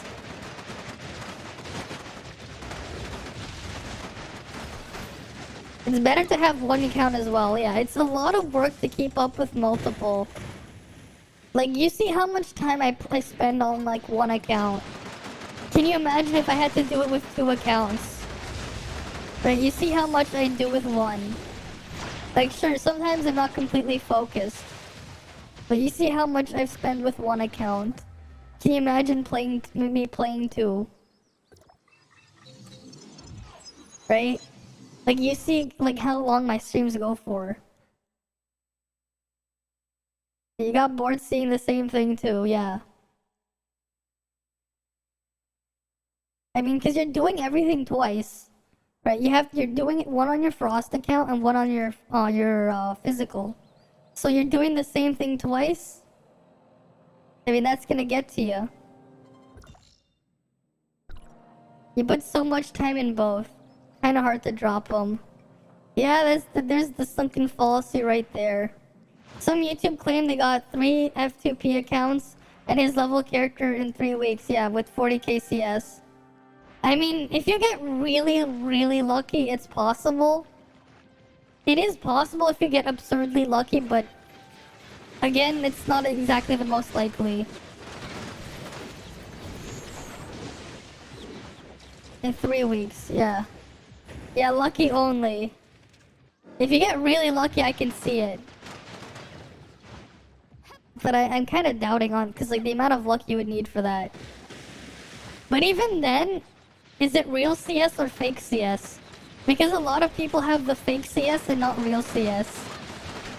Like, I don't call having like 5 HP rolls on your each piece of gear real CS, right?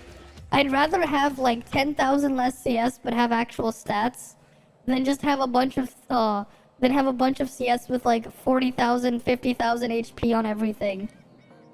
I'd rather have that. You got to have 2 level 70 accounts with 35k CS. That's a lot of playing. Yeah, they put the trash gear to inflate CS. That's the problem. People are chasing CS instead of chasing good stats. That ain't real luck. You got 3 gold equipment on FC. Yeah. But all resist, yeah. The reason why you say bullshit because the 3 weeks. Exactly. Time gated level cap as well.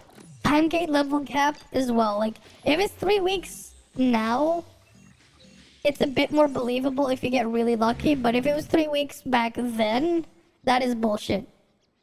Like, I'm pretty sure on my 3rd week, and I'm not free to play, I didn't have 40k CS on my 3rd week when the game launched. I'm pretty sure.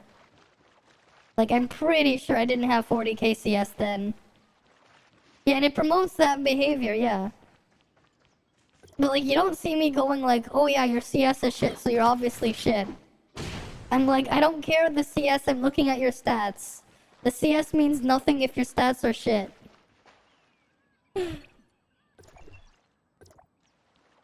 Like, I just look at the stats, not the CS, because you can just see the stats. You can hide your CS, but you can't hide your stats. You can just look at the stats.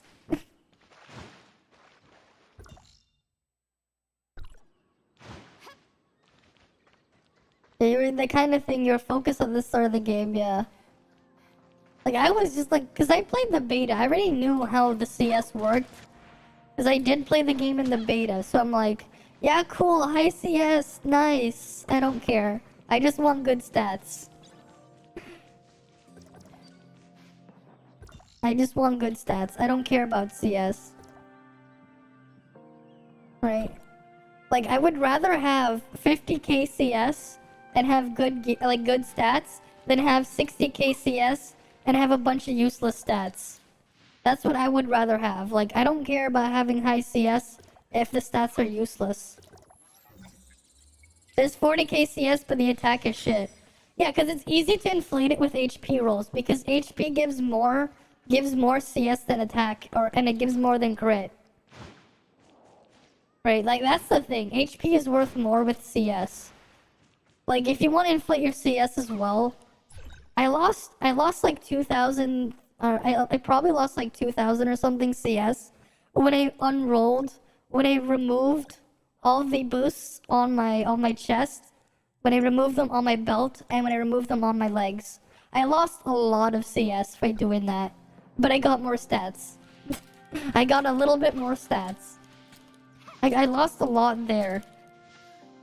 But it's not real CS, it's fake CS. Yeah, just don't give a fuck of others. Play your own pace, exactly.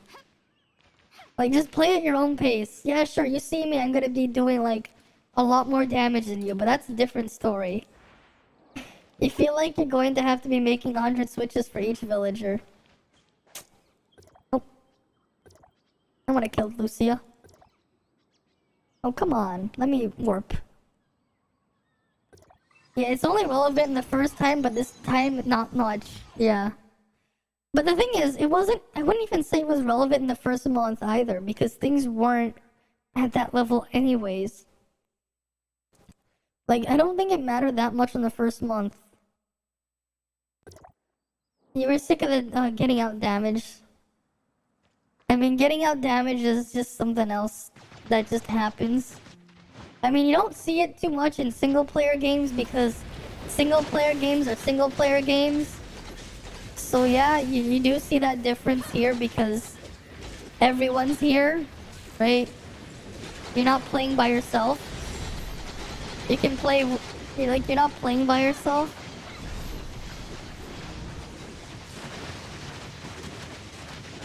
So like, it is a bit of a different experience here. In that sense. But that's because this isn't a single player game.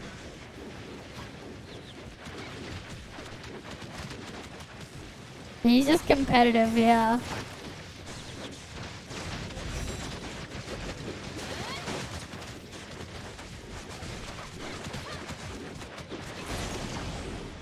Hey, it could be worse. At least you don't have to like actively work like you're playing the game like a full-time job.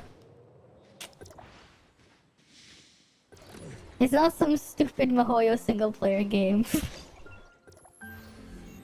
Good thing is you can fix the stat, yeah. Yeah, eventually you can just fix the stats. But yeah, at this point, like, you know, if you don't like the piece of gear, don't just feel obligated to upgrade it for CS. Because, like, I've never once told people, upgrade a piece of gear just for the CS. I've, like, always said, like, since the beginning, only roll it if you have good stats on there. I remember for, like, the entire first month, I had zero, not the entire first month, but, like, for most of the first month, I had no stars on the equipment when we were back on blues and purples. Heck, when I had some golds in there, I didn't even, like, I refused to equip some golds until there were stats on them instead of my purples.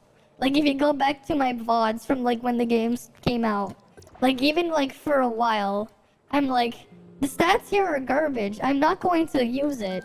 Like, I don't care if it'll drastically boost my CS. The stats here are useless. Because I wasn't blinded by the CS. I was just like, I just want the good stats. But hey, at least you learned that. At least you learned not to focus too much on CS. Because CS means nothing if the stats are useless. You can also build a time machine and play a jetpack curvo. Yeah. Resetting all the upgrades, focusing a handguard, leave the rest at level 10, raise your attack and crit by 300. Yeah. It does, right? And that's why I focused on my gloves.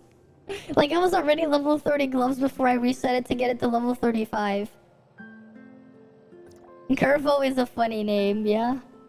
Just like your first account, you used to get double SSRs on Black Nucleus 2 on that account, but you're playing right now, something, holy moly, yeah? But hey, at least you learned. That's all that matters, you know? At least you learn from the mistakes.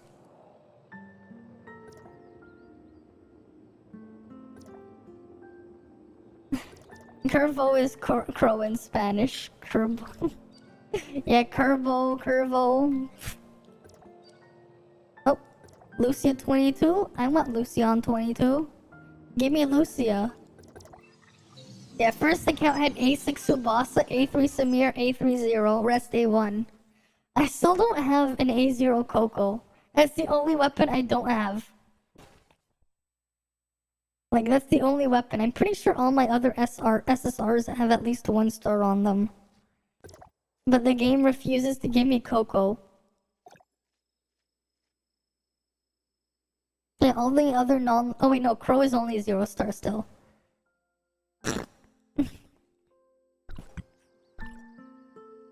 Right now you're playing A1 Meryl, A2 Claudia, and A3 Shiro. You just use tokens on. Yeah, play what you want. Right, your account has been collecting A1s. Not even pulls. Right, if you don't like playing what you're playing, then don't play it. I mean, if you guys seen when I was playing Genshin, I had like 54 characters, but I only played like 10 of them. Because I hated playing most of them. I didn't like playing most of them. So I never played them. They were just sitting there. But I mean, I guess here you can at least use a character as a skin if you don't want to play them. Like, I could say I want to play as King one day without using King's weapon. Or I could look at... I could play Curvo. Yeah, okay, here you go. I'm Curvo now. I'm Curvo now. He got guns. Right, I could do that if I want to. You have 6 A1s and 2 A3s. One is useless to you. I mean, it is what it is. Yeah, Curvo! Curvo! It's Curvo!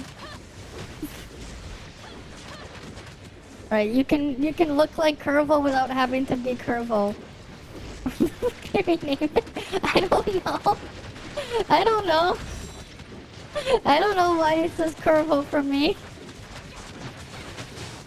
It just says Curvo. We get the Spanish name.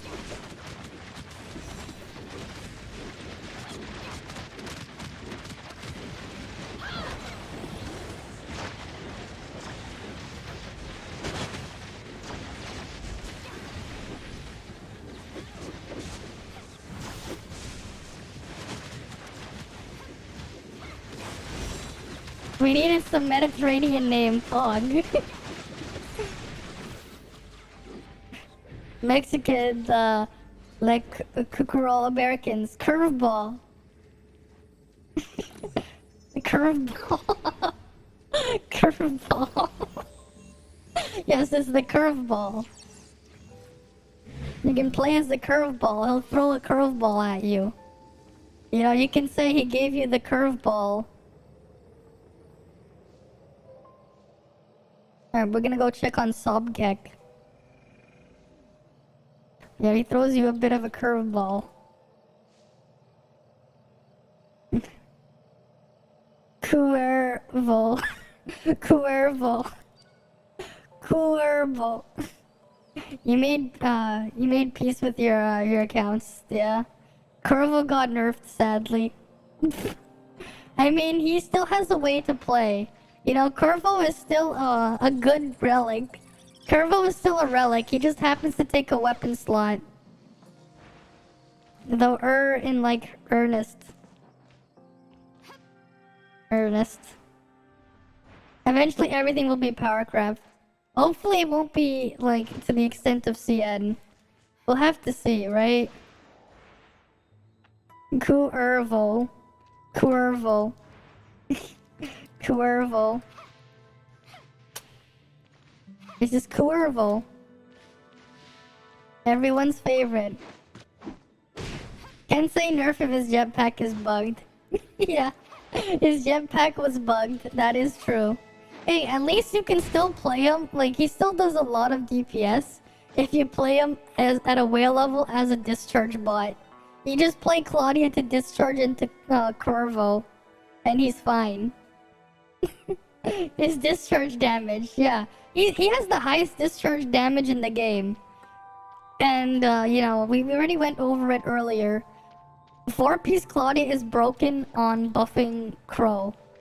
For some reason, they made 4-piece Claudia so busted at buffing Crow. To be honest, I can even see people running 4-piece Claudia on Crow. That might be the way.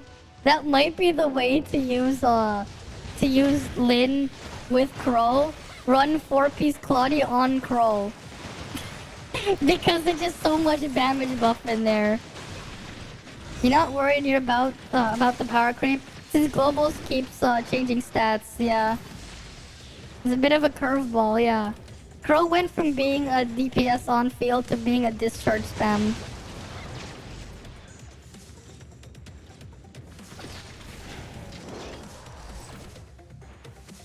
They changed it from on-field DPS to discharge spam. Very good discharge spam, but you know, you just need a whale for it. You just need a whale for it. And you get some good damage there if you whale it. Very expensive, right? Can you imagine?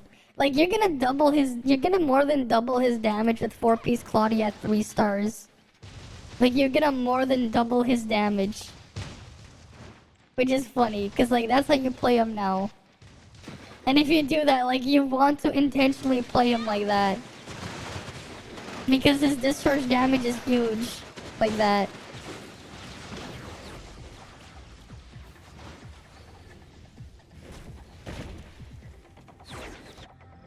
Like, it just fixes his problem. Just play him as a discharge bot.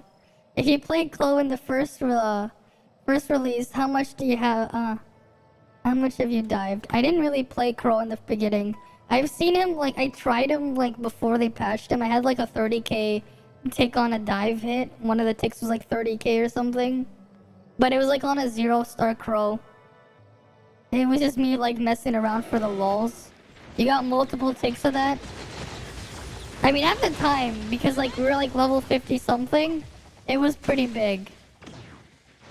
He got his Chinese names, Bailing, British names, Meryl, the Danish name, Hilda, Japanese name, Tsubasa, Arabic, Kuma, and Samir, and then Icelandic, Frigg, and then German, Claudia, yeah. Icelandic with Frigg, yeah. And German is Claudia.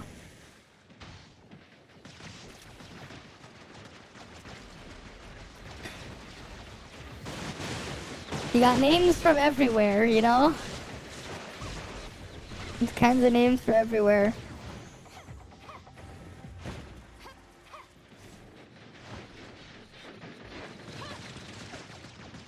And then there's even more from in Vera.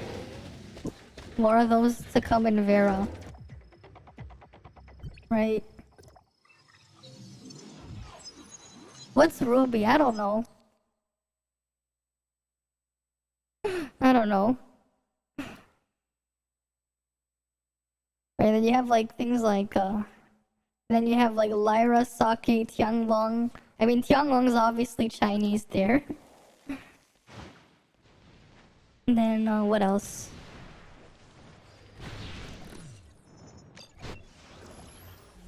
Lots of other names.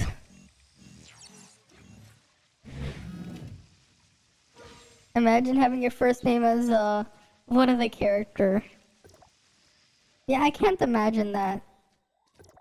The Vera PR posters, they showed Nemesis, huge asset, yes. Nemesis has her huge asset. Yeah. They know what they're doing. Channel 1 Uwusia. Starting Sopic Channel 5. Okay. Uwusia. Uwusia. Would you like to fight Uwusia? Uwusia. I mean, both Spain and Rome, yeah.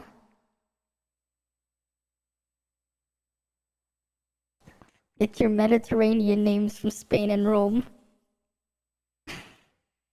had almost half of the world conquered in different times. Yeah, they definitely did. Different times. You know, it's funny though, like, it's funny how when the Spanish took control of South America, they kind of failed with what they were trying to do. But then when the British and the French was like, oh yeah, we take North America, they didn't fuck it up. Like, they didn't fuck it up to the point where, like, they created shitholes. Like, it is funny. Like, how one group colonized better than the other. Like the colonies that, like, that the British made, like, they all seemed fine, at least if you don't count Africa. Same with the French. We'll just exclude Africa from that. But, like, the other places that the British have colonized, they've turned out pretty well. Right? They turned out pretty well. But then you look at the places that, like, Spain has colonized. Like the Spanish have done. Right? You look at the state of them. And then it's like, ooh, that's a bit of a yikes there.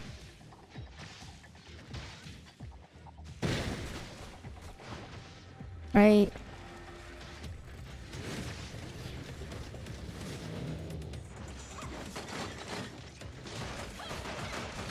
Why am I tanking?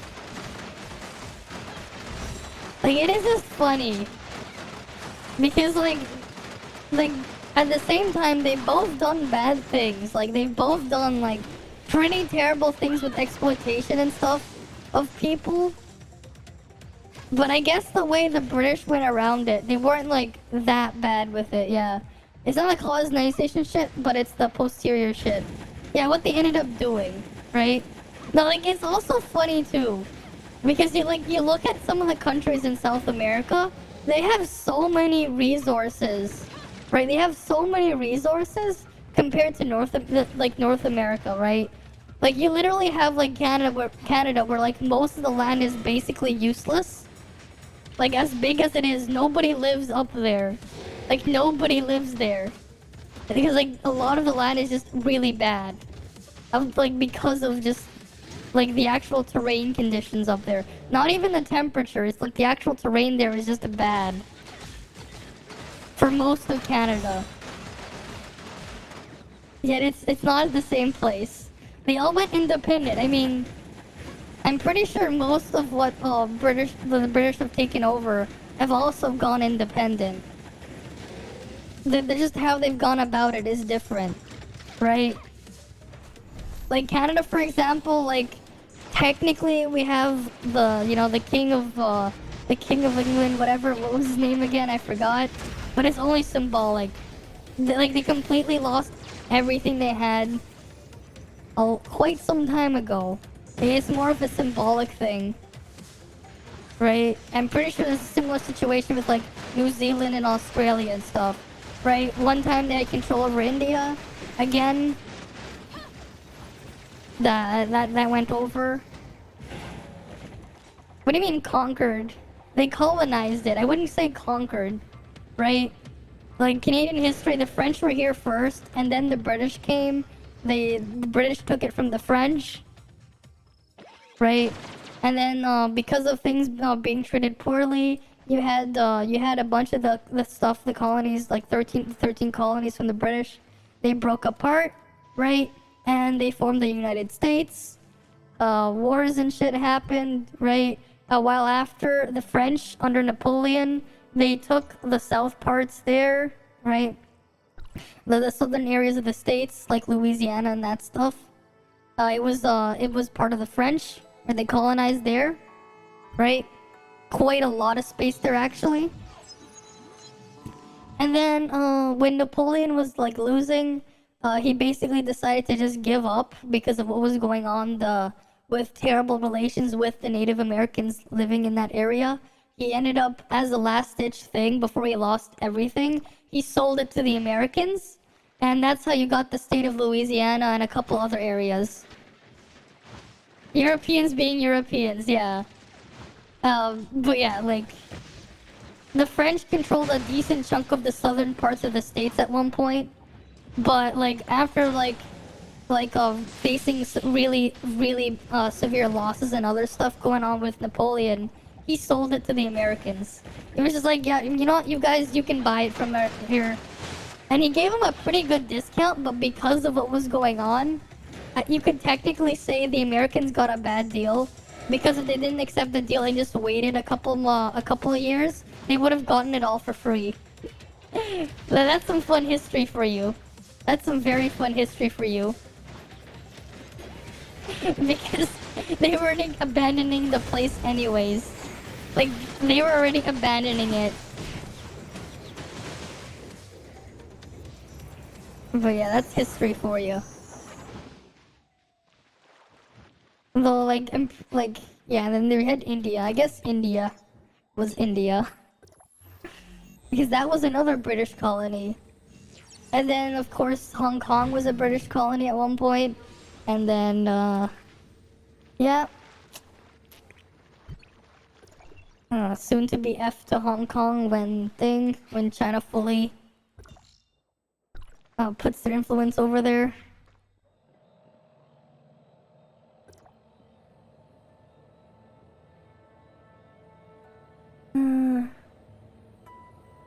And they're doing raids last minute.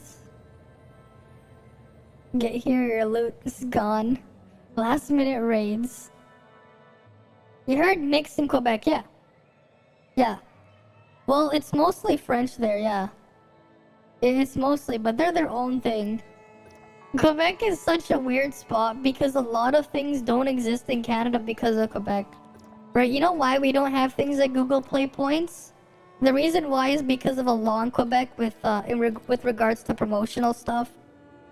Right? Again, it's why things like in Canada, when you have sweepstakes, they have to make you answer a math question to do them, right? If you ever done the Tim Hortons roll up the rim thing, especially with how they force it through the app, you have to answer a math question first. The reason why they do it is because it's a loophole and changes it from a luck-based gambling thing to technically a skill thing. It's a weird loophole. And that's why we don't have things like Google Play points in Canada, because of a law in Quebec ruins it for the rest of the country. And it's also why if you've ever seen contests in Canada, sometimes they'll put like in the fine print that Quebec is excluded, but like the rest of the country is fair game. You'll have a lot of those weird things because of some weird laws that they've made there. But like sometimes like some companies, they don't want to deal with it. So they just pretend it doesn't exist and just completely ignore us. And that's why you don't get Google Play points. Because of Quebec. They ruined it for the rest of the country. No Google Play points. Alright, let's go kill Lucia.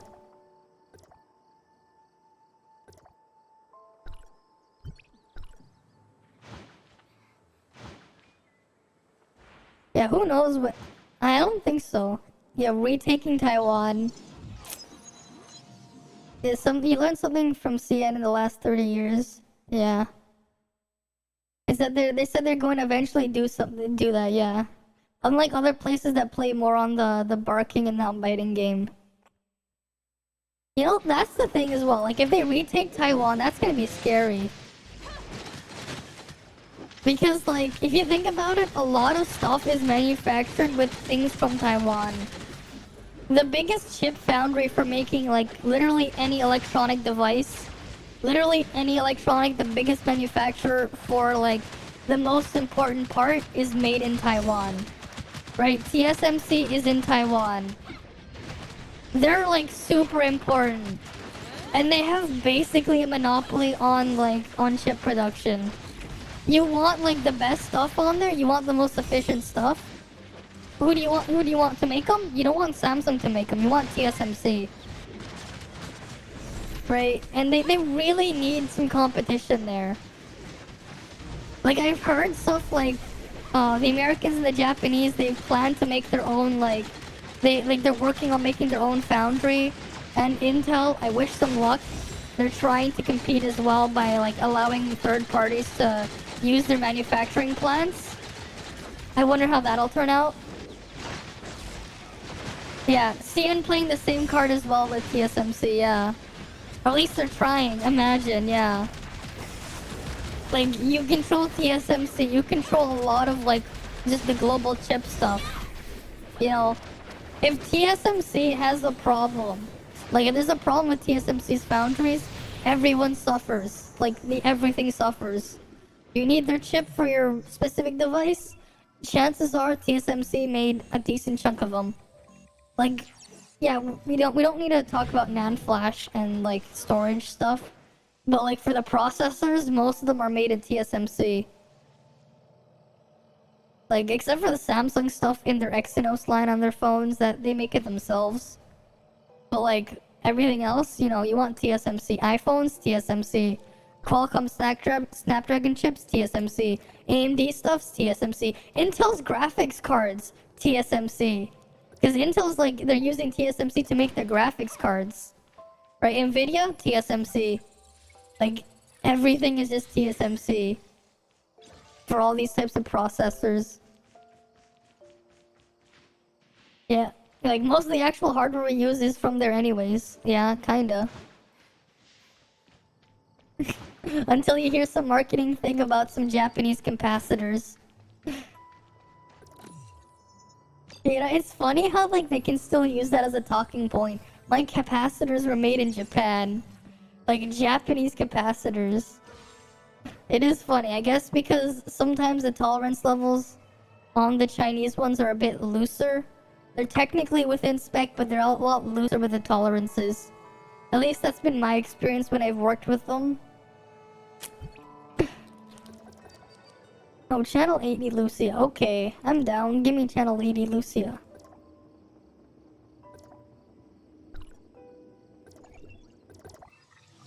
But that just is what it is. It is what it is.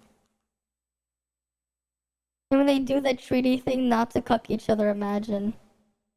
Work with them, hopium. Yeah.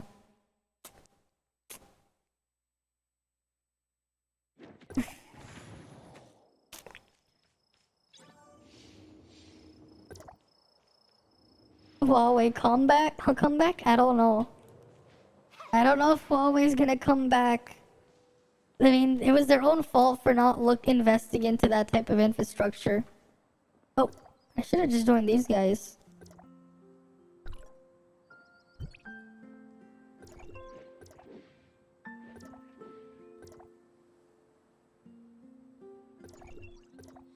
We'll kill the 23 one and then come here. Yeah. Yeah, no, I didn't think so. Yeah, I don't think so. Don't think they're coming back ever. Yeah, they're just on their slow death. Huawei's on their slow death. And then you have ARM in China, like the China branch of ARM, having some crazy situation there. Because, like, they rebelled and, like, you know, the CEO was fired, but he's holding the China offices of the thing hostage because of how businesses work in China with the stamping thing. Like, you can't get rid of them. Not TSMC, ARM. They can't get rid of the China branch because they don't have access to the stamp because the CEO of ARM China is holding it hostage. It's a really weird situation there. And USA forcing Google ban fucked them over, yeah. It did fuck them over too.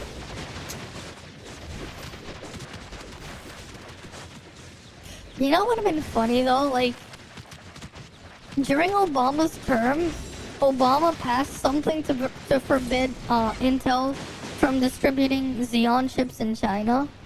What would have been bigger brain is if Obama's like, you can't do this, but make modified sabotage chips to sell to China. Like, instead, like, make a modified SKU of their Xeon lines and, like, have those get sold in China to compromise the Chinese government. Because at the time, right, where you're talking at the time when, like, Intel had, like, 95% market share, just globally. even more so in servers where they had like 99.9% at that time. So like everyone was just using Intel stuff anyways because Intel had the best product by far. Right? Like by far they had the best product.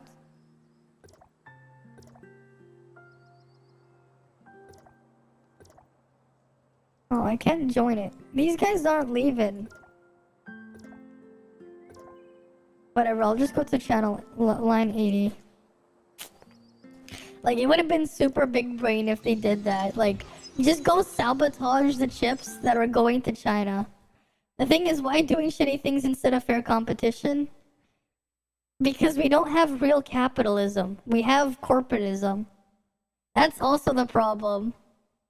Yeah, I'll check your Discord. I'll check the Discord in a bit. We don't have capitalism, we have corporatism.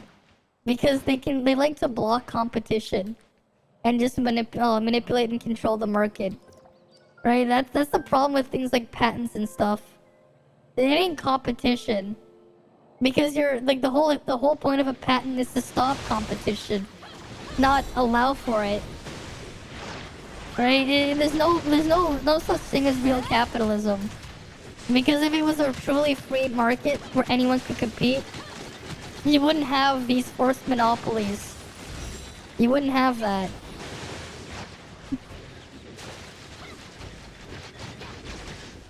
And the other side gets their power on something else, they'll play the same card. Exactly. That's the problem. The fact that you give them that much power over their own product like that, you're just never gonna win. And it just goes into full political propaganda, exactly. Yeah, the cycle will just keep repeating. I mean, that's history for you. It just keeps repeating over and over again. You're just changing the name of the person in charge, but it's still gonna repeat.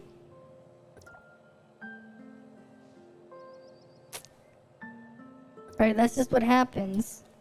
Unfortunately.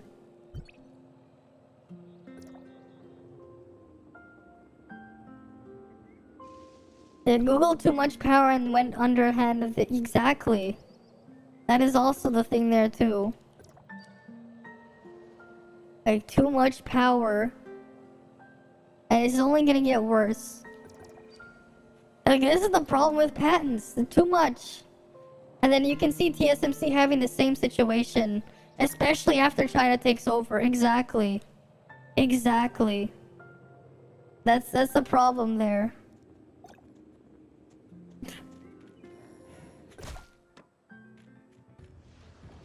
Are these guys still really in that much of a situation here? They're in the Crew Green Island. Okay. But at the end of the day, the power is distributed and imbalance comes, yeah. I mean, the problem is you allow them to have that power. Like, just... The solution is just take it away from everyone. But have no one enforce it either. So people could actually compete. I mean, that's the problem with Canada as well, with like our network infrastructure. We've had like twice this year, like so far this year twice, Rogers Communications goes down, more than half of the internet connection in the country goes down with it. Like, it literally got Thanos snapped. And it happened twice this year. Like, the actual communications got Thanos snapped. Banks literally couldn't, like, work. Right? Like banks literally just couldn't work. But not just one group. It's like 4, yeah. That's just the problem there. Their own world. It is what it is. It is what it is. I mean, the fact that as well, like, this is the problem with things like lobbying and shit too. It is just bad. Right, lobbying and stuff, it just... Like, it's just another way to say, yes, I would like to bribe you, but not call it bribing. Like, the word lobbying shouldn't be a thing. It should just be called what it is. It's just bribing someone. You know, that's the politician's job. Their job is getting bribes for a living. That is their job. Their job isn't being a politician, their job is taking bribes for a living. And not calling it bribes, they'll call it lobbying. It's not a bribe, it's lobbying, I swear. Lobbying. Lobbying is literally just taking a bribe. Basically, it's when you it's when you go give politicians some incentives to do what you want, you know, but not calling it a bribe. You know, they don't call it a bribe even though that's what it is. Bribe, B-R-I-B-E. A bribe. Here, let me just bribe. It's like I give you something and I want you to do someone here. To persuade someone and to act in favor. Typically it's illegal or dishonest. But we go to lobbying and that's completely legal. An attempt by individuals or private interest groups to influence the decisions of the government. That's what lobbying is. This is completely legal. It is legal. You can influence. Yeah, they gotta love the wording here. Influence. Yes, and lobbying is legitimate. Right? Like, you look it up. Is it legal in the US? It is. It is a legal activity. It's just another way to... It's just a way to bribe someone legally. But that's what it is. It's a legal bribe. Right? The word there. The wording there, you know? You go hire a lawyer to... Well, you know... To lobby for you, whatever. To bribe for you, so to speak. It's a legal bribe. That's what it is. Like, why call it lobbying? It's just bribery. The whole thing is just bribery. It's just that instead of using direct cash to do it, the only difference is they have to use something else other than just direct money most of the time. But there are ways to get money to move in there. You know, you could do things like stock options or whatever, which technically isn't cash. So you can technically do stuff like that. And it would technically be legal. Right? Like, I could say, here, I'll give you like $1 million worth of stock options. Instead of being like, I'm giving you $1 million. And that would technically be fine. It wouldn't be counted as a bribe, but lobbying. Yeah. Yeah, that's the problem there, yeah. Government pressure companies. Most of the time, they just give them a slap on the wrist because they don't give a fuck. Just like Google, for example, is being forced to cut shit to Huawei. Yeah, except that's more of an exception than the rule. That is more of an exception than the rule. The reason why they're doing it is because they're doing something completely different. There's something else involved there. Though, to be fair, they can only go so far with cutting shit off from Huawei. Because the thing is, if your product is still open source, like Android is still open source, like anyone can get Android, the source code for Android, it's pretty easy to get a hold of. If you really wanted to, because the whole project is open source. Right? Anyone can use Android for free. It's more of Google, it's more of the ban is to make it so like they can't pre-install their free stuff, so to speak. It's not quite the same thing. It's more of like Huawei is not allowed to pre-install Google stuff. That's the ban. Technically speaking, you could buy a Huawei phone and you could technically put Android there yourself. You could technically install Google Play services and all the Google stuff yourself. Well, the cloud services are a problem, sort of. I mean, have you ever bought an Amazon tablet? Like, I've owned the Amazon Fire tablets. I bought both the 8-inch one and the 10-inch one. They don't have by default, right? You buy the Amazon tablet, you don't have Google services there, but if you want to, you can get the Play Store. You can get the Play services running.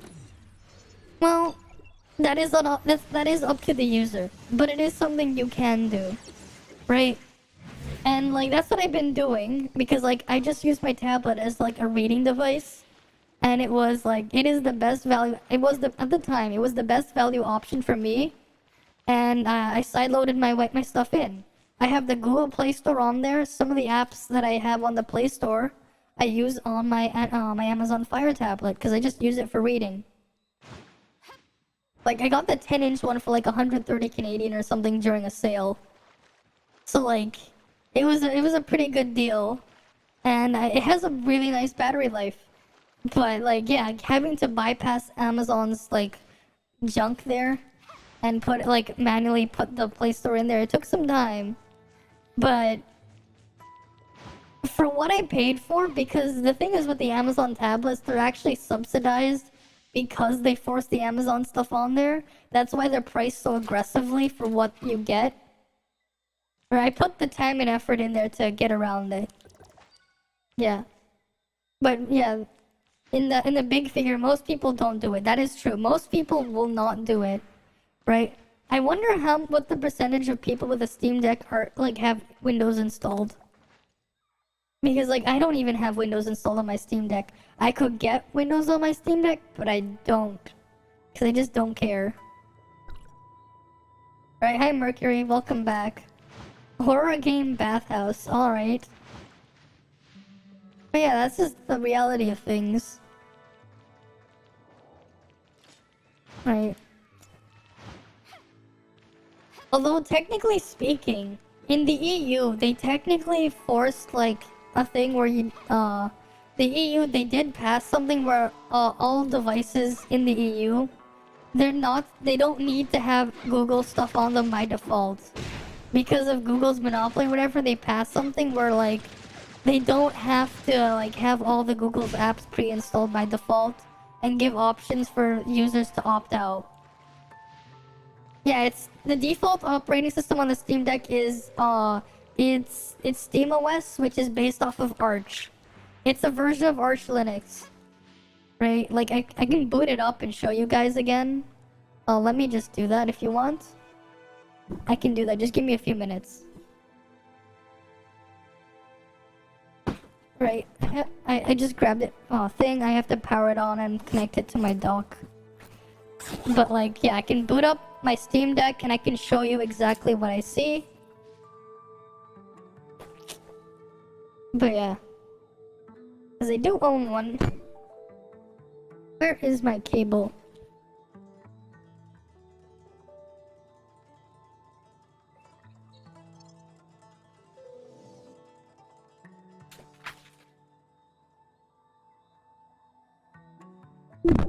Alright, let me just boot up my Steam Deck now. I can show you the desktop mode as well if you want to see it. I have a lot of games on my Steam Deck. Let me just turn it on. I've mostly been using it when traveling though. Oh yeah, here's the funny thing as well with Minecraft on the Steam Deck. For some reason, in Microsoft's great wisdom, they're like they make Minecraft a pain in the ass to install on the Steam Deck. So like the best way to install Minecraft is through like some third-party Flatpak for a third-party Minecraft launcher for some reason. Because for some reason they don't have a Flatpak for Minecraft. Let me just boot up a Steam Link so you can see it. Right. Let me just put that up.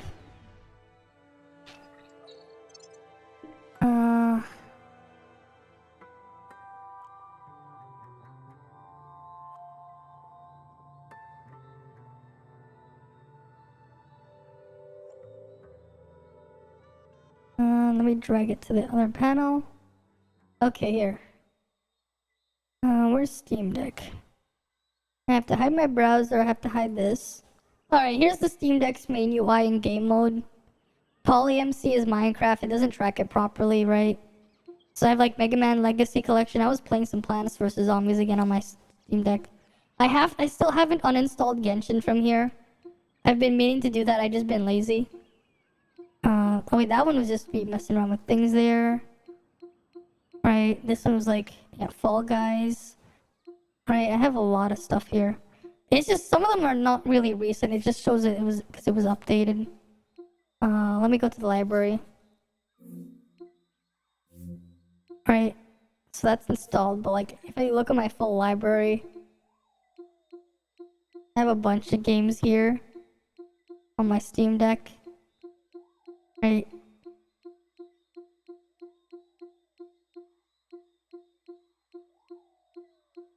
Right.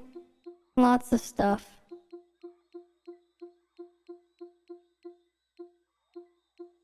Right. We got lots of games here. Why is East 9 over there, but East 8 like all the way at the bottom? Whatever. Right? Got a bunch of games here. Oh yeah, the controls are actually pretty nice. It actually is really nice. It actually is quite comfortable. The only thing I don't like on the Steam Deck is the D-pad. The D-pad is kind of shit. But the last good D-pad I've seen was on the, like, on a game console. The last good D-pad I've seen was the one on the PS Vita, because the Switch D-pad is awful. The one on the Switch Lite is terrible. The one on the Switch Pro controller, the D-pad is also bad. I like the Xbox D-pad a bit more. You can get Origin and stuff there. You can, it's just a bit weird. But like, not every game will work. It's hit or miss. Because these games are like running under a compatibility layer, right? Like, and you can see like, things that are verified for the Steam Deck are right here. These are like verified, like for sure they work. Like, these have been verified for sure. But some games I've been playing that aren't verified and they work fine. I've played a couple. Fall Guys, it says it doesn't work on the Steam Deck. It does. It does. It is. Like, it is a better Switch, yes. It's also more comfortable than the Switch. Aren't D-pads even more expensive? You know the D-pad is just the 4 directional buttons, right?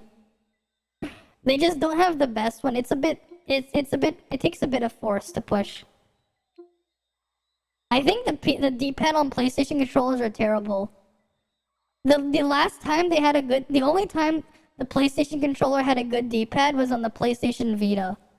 That was the only good D-pad the PlayStation controllers ever had. I did have a PlayStation 1 and 2 growing up. I've used their controllers, but the D-pads, they're awful.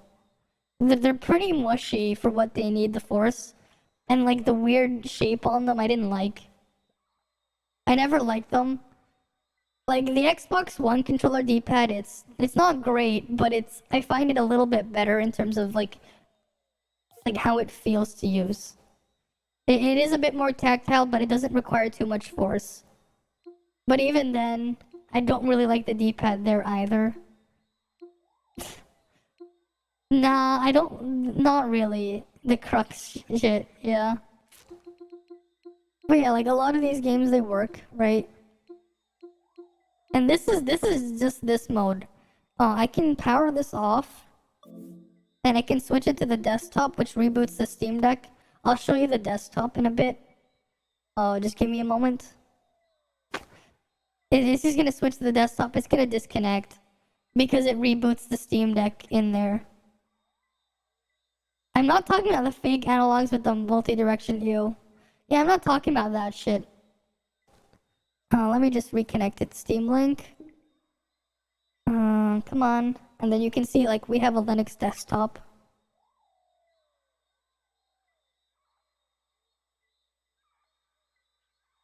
Right? As you can see here, I have a full Linux desktop here. Right? I have a full Linux desktop. Right, I could use this as like a Linux PC if I wanted to. Like I can browse the internet. Oh, I didn't... Yeah, sure.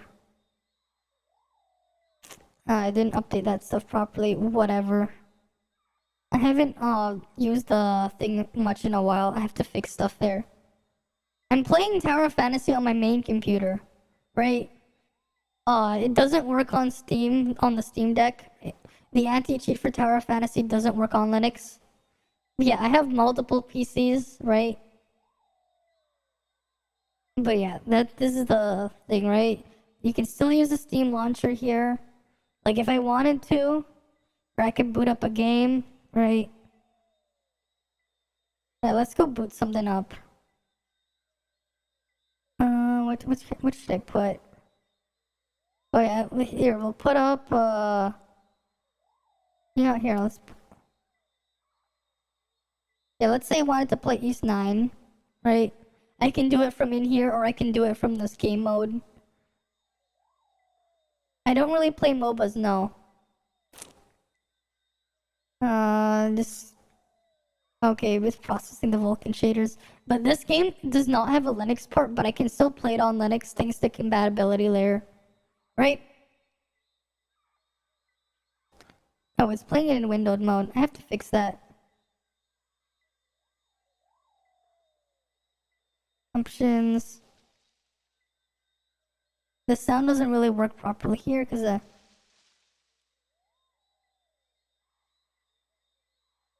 can you hear it?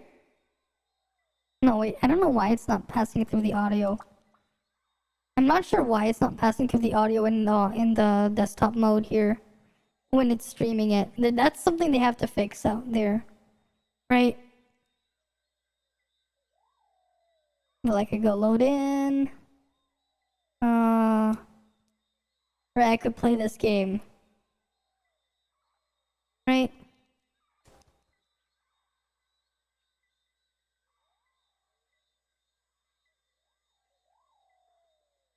Right, I could play this game here if I wanted to.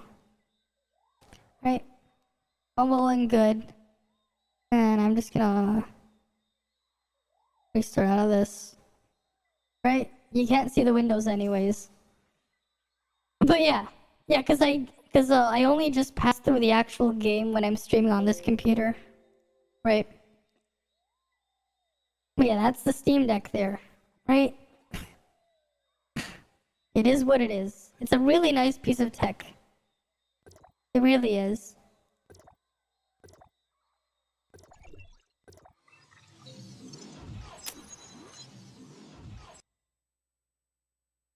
Peace on the PSP is so hard. And they're fun games, right? Oh, here's another thing. Like, in terms of performance, the Steam Deck is, in terms of hardware specs, the Steam Deck is more powerful than the PS4. The Steam Deck is more powerful than the PS4. Except it's like portable. Like in terms of power, it's more powerful than a PS4. Like as weird as it sounds, right? You think about like the PS4 last gen console like that and everything. But like you have something more portable than that and it's like in a handheld like little form factor there. It is bigger than the Switch. It is. Like I have to find a picture, but like I actually did take a picture that was a comparison. Like if you want to look at it. But it is in fact bigger than the Switch. That is correct. Let me just load up a picture if I can find it. Oh, come on. Leave me alone, Subkick. Oh, let me find the picture. Alright, give me a moment to find it.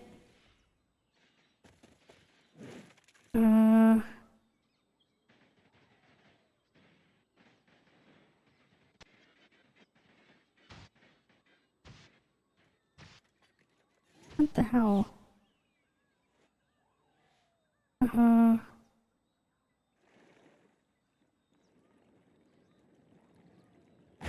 why is it enabling that thing? Whatever. God damn it, Twitch. Not Twitch, OBS. Why is you forcing like streamer mode on Discord? I'm trying to look at something.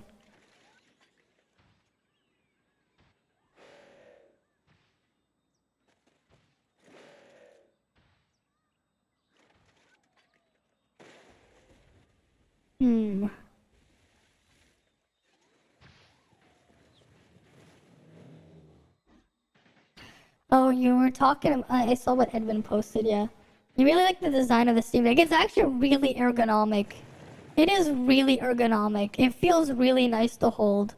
I'm just trying to find the picture that I posted on Discord before when I was comparing those sizes. Honestly, it's probably on my YouTube community tab. We'll just go to my YouTube community tab and find it there. It'll be easier to find it there than to find it here. Right, we'll probably find it there. So we're just gonna do that. Right, we'll just use the YouTube community tab. Let's see if I can find myself here. Why can't I find myself here?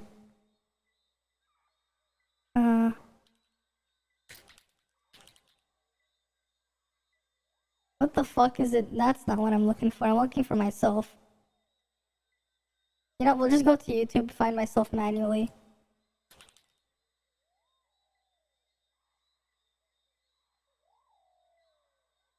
Here we go. We found something of mine. I'm here now. Okay, late again. That was we'll go to community. Yeah. Don't worry. Let's scroll down a while. This is a lot. I haven't really posted much recently. Here we go. Here's a comparison for everyone. Right? So we got the PS Vita at the top. We got the Switch. And then we have the Steam Deck. And then for good measure, there's the Wii U gamepad. Right? I had my brother take this picture, but like... Yeah, these are all mine. That's my PS Vita, that's my Switch, that's my Steam Deck, and that's my Wii U gamepad. Because I needed him to be like a little bit higher to reach to take the picture. But yeah, you know. But like the Steam Deck, despite its size and its weight, because of how it's distributed, you don't really feel the weight. Like it doesn't feel heavy. Like it doesn't really feel heavy despite its size. Because they made it quite ergonomic.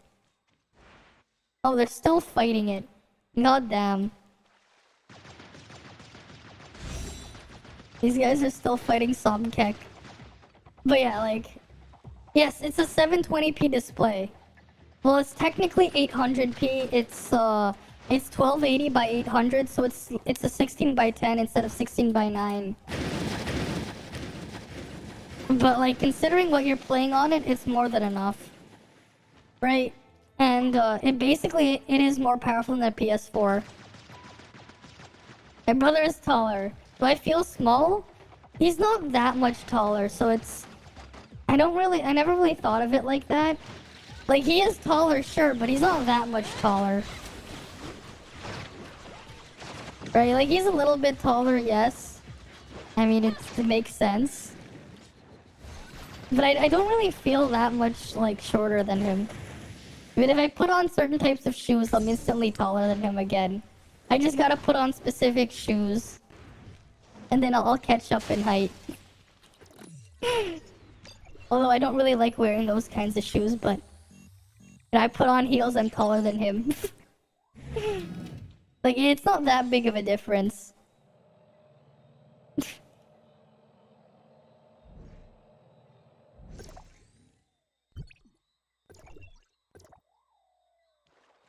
So like I don't feel nothing on my comparison, but I'm also on the taller side. Am I light enough for him to carry me? Yes. Yes, but he's also light enough for me to somehow carry him. But then again, I used to do martial arts when I was younger.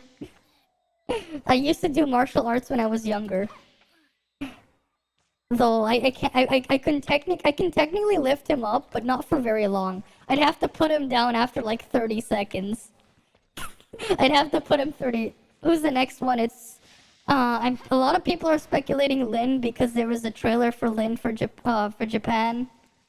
So people are guessing Lin is the next banner after Cobalt.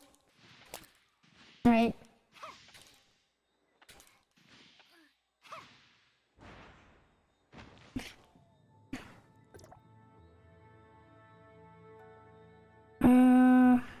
Wait, this was 7, right? Yeah, that was 7. Are they gonna kill another boss? Or am I gonna have to try to get support points in Frontier Clash? How about ninjutsu? No. I did karate when I was younger. I did karate. Like I stopped when I was around like 12, 13 years old.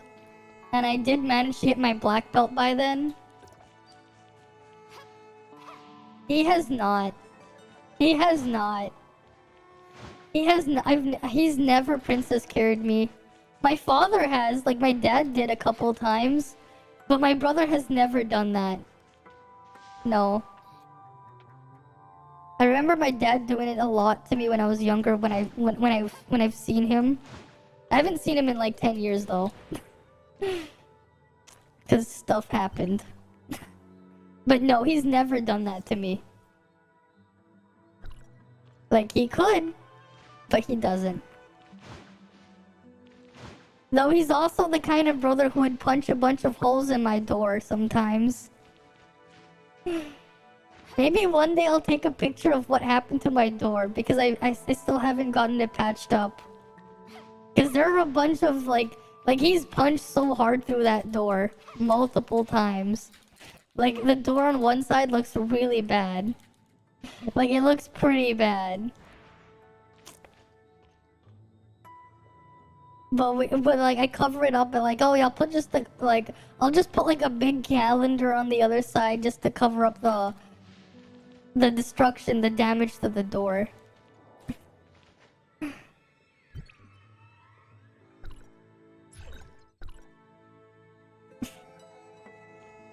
The little sister would allow the big brother to carry her like that. I'm the older sister. I'm not the little sister. I'm the older sister. My brother is younger than me. He's a younger brother, not an older brother. It's you got it the other way around. This case, it's the older sister and the little brother. Oh, they're killing Lucy at Channel 7 now. I'm not in. Let me in.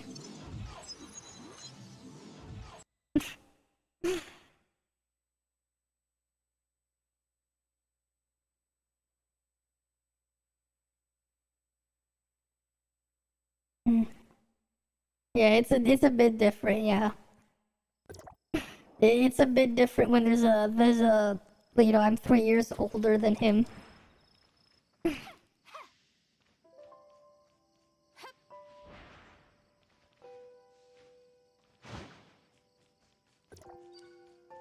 Mm-hmm.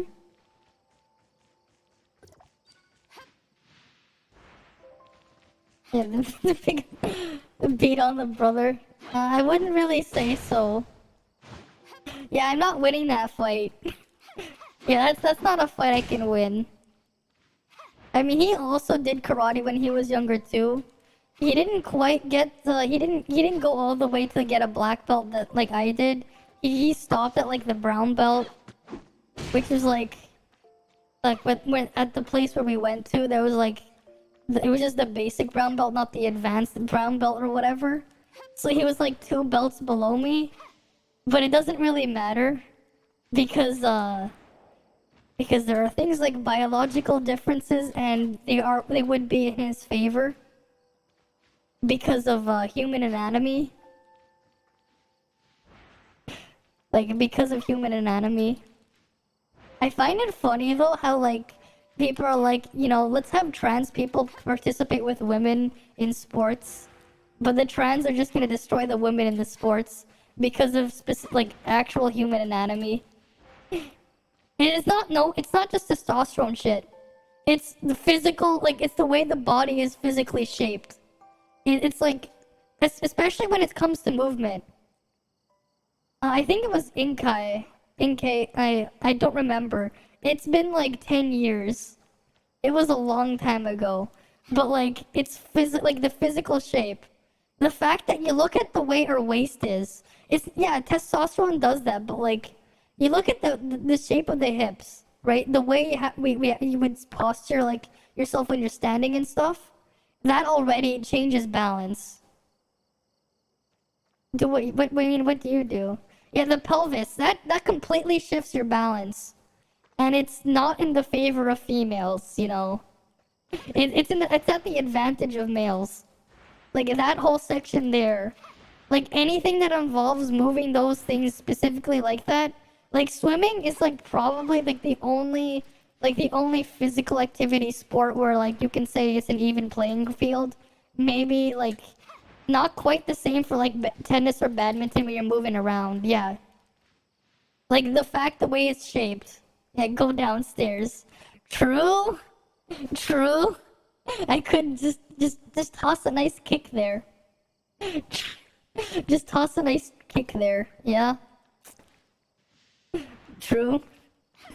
But yeah, like that's the thing. Like the way we would balance is technically a little bit different, and because of that, you know, it changes a lot of things. Like it is not fair. Like you can have like a trained female martial artist versus a trained male, for example. The female is in a huge disadvantage, even if it's untrained. Like if the man is bigger and they're untrained, if the female doesn't get them off guard, they're still at a huge disadvantage because of, again, the shape of the pelvis there. That shape, it does a lot. Like there's a lot that changes down there just because of the shape. Like it's not even like how durable the things are there. It's the actual shape itself. It changes a lot of things. I mean, have you ever seen the experiment where you had like a professional women's soccer team lose to a bunch of grade schooler boys at soccer? Not completely grade schooler, but like preteens, like in their little league thing, because of again, it's just anatomy in this situation. Because of how the legs are, like how the whole thing works. It is like you're at a disadvantage there. And they also have denser bones, yes. Remember when your husband would rant about what a woman's knee is made of to actually put a guy on? Well, wait. Yeah. I mean, the anatomy is different. Like, that's something some people just gloss over. It's not the same. Like, they're physically not the same. You'll make the first move. Alright, see you around, Mercury. See you around.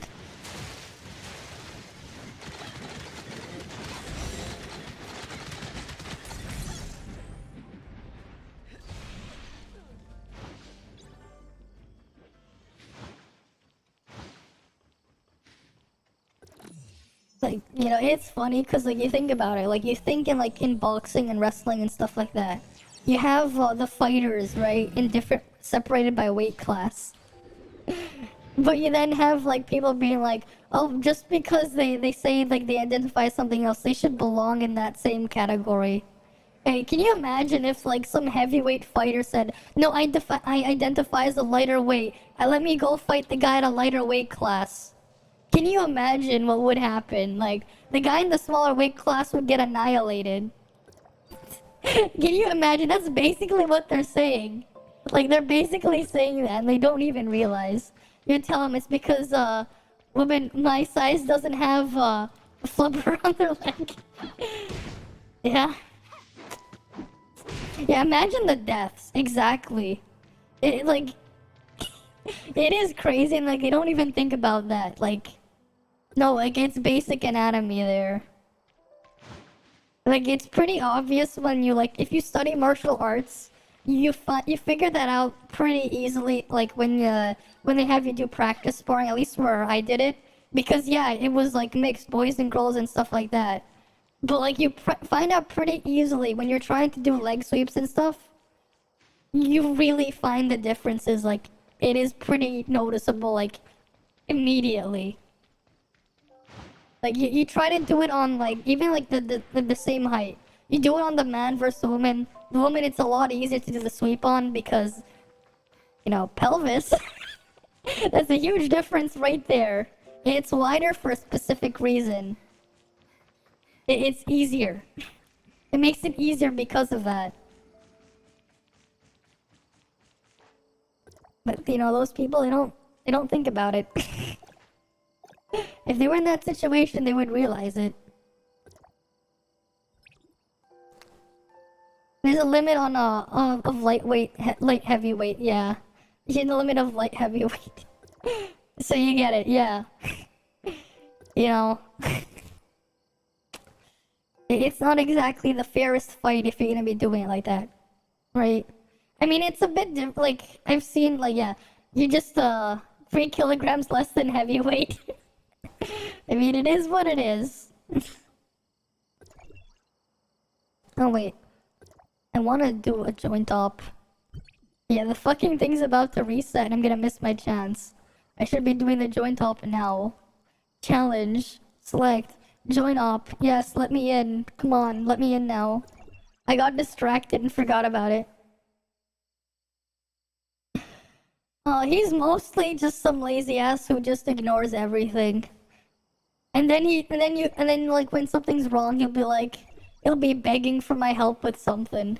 Yeah, even more in trained fighters, yeah. It means a lot, exactly. Even for untrained fighters, there's already a difference, but when you're trained, it is crazy.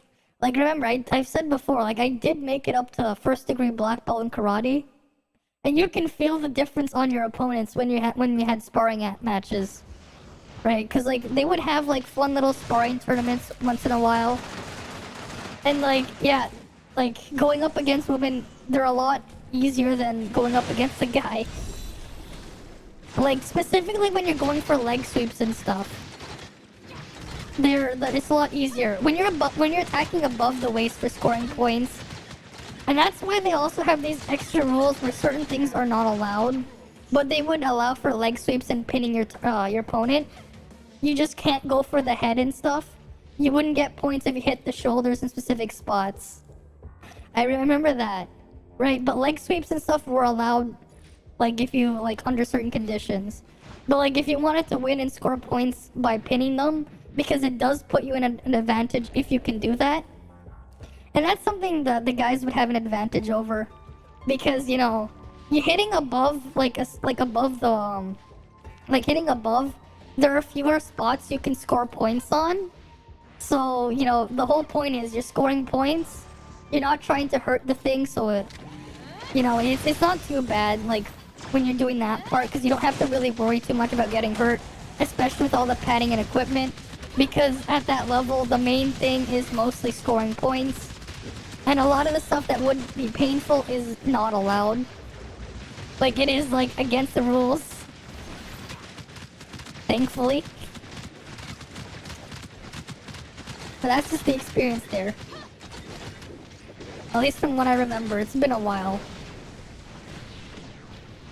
Right? Because at least there, they didn't separate us by weight class, but you had different scoring. Like, they were just, like, full on. They kind of, like, anything goes, but, like, they had, like, very heavy restrictions on how you were allowed to score. But yeah, like, going up against a man, like, huge disadvantage just because the easiest ways to score, in terms of, like, not causing fouls and stuff, was to do legs, was to aim for legs. Yeah, you don't want to you don't want to kill each other. It's supposed to be like, you know, like a fun sparring match. It's not supposed to be a fight. Like, it's not wrestling or anything. Like, that's the difference between those kind of matches. Like, yeah, sure, it kind of does hurt a tiny bit, but, like, it's more like, yeah, the amount of pain you get, like, if you punch hard or whatever, but you don't have to. Like, that's the trick as well, to keep your stamina when you're doing them. If you're getting constant rounds. You don't need to go too hard, but you need to get, like, you need to have proper posture and form when you're doing your movements. Right, you don't need to, like, put too much force into it. Because that will get you hurt. And it'll also wear you out faster. Because, yeah, endurance, there's also the endurance component. Because, again, you want to be on your feet moving around to avoid getting hit. Right, because you don't want to lose points. But you also, you have to stay within the little boundary rings. Because if you don't, well, you also lose points. You have something to show me? Oh, okay. It's super cute, alright. You always train your stamina a lot.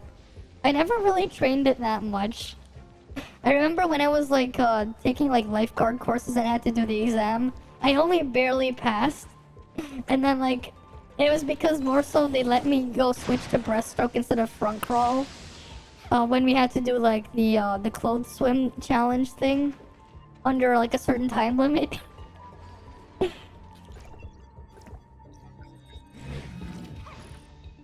Well, that was a while ago. But yeah. And we got nothing from that, unfortunately.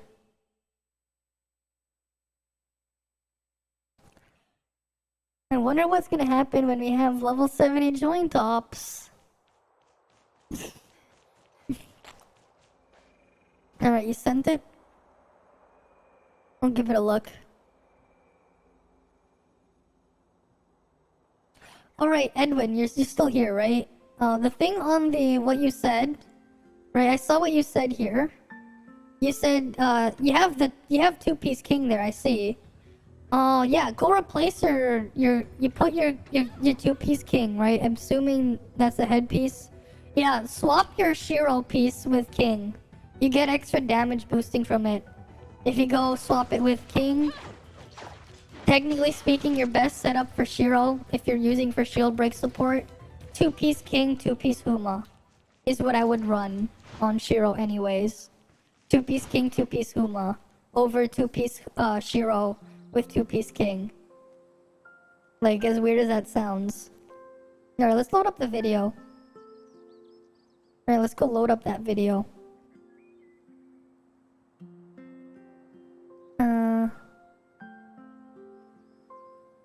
Alright, it's a Twitter link. The departure ceremony, Lapras looking forward to the start of the Lapras bus service. Oh, that's cute. We got a little Lapras, it's a big Lapras plushie. I'm hoping that's like, is that a costume with someone inside, or is that just like a little robot thing moving inside? Your crit rate will drop, yeah. I mean, it's fine. You get a tiny drop in crit, but you get a nice boost to damage after you shatter. I'd rather have the boost to damage after you shatter than that tiny amount of crit. It's like a very small amount. It's only 1 star. Right. You're not losing too much crit. You're hoping it's hoping it's something, yeah. I mean, you can even see the amount of difference here, right? Right, we go to weapons. Right, one star here is 366 crit. We go to a 0 star, and that's 275. That's not even 100 points of crit. What? That's not even 100 points. Like, that's only 91 points of crit here. That's only 91 points of crit you're losing. Right? It's not even 100. It's 91. You're losing 91 crit. 275 from down from 366. So it's 91 points of crit. Right? Because if it was 100 points, that would be 375. You're only losing 91 points. But you're getting the damage buff. You're getting the set bonus damage buff. I would definitely take that instead, the set bonus damage buff, over the crit. Because it's gonna make a bigger difference over 91 crit. Like, that's not even like a percent, like 1% crit. It's like less than that. It's like a fraction of a percent of crit you'll be losing. It's nothing to be too concerned over. Like, I wouldn't stress it. Take that one. Frontier Clash, definitely take that one. Bounty mission, I don't know. Let's go do the Frontier Clash one. Yeah, bigger electrical explosion is left damage. Is less damage, right? Yes. Your left damage is never bigger than your right damage. It's not quite, but yeah, it's usually the left damage. Usually it's the left damage. Though sometimes it gets mixed up in there when the electrical explosion hits first on AoE. But yeah, it's the damage on the left. Like, it's usually the damage on the left. The electrical explosion. Once you get 1 star, I think it's 1 star on the 4th set of Samir, it's gonna be the other way around where the left damage is bigger than the right. Once you get 1 star on 4-piece Samir, it changes where the left damage is bigger. Either that or we're just gonna put your electrical explosion on the left and the other damage on the right. That's what's gonna end up happening there. But yeah, the electrical explosion is a smaller damage.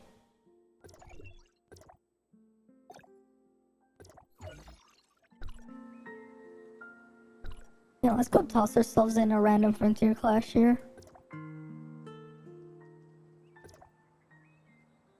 We should also get a Void Rift entry here. Yep. We got a Void Rift entry here. We'll do that tonight.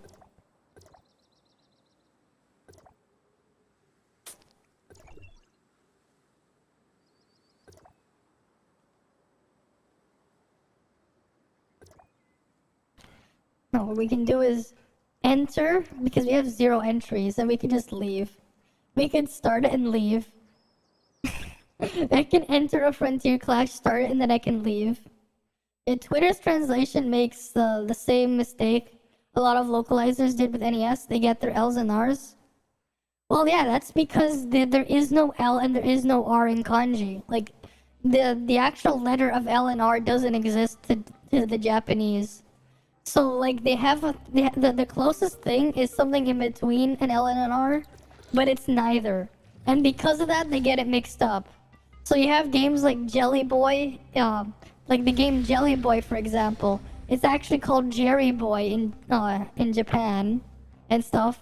And they actually, like, when they localized that game, that NES game, or was it SNES game, right? They ended up calling, instead of calling the main character the Jelly Boy, they called him Jerry because even though they fixed the title to Jelly Boy, because they got the letters mixed up. Jelly Boy became Jerry Boy, so the slime ball that was the Jelly Boy is actually Jerry now. Like, there's a weird history there behind games like that, like from that era. But, like, yeah, it makes sense. That's just how it is. Oh, it didn't count if I didn't go through it. Yeah. The Japanese name will literally translate to Jerry Boy, but the localized one was called Jelly Boy. Like, it's a platformer game where you play as a slime. And you can, like, stick to the walls and all these other things. You're kinda glad Mario didn't become Mario. Mario. I mean, if you know the history on how they gave him the name Mario, it makes sense why, because the Mario was the name that was, because that's the thing, the development with Mario was a bit of a different situation. It had to do with Nintendo expanding to the Americas and localizing specific things. It was named after someone who actually helped Nintendo of America when in its early stages. And because it was named after this person, it was done the other way around. It wasn't translated from Japanese, it was translated to Japanese. But they didn't quite do that, they just called it Mario. But that's more of an exception than the rule. That was just in that specific situation. It was the same thing with, like, how they gave Kirby the name. They named it after the lawyer who helped Nintendo with certain legal problems with, like, I think it was involving the Donkey Kong arcade machines. The guy's name was something Kirby, like his last name was Kirby. They decided to honor him, like they named Kirby after him. Zelda then becomes Zerida. Zerida. Yeah, that one's, I don't know how they came up with Zelda there. But yeah. Mario. Can you imagine Mario? Oh yes, it's Mario. Don't you guys like Mario? Mario. Mario. You know, I'll just do a match and AFK that one. Maybe I actually had to kill something for credit. But yeah, Mario.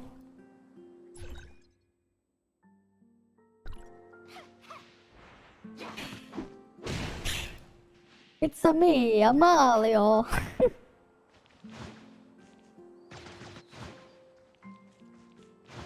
No one doing Frontier Clash normal spam? Oh, there we go.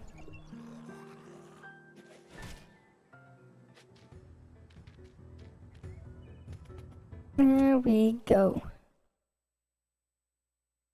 You always thought It's a Me Mario was a bad translation.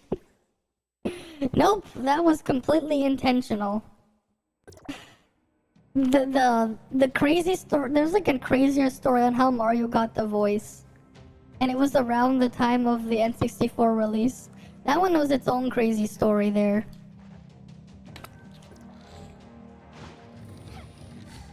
And this one, Luigi becoming Ruigi.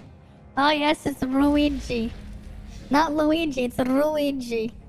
Yes, Ruigi. The Ruigi. Ruigi. Why not? Ruigi. How about no thanks? No thanks, YouTube. Not interested. There we go. Buying a Chromebook was a big mistake, yes. Why the fuck would you buy a Chromebook? Especially an expensive Chromebook, that's just dumb. Reinx became Lane's. Oh no. Just replace the R with an L. Oh no.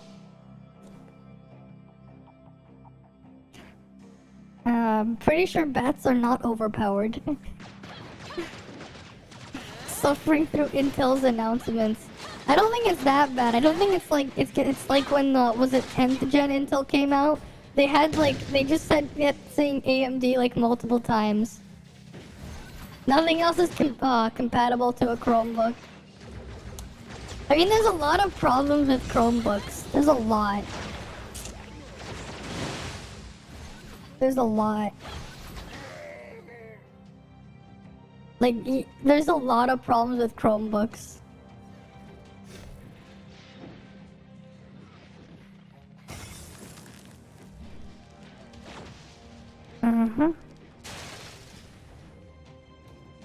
Reveals her age without anything. Okay. What do you mean what? I mean, like, what the hell's the point of having an expensive Chromebook as well? Like, you can go look up. Let's just go look for the lols. Let's go look at Best Buy. Right? Let's go look at Best Buy for the lols. Like, let's just look for the lols. Let's go look up Chromebook. You're gonna find some expensive shit there too. Right? I don't care the brand, but like, look. Wait. Look. This is what people should be buying, the cheapest Chromebook possible if you need to buy a Chromebook. But like, if we really scroll in, where is it? Because I know I've seen $800 Chromebook. Right there, $800 Chromebook. $900 Chromebook. Why is this a thing? Why is this a thing? $900 Chromebook. It's a me, Mario is yeah. Grammatically incorrect. Yep, it is. It is incorrect grammatically, but like, that's not the point. But yeah, like, oh, it's on sale, but why the fuck would you spend $900 on a Chromebook?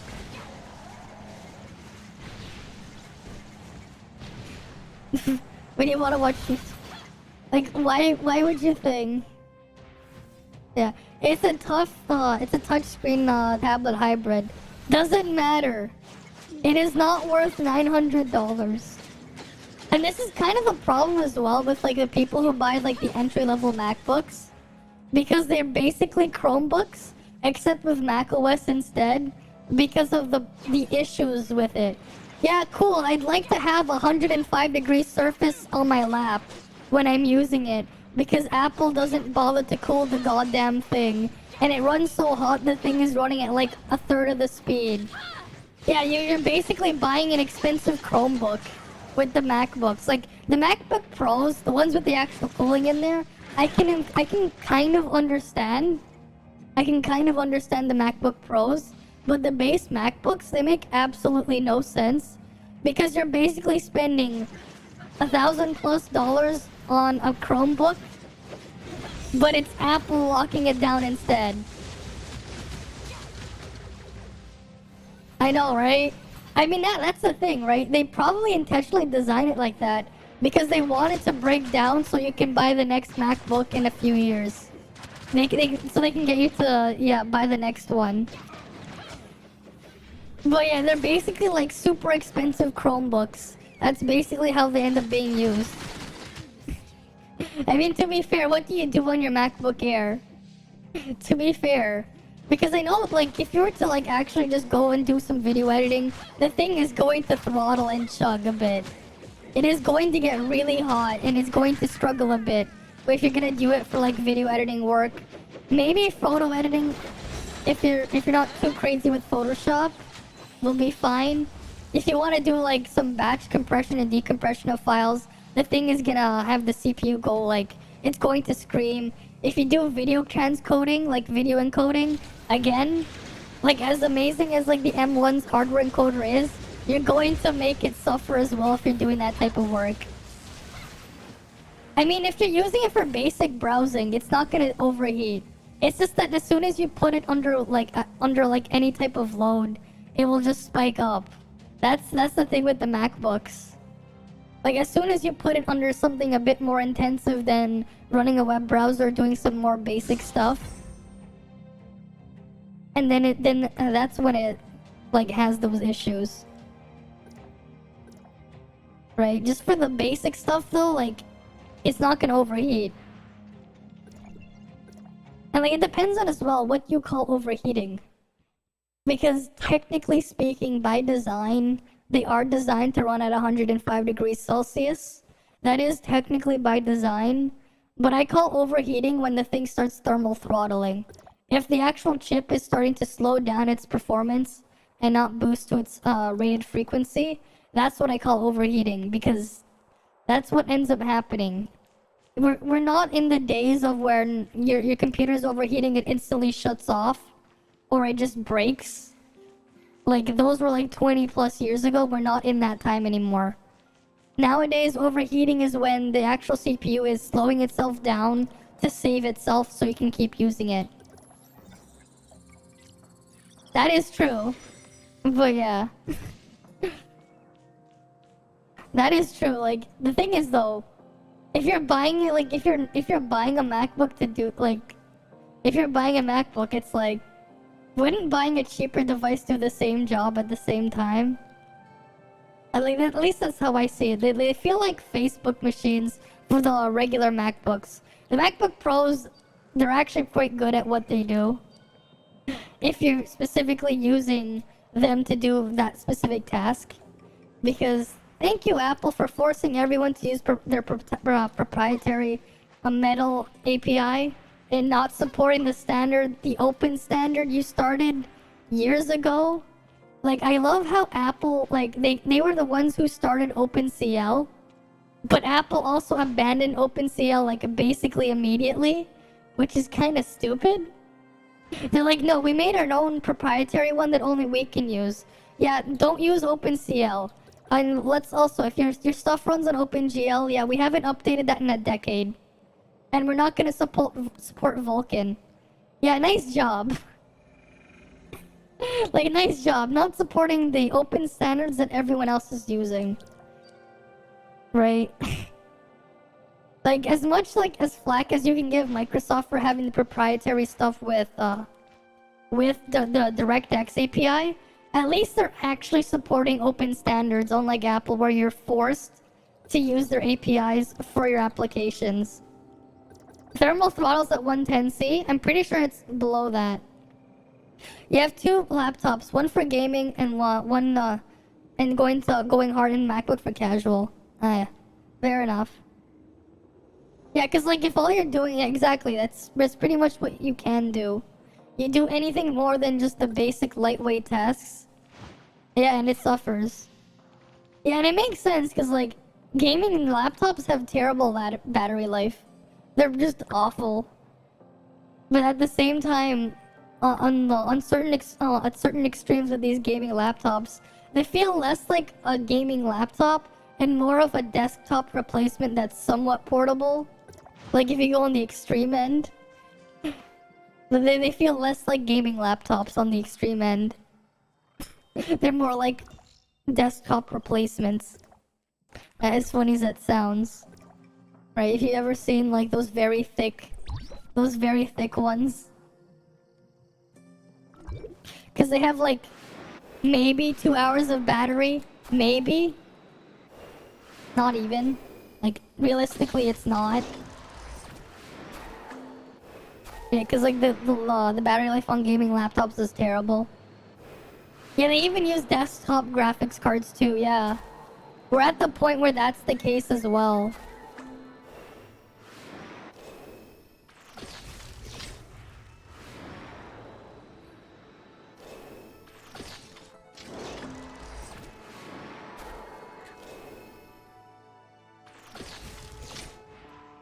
No, no.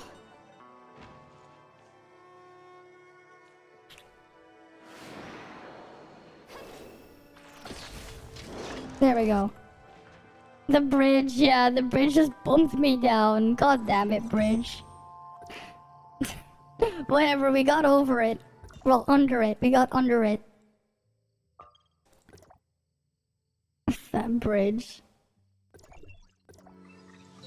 The bridge MVP of being annoying. That bridge is just so troll. Because you have to go under the bridge and not over it. And they're like, no.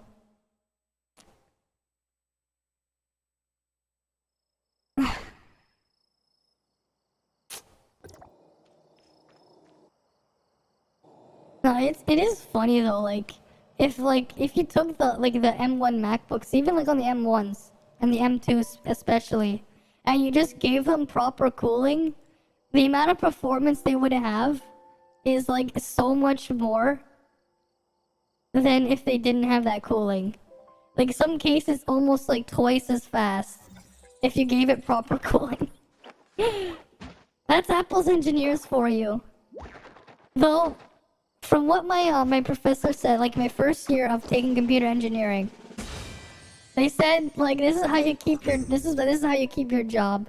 You intentionally create like extra problems on your product in like some weird ways and try to hide it, just so you can have just so you can keep your you can keep more revenue for the company by having them come back for repairs or some servicing. Like, that's how you keep them in. You design your stuff to fail intentionally. The whale's at 65 KCS, so you're guessing, yeah. They're probably maxed out matrices. You sell solutions by creating problems. Yeah. That was like, I remember that was like the first day. Oh, that was my first day of college. One of my professors was like, this is what you do. Because the guy used to be like a systems engineer at one of these companies before he retired and ended up teaching this stuff. But yeah. You create these things and you sell the solution by creating the problem. And eventually you just stop supporting the product, so they have to buy the next product that you mark up even more. Right? And this ideology is a lot more recent. Because if you go back in the past, if you've seen some stuff like older washing machines, older like toasters, all these older kitchen appliances and other appliances, they're a lot more durable. They lasted a lot longer than the modern stuff we have today. Like, sure, we don't have these dumb, useless, like, smart features. Oh yeah, you don't have your smart fridge back then. You don't have your smart toaster. For some reason, that's a thing. But you actually had a thing that actually lasted and worked. You actually had a product that worked and lasted and not something that ends up being like a bunch of e-waste after a couple of years. Like that's yeah, have you seen like how fancy some toasters were from like 20 years ago? Smart toasters are real, yes. But they're even more stupid than a toaster that we had from like 30 years ago. You know, there's a technology connections video on this toaster from like 30 years ago or something that just like shows just like you didn't even need like this smart AI stuff to tell you when your toast is done on a toaster. You could just put a basic sensor inside the toaster and it would tell you when your toast is done.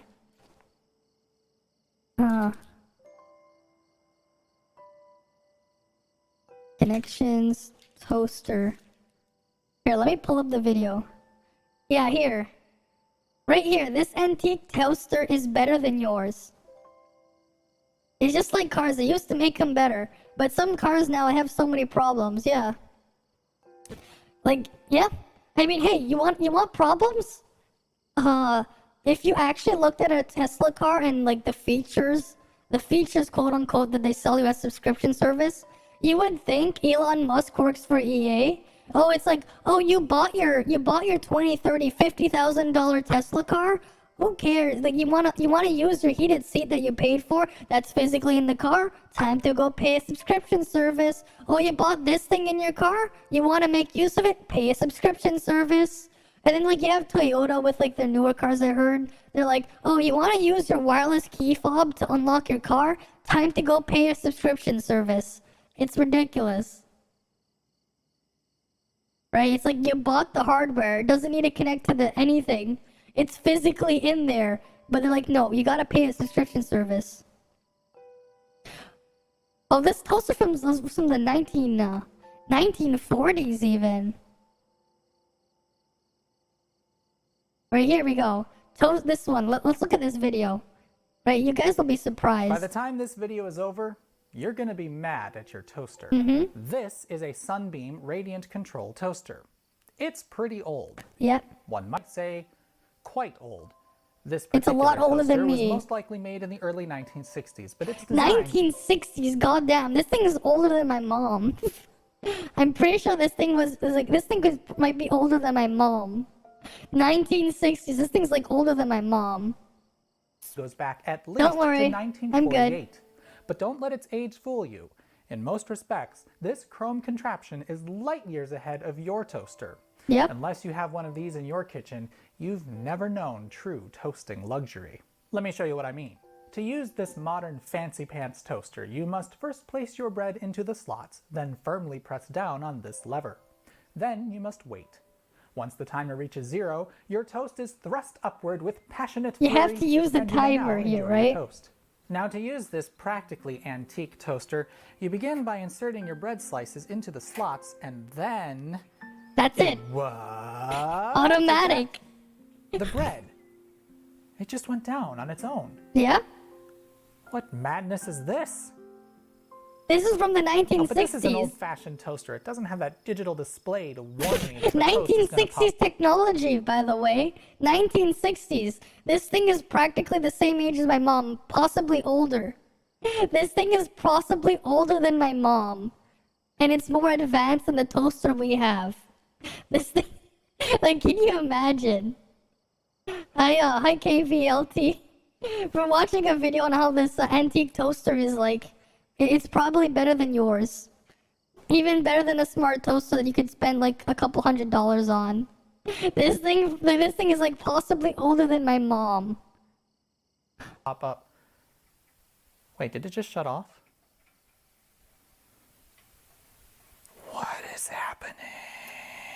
Well, the toast now, is if you're done. like me, you're not just flabbergasted You don't have by a this toaster's toaster. effortless, silent, and fluid operation. You're not gonna You're find also this toaster mad at anywhere. how clunky and obnoxious this much Yeah. newer toaster is. Yeah. Let's go for another round of toast.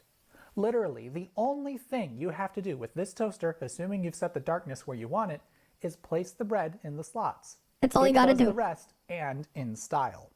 Yeah. This is how all toasters should work. Before we get too deep into this toaster, you might want to... Here's the reason why this also doesn't exist. Because they patent this. the company that made this toaster, they have a patent for this toaster, and the patent hasn't expired.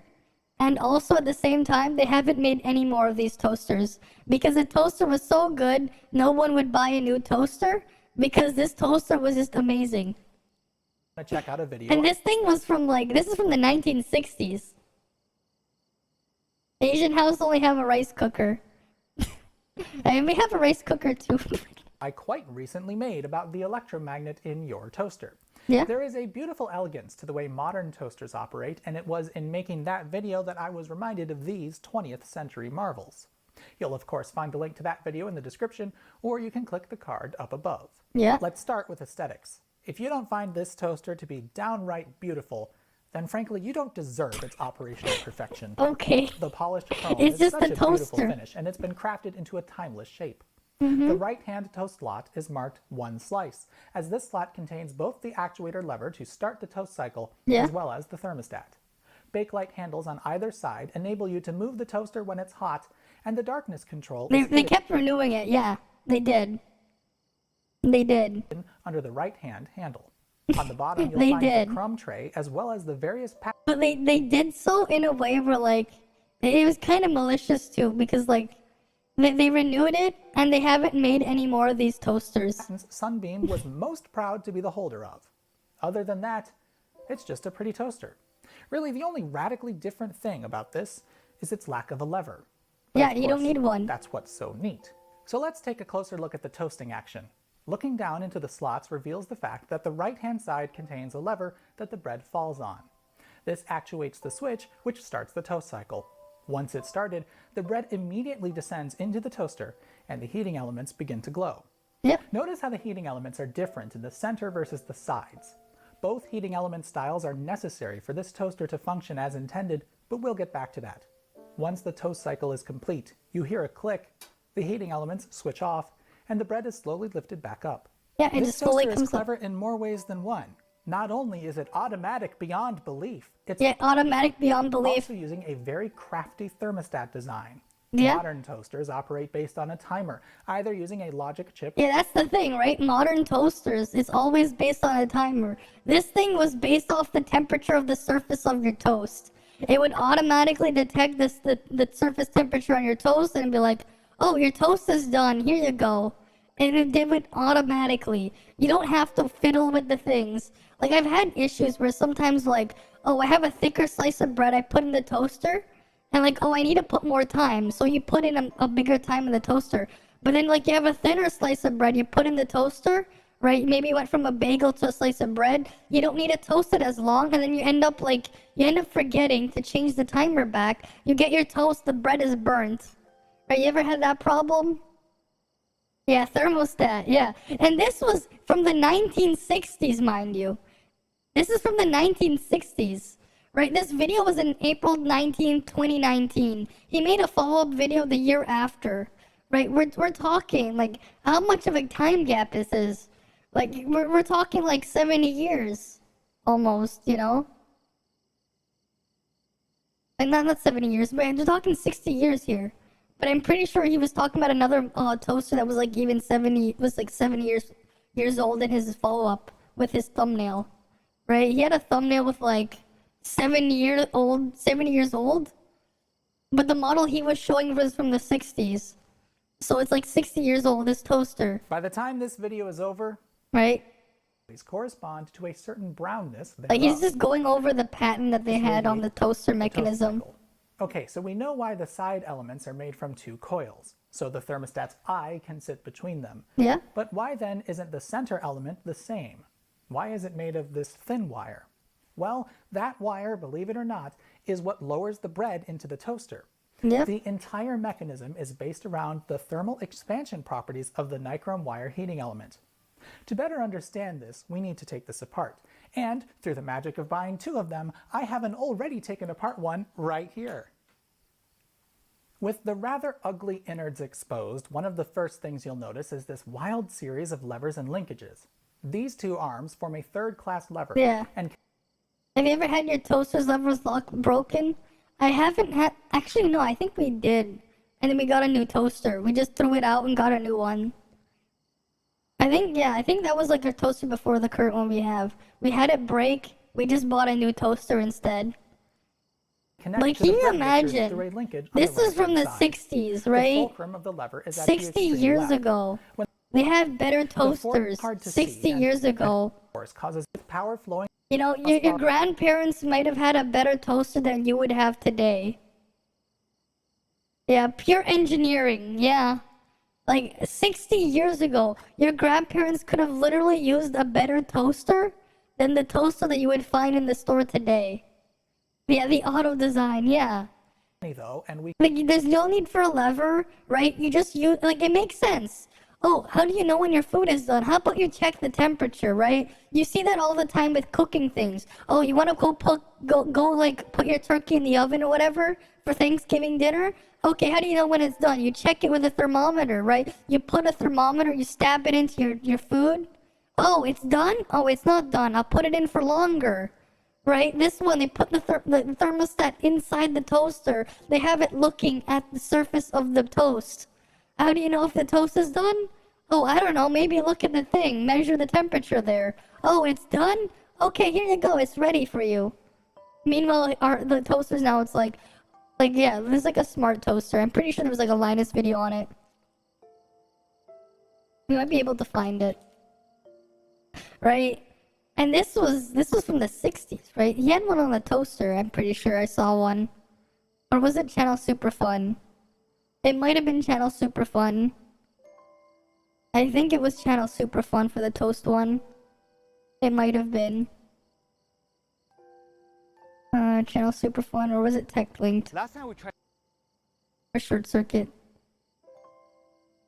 No, not Channel Super Fun. It probably might have been Short Circuit, I think. But they have so many. That's gonna be a pain to find it. Where's the toasting one? Yeah, here. This toaster. This is a smart toaster. It's a couple $100. Cookie. No, but like I have class in the afternoon. Right? It's a smart toaster. There's a fucking screen on this thing. You spotted a 3D printer. Yeah, let's just put Amazon here. $520 for this revolutionary 34 bread types. It just puts a timer. This thing just puts a timer. It doesn't have that fancy stuff in there. All it does is it's like you connect it to the internet, you tell it what kind of bread you're eating or whatever, and it puts a timer automatically. Even though it's kind of unnecessary. You could have just put a thermostat in there. You don't need all this crazy fancy smart toaster features. Like, yeah, like, oh yeah, cool. They have this weird attachment thing. If accessories sold separately. It's just ridiculous. Apparently that's like some sort of sandwich press thing you can shove inside. That price, yeah. I know. For a toaster. Right? We make fun of the Samsung smart fridge playing whatever, running Doom on the Samsung smart fridge. What's next? When are they gonna do it on this this Revolution Instaglow whatever toaster? Right? Your mother likes the 4-slice toaster she has. It allows her to remove the 2 knobs of the toaster so the kids don't play with it, yeah. That's more than your big air fryer, yeah. It's ridiculous. Like, absolutely ridiculous. And you need to connect it to the internet, probably. Right? Like, who the fuck needs this? I think I'd rather take that toaster from, like, 60 years ago. Right? That toaster from 60 years ago looks even better. Like, you don't need all that stuff. And it was automatic, and they figured that out a long time ago. Like, they probably figured that out because they've had to design it, bring it to market. They figured it out before my mom was even born. Right? The thing is, like, the toaster is technically older than my mother. And babe, my toaster isn't toasted. Did you pay for the Wi-Fi? Yeah, pretty much. I can tell you. That's what I'm thinking. Yeah, it's like, Oh, why isn't the fridge chilling on? Why isn't the fridge working properly? My toast isn't toasted properly. Did you pay for the Wi-Fi? Yeah, I can imagine that, like, as a conversation there. Because, yeah, who needs, like, oh, how about this one? Babe, the microwave didn't heat my food. Did you pay for the Wi-Fi for a smart microwave? Because there's a smart microwave too, right? Smart microwave. I'm pretty sure those exist too. Yeah, they got smart features on your microwave. This $2,000 microwave has smart features. I'm pretty sure. I mean, okay, that one's actually pretty... Like, 1,000 watts only? I guess 1,700 convection elements? What were the smart features? There's like a goddamn screen there. Yeah, playing Doom on my smart microwave. Why not? It's like, babe, I want to play Doom on my smart microwave. Did you make sure to pay for the Wi-Fi? No, honey, you can go play Doom on the smart fridge instead. You go play it on the Samsung smart fridge instead, too. Yeah, Samsung even has a category here. Smart microwaves. Because why not? Smart microwave, smart oven, smart clock, smart dishwashers, smart fridge. Right, you gotta get that Samsung smart fridge. Talking about the Wi-Fi. You know what the worst part is? These things have very bad security. Like, if I was to own these devices, I wouldn't even, like, I would get a secondary Wi-Fi router, and I wouldn't put them on the same network, because these things are, like, they have really bad security. Like, that's the other problem. Like, they don't even invest in security on these IoT devices. So, like, this is a very easy entry point for hackers to exploit. Like, these things are a very easy entry point. Once they find an exploit, right? And they can get through, and you go access them from another device on your network. Like, it is a very good target. Like, it is a very easy target for hackers. That's the other problem with these. They're actually kind of dangerous from a security standpoint.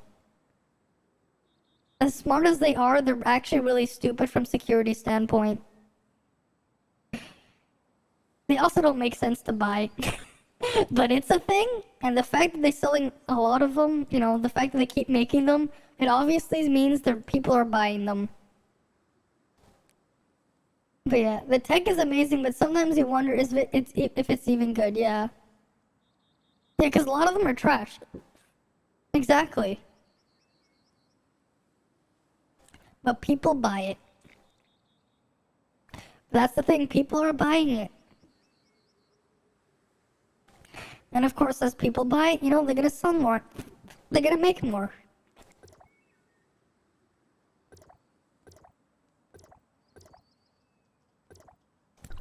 Right? And that's just how it is.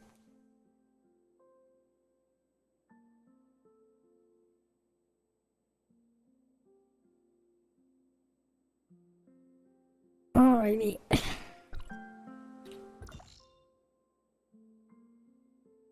Okay, that one's coordination training. Yeah, maybe Thanos was right. Maybe. Maybe. Maybe Thanos was right. But yeah, it is absolutely absurd, but that is a thing. Why it's a thing, I don't know. But it is a thing. And, yeah. First time your mother heard that they made a smart dishwasher was like, so people are actually getting to the point where the dish, where they no longer need to use their hands to wash dishes? Honestly though, dishwashers, they do make sense, right? Like, it does make sense, especially like if you're like running a restaurant and you have a huge volume of dishes. It is actually a very efficient way to clean your dishes if you have a restaurant, right? Like, you're doing it in a business, you have a lot of things going in and out. It saves a lot of time. And it also technically saves water too, because of how they function. Like, if it's done right, it is quite efficient. Like, for, like, large loads. In a sense, but yeah. You don't need a smart dishwasher, though. You don't need a smart dishwasher. People figured that out a long time ago. There's no need for a smart dishwasher.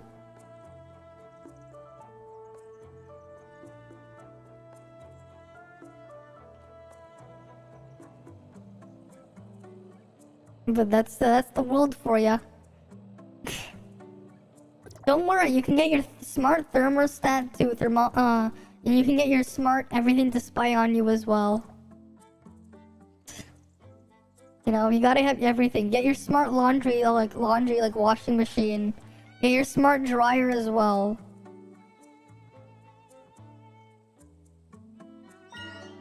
To be honest, I'm still kind of skeptical on like those smart washing machines and stuff though. Because I'm like, a lot of it's still like organizing the clothes. If you do a bad job with it, it's still a human problem there. Babe, the smart dishwasher isn't working. No, I won't use my hands. We live in the future now. We just put them in the smart toaster 2.0. Yeah? Honestly, I can imagine like making a funny skit on like smart devices. Babe, the garage door won't open. I can't park the car inside. Did you remember to pay the Wi-Fi? It's like when you get home from like driving or whatever. Oh, babe, the heating in my car doesn't work.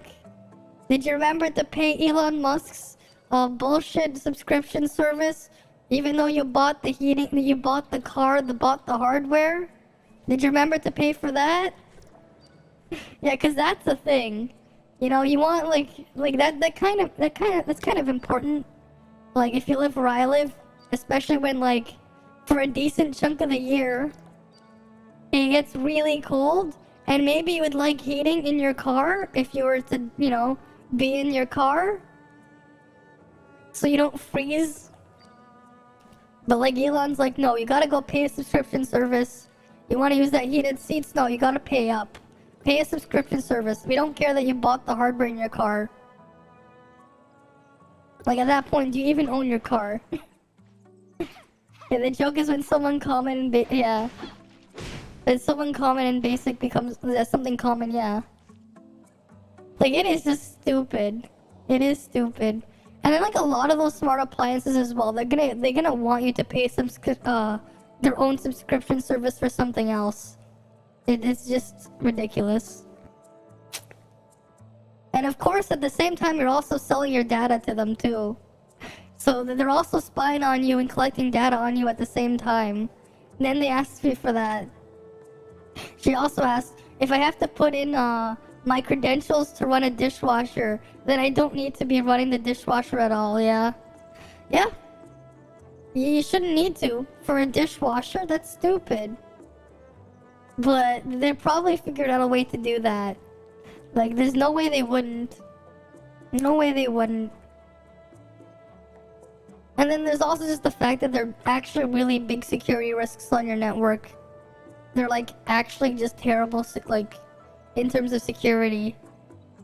At least it's not as bad as Nintendo being like, yeah, go open up all the ports. Oh shit, guys, I can't play Tower Fantasy. I can't Tower Fantasy rate. I can't rate to. My smart keyboard died. I forgot to pay the bills. Yeah, like you just imagine, just like the amount of things you can have. Like, oh, it's like.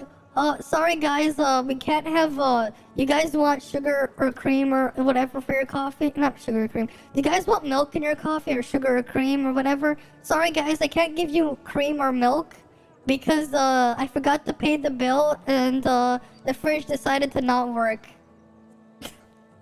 She was like, it's bad enough that, you have to enter your credentials to watch, TV, yeah. Yeah, it's already bad enough. It is just absurd. It is pretty absurd. But there are a lot of people who are like, no, you gotta get this stuff. You gotta get this technology or whatever. I'm like, no. And some of the stuff is like just a pretty big security risk. Again, same thing with the smart TVs. They have some pretty poor security on them as well. A decent chunk of them. Like, We don't own, like, I don't have a smart TV. Like, our TV that we're using is an old, like, our, in the living room is still, like, an old, from more than, like, how old is it now? I think it's, like, 15 years old. It was one of the early Sony Bravia 40-inch, like, 40-something, I think it was, like, 45-inch or something. 45-inch, 1080p TVs from more than 15 years ago. That's our main TV in the living room. It doesn't have any of these smart TV features. It's just a TV, but it actually just gets used as a monitor. Instead, here's how we get our smart features. I just put a computer there. We have like an old computer. We just plug it into the TV through the HDMI port, and there's our smart features. You get like this portable little, like this tiny little keyboard thing that you can hold in your hand with like a mouse thing with a trackpad mouse on it. Good enough. Almost 400 rabbits and still no mount part. Oof. Yeah, I forgot to pay the cream subscription. Oh yeah, that's right. Oh, it's like, oh honey, I wanna have chicken tonight. Oh sorry, I forgot to pay the meat subscription. I forgot to pay for the meat subscription. No chicken tonight. Yeah, cause that's the thing too I've seen ads for. A subscription service to buy meat. You plug your laptop into your 12-year-old TV. It works just fine. Exactly. Exactly. Like... And then the thing is as well, with these types of computers, like the ones that you can control over, you can control its security. You can make sure it's up to date and that it's safe. But you can't do that with your smart TV, with the smart features of the TV. You can't do that with your smart toaster. You can't do that with the smart fridge. You can't do it with whatever other smart device. You can't do that with your light bulb. Which is the other thing that a lot of people like to buy. Yes, let's go buy some light bulbs. These smart light bulbs. Because, yes, I like having my light bulbs that I use to light my home be a big security risk on my network that hackers could exploit because they don't bother putting any type of security on the communications that these light bulbs use. And that is just a wonderful idea. Like, smart light bulbs. Like, I get it, cool. The RGB controls for your lights are cool, I guess. But there's so many problems with it. It's bad enough when your mom said, anyone ever heard of keys? That's just the best form of security we have right now. Just multiple locks. Yeah? Exactly. So that it takes the tank to break a door. Exactly. Except that's not even in the case anymore, yeah. I get doxxed because I want to make toast while streaming. Yeah, I just use I want to have some toast while streaming with my smart toaster. No, I get doxxed because I opened I wanted to get water or something, cold water from like the smart fridge. Yes, I want to get a drink from the smart fridge, so I get doxxed because I open up the smart fridge to get a drink. Or I get doxxed because I turned on the light bulb because I wanted to change the color of the smart light bulb. It's just ridiculous if you think about it. Oh no. Here's another one. No, I get doxxed because I wanted to cook cup ramen in the microwave. I wanted to make some cup ramen in the microwave to eat as a snack. get doxxed that way. Imagine. Right, this smart that.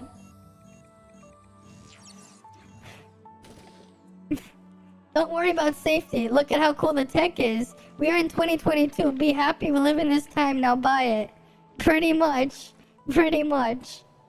That's pretty much it. It's like, like, the thing is, eventually, that's just gonna be the only thing on the market. So if you need to buy a new thing, you're gonna have to go through it. What I would suggest doing is get a secondary router and set up a fake dummy network and put them all on the fake dummy network and isolate it from your own network. Like, as crazy as that sounds, that's the safest way to handle it. And heck, even like block it from accessing the internet if you can. Yeah, someone asked her, why don't you just buy an electronic security to your house? She said, because I have to enter my credentials just to enable the security. Yeah, and then what happens on the other side? Can you really trust what's going on there? Like, people have gotten things like their smart doorbell. Someone's hacked into a smart doorbell, and people were hacking and spying inside the home. Right? Have you seen the stuff with the Ring Amazon hacks?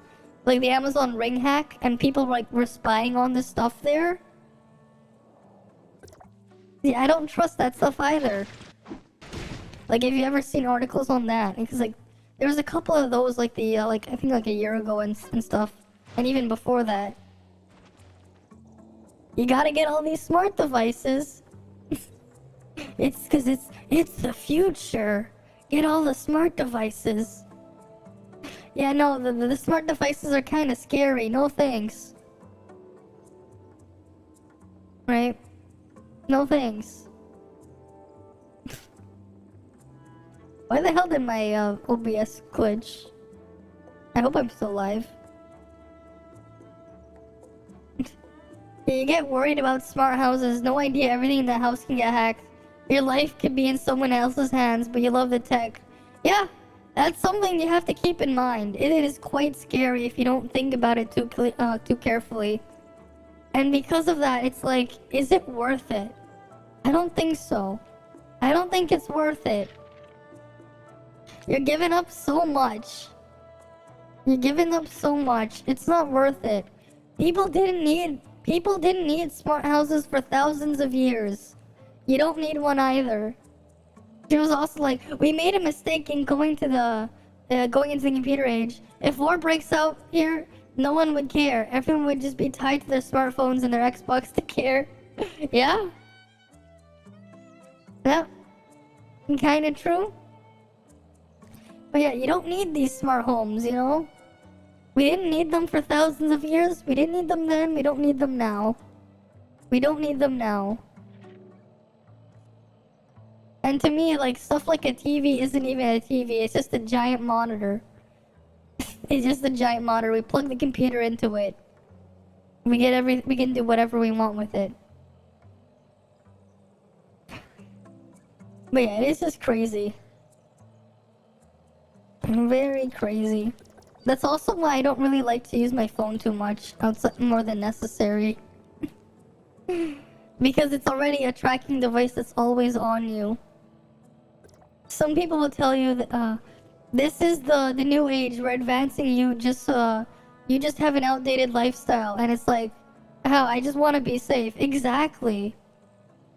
Right? And then you do see these social media influencers being like, let me get all this smart tech in my home. But if you go talk to an IT professional, you ask them about these smart devices, they're gonna be like, no, they're gonna be terrified because they know all these risks and stuff. Like an IT or security professional, they're gonna be like, no, get this stuff away from me. They're not gonna want it. Like, they're not gonna want a lot of these things. Like, cause they're actual problems, right? Like, there are actual problems there. And what happens when they get exploited? Right?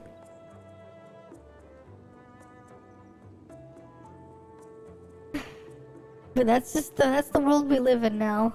She also said, when I was a little girl, my dad had a gun at ready. If someone tried to break into his home, today, we're too afraid to have a gun in our homes to protect our family, yeah? That is true. That is true. That is very true. You know, you used to be able to, like, go through... Here's the funny thing, right? You read, like, the policies and stuff in, like, in a Walmart. They would mention stuff like having guns. Even in Canada, But, like, you go to a Walmart today, you don't see them selling guns. But they still have, like, an old sign with their old wording mentioning that they used to, like, sell guns and stuff. Like, selling firearms.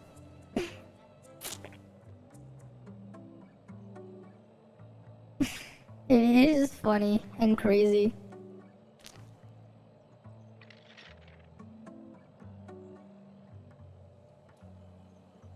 Like, oh, they're too scared to own the gun.